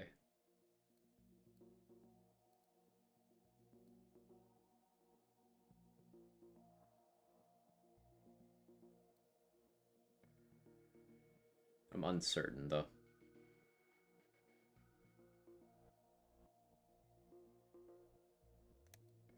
I'll keep it in my bag. See what happens with that.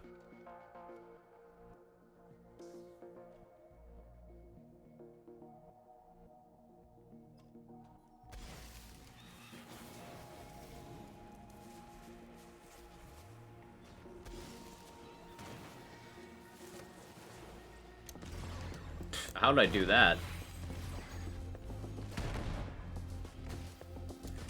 Got that Craig aim.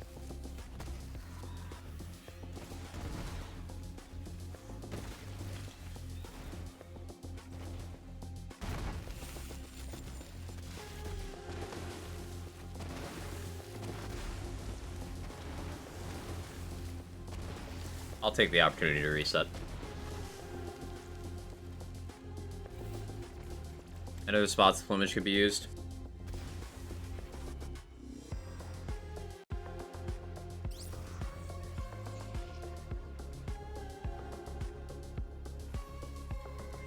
There's no advantage to be gained by rocket jumping in Malawan. The slaughters, you are not progressing through an area, so short of... I suppose you could use it to change floors quickly on Slaughter Star. If you needed to go up and you didn't want to use a ladder or go around to the stairs. I could probably find infrequent usage for it in Slaughter Star. But it's uniquely useful in GTD because, one, the low grav, and two, the terrain changes as you're progressing through an area. Proving grounds are mostly flat ground. Could maybe, with a bad set of spawns and discipline, you could rocket jump up to the top in the first room if you miscalculated. But like, there's no real place where it would be helpful. No. Rocket jumping for the most part in this game at least for endgame speedrunning, is like a GTD thing. There's just not enough use for it elsewhere.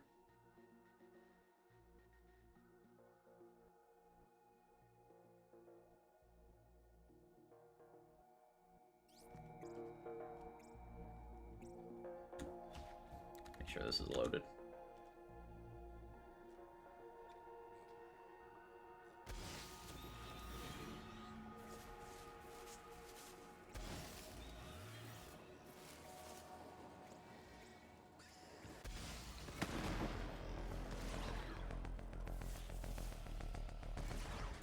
How am I doing that? Me bad at video games.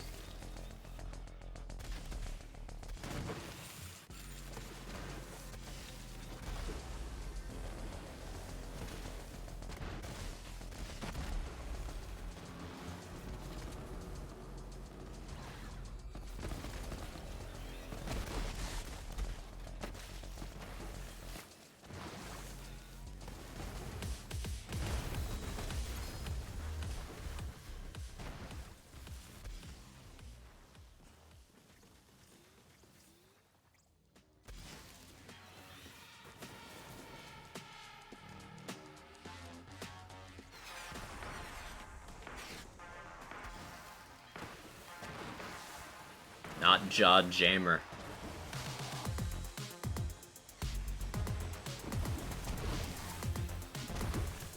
This again. I hate that bug so much. Sometimes you get Valkyrie's skip and then the boss just pretends you didn't.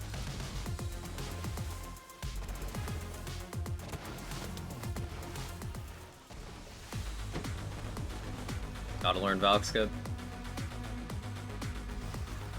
I'll explain it.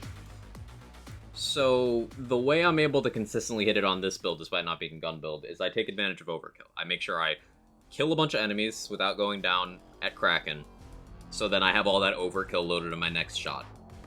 And then what you see me do is I make sure my health is full, and I activate power inside.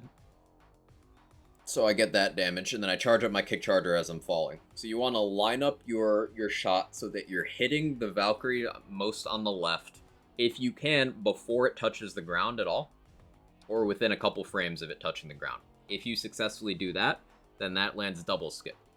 If you are too slow for that, there's still a pretty generous window where if you do it before the third one touches the ground, then that's single skip. So what you saw there was single skip. Think of each layer of Valk skip as saving you about 15 seconds. Ideally.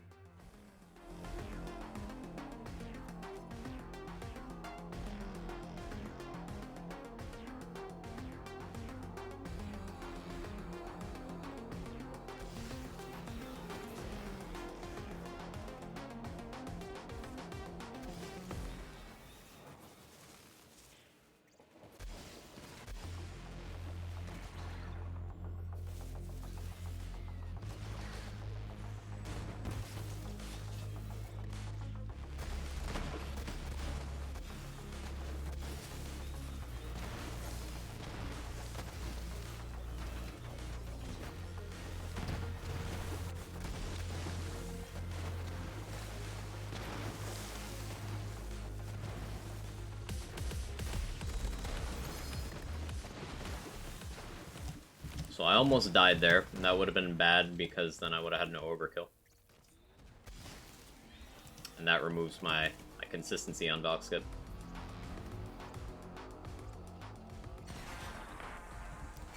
So see how I timed it? So it had just barely touched the ground, but I hit the shot. I shot almost before it was there. That's how you get double skip.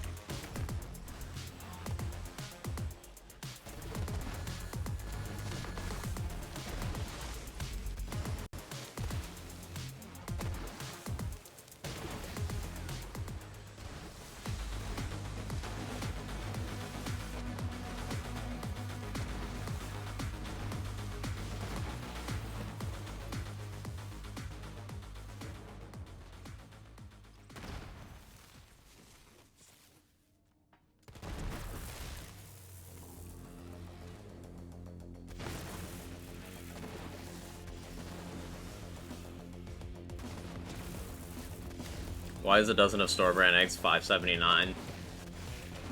Because, people don't want us to live.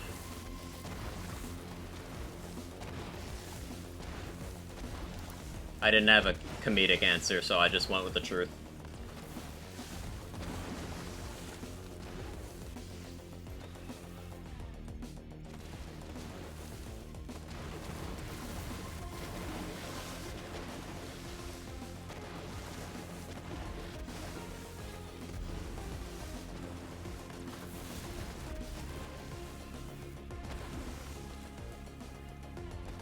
Oh, wait.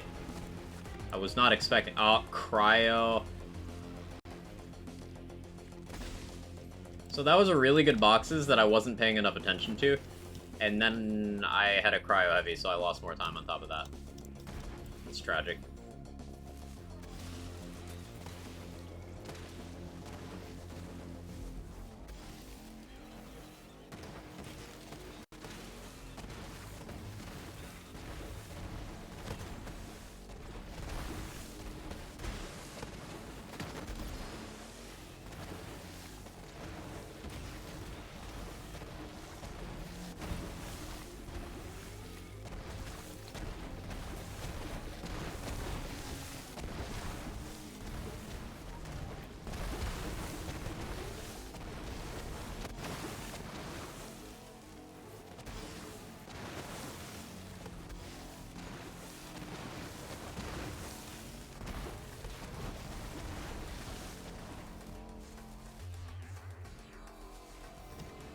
That actually could have been wrecky if I had been, paying attention. Fuck. Not getting that RNG again.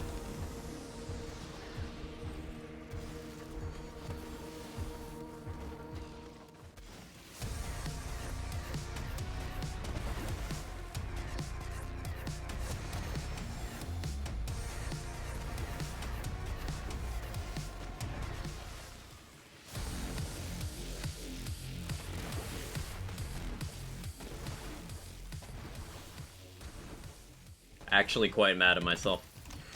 Oh well. Quag throwing for content. I think that PB's, so.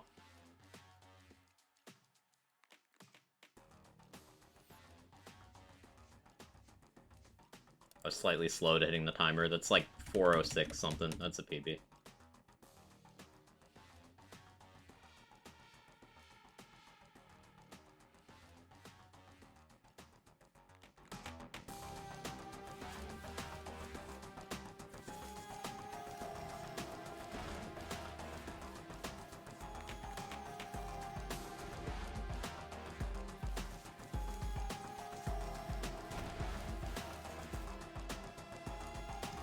Like 4 minutes for the whole takedown? Yeah. Those previous PB? 407 something.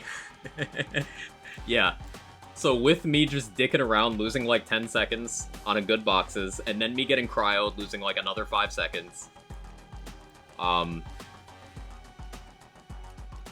with me losing a couple seconds at the start of Courtyard, I basically lost like 20 seconds to just nonsense. But yeah.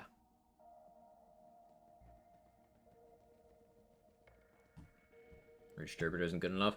Again, Micro. Gun builds. What's record?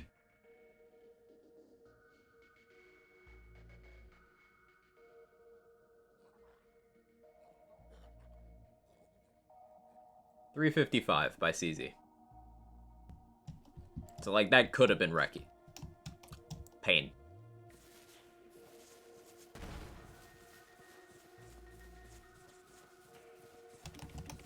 It was a run with double Valks and very good boxes RNG.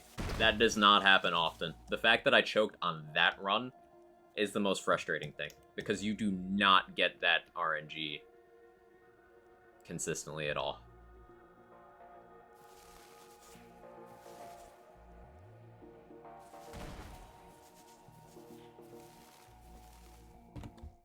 But yeah, Micro, you gotta keep in mind, a gun build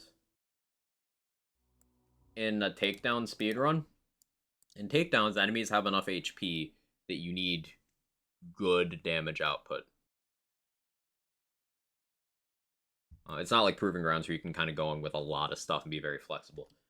You need good damage, but you still need simultaneous coverage across a wide area. Now, Redistributor has better area clear than most non-splash guns, but it is still, at best, it can shoot a second target every 7 bullets, or if you're using barrier, it can shoot a second target consistently. Your sure isn't good output. Relative to other things in speedrunning, no. Like, in terms of items in the game, it's definitely above average. But in terms of, like, this build, for example, this build has so much damage that I've just given up damage everywhere I can if I'm able to get movement speed instead. Like, I'm using the movement speed pet. Holding the movement speed gun, double move speed on artifact. I'm running the skill distribution on my class mod that gives me the most movement speed while still using a Peregrine. I've given up my ASC 50, so I have infinite grenades.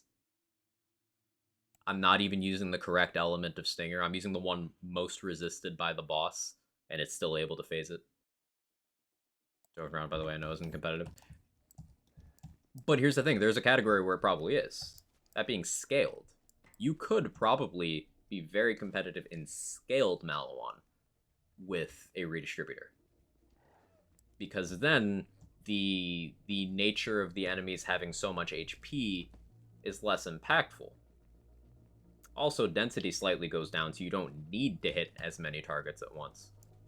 You could be very competitive in scaled with a redistributor. If you were interested in that.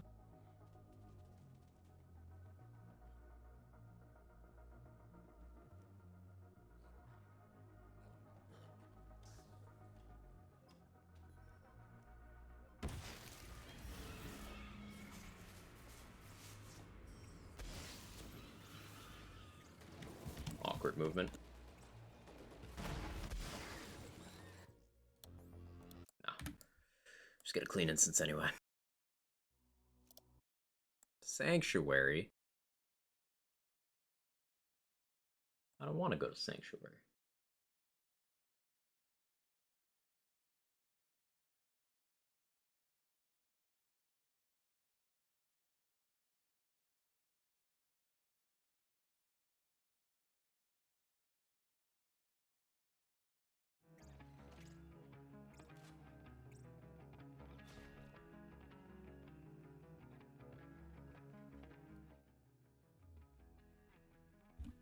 Yeah, once we launch EGR category for time trials, and that settles a little bit, I want to do some non-time trial stuff as well. I want to go back to seeing, like, outside of time trials rules, what is the fastest we can push some of these builds, like allowing for speed demon and like encounter skips. I still wouldn't want to do root because that's not interesting. Root pestilence flying just kind of make the run unfun.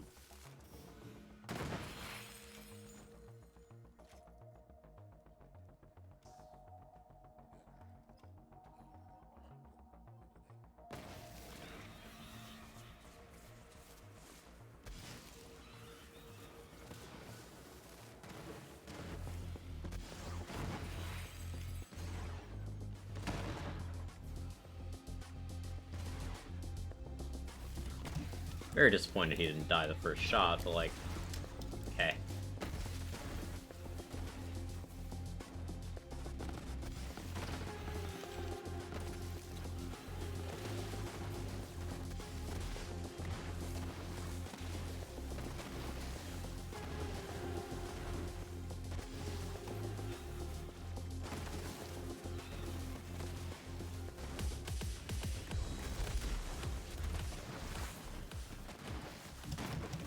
Slow. Also stutter.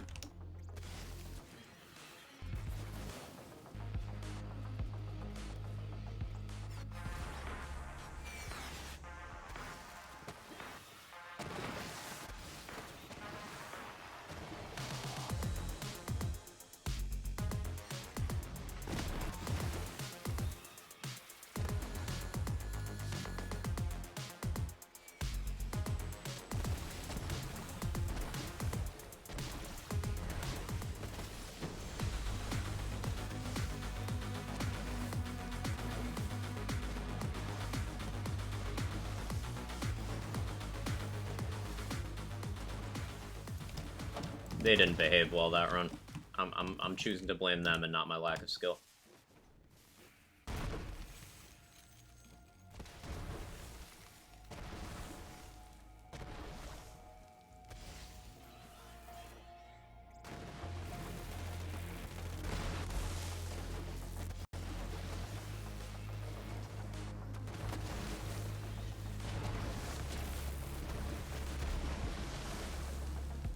That's just unfortunate.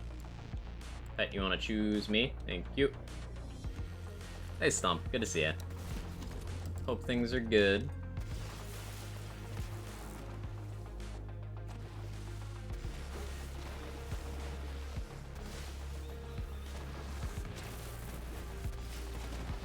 So we are not getting nearly as good a boxes this time. But fortunately, we had a stray fish. No cryo enemy there. That's technically better.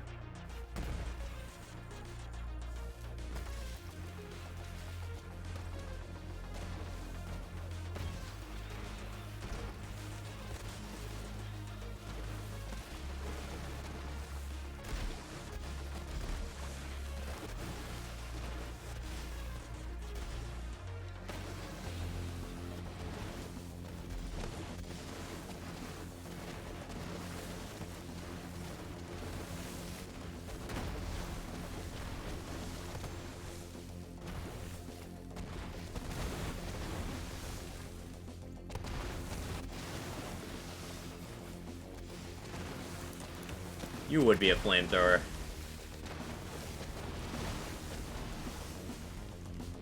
It's toxic. Another close one. Once again, if your boy was better at video games. But he ain't.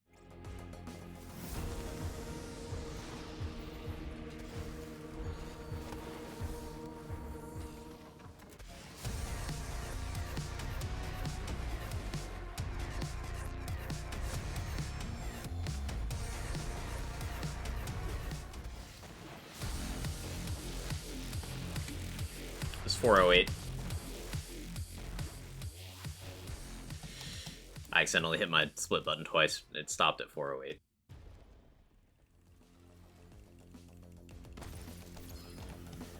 It's so upsetting.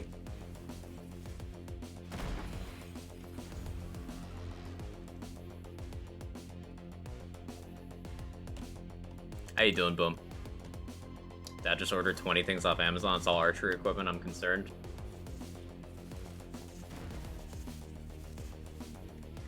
I wonder if that's the kind of thing that, like, Hawkeye's family members, like, if they didn't know what he was doing, be like, the fuck is happening?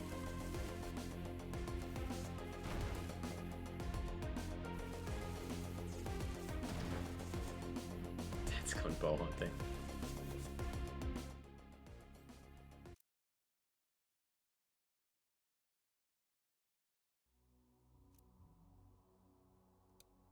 Never turned that back on.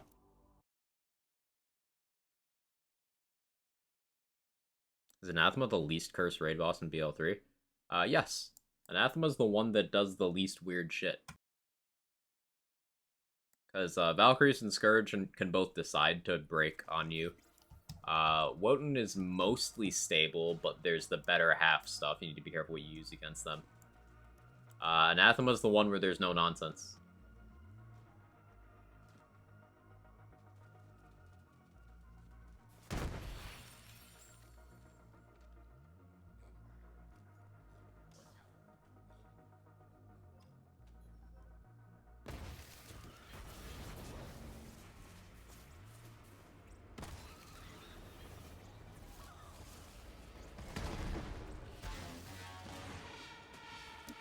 Why am I like this?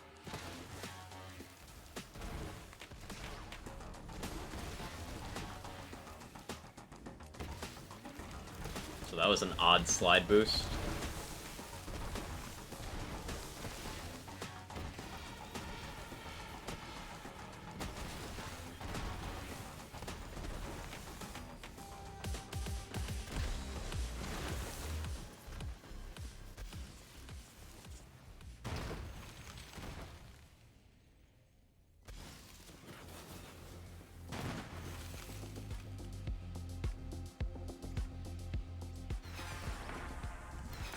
Only single.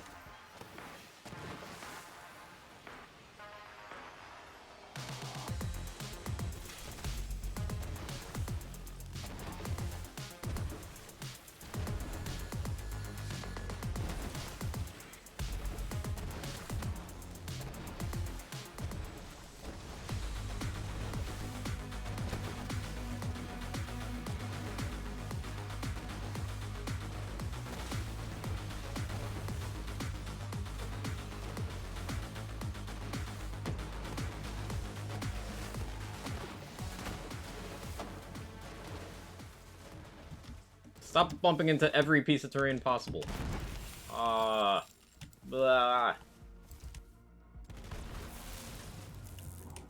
Gosh dang it, Bobby.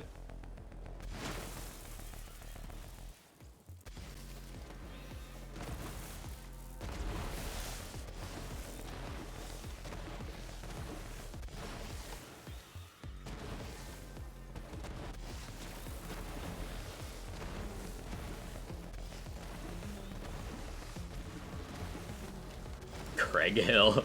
Oh no, that's totally Craig's last name. My alter ego is the big juicy Craig Hill.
No! No! Motherfucker! Ah! Choked. Actually choked.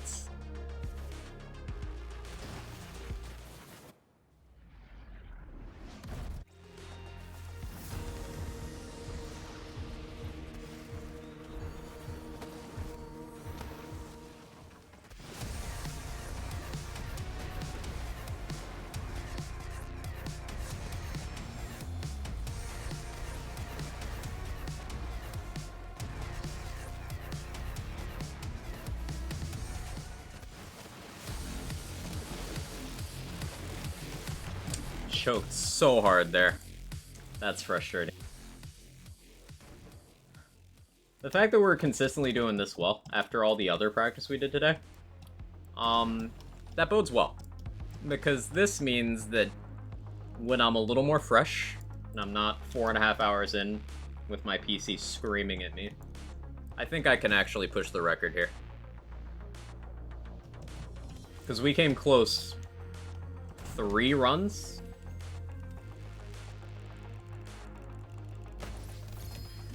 This is a record I considered untouchable for a while.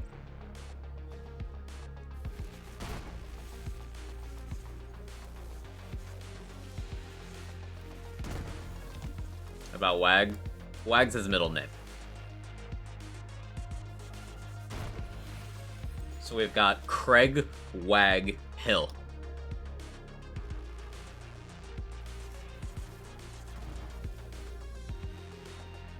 What if Wag is Craig's alter ego? Does that make me Wag, or does that mean there's like 3 of us?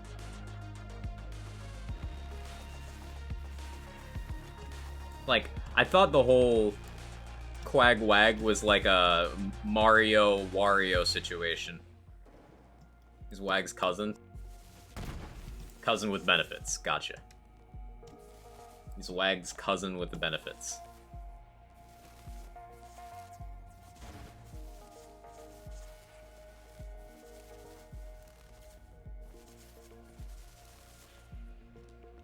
Anyway, on that totally not cursed note, I think that's enough for today.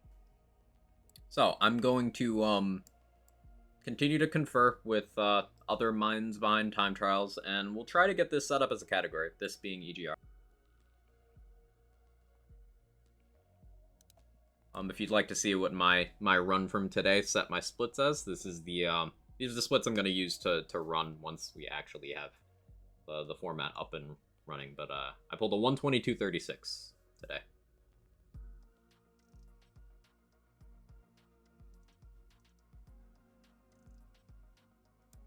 Yeah, I'll catch you guys next time. Tomorrow's Thursday. Possible Wonderlands, possible BL3. I'm thinking Saturday is when I resume the Dragon Age series playthrough. Thinking Saturday for that. So probably Saturday and then Tuesday. Most likely for Dragon Age. Small chance of Back 4 Blood. A lot of friends have been interested in Back 4 Blood lately. I've successfully won a lot of people over on that. Which one are you up to? We're still in Dragon Age 2. We're in like the middle of 2. Like right in the middle.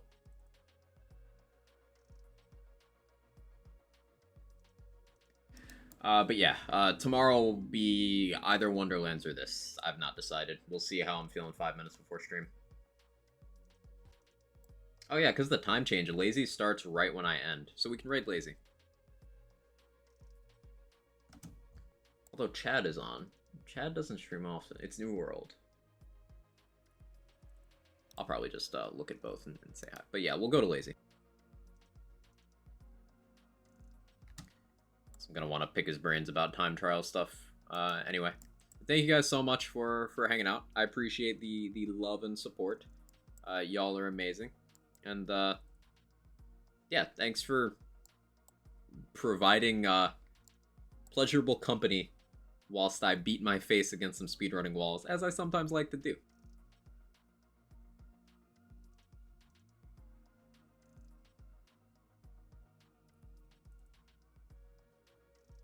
After this year, we don't do this time busting shit anymore. I'm so happy about it. Yeah. Yeah, I'll see you guys. Thank you again. Bye-bye.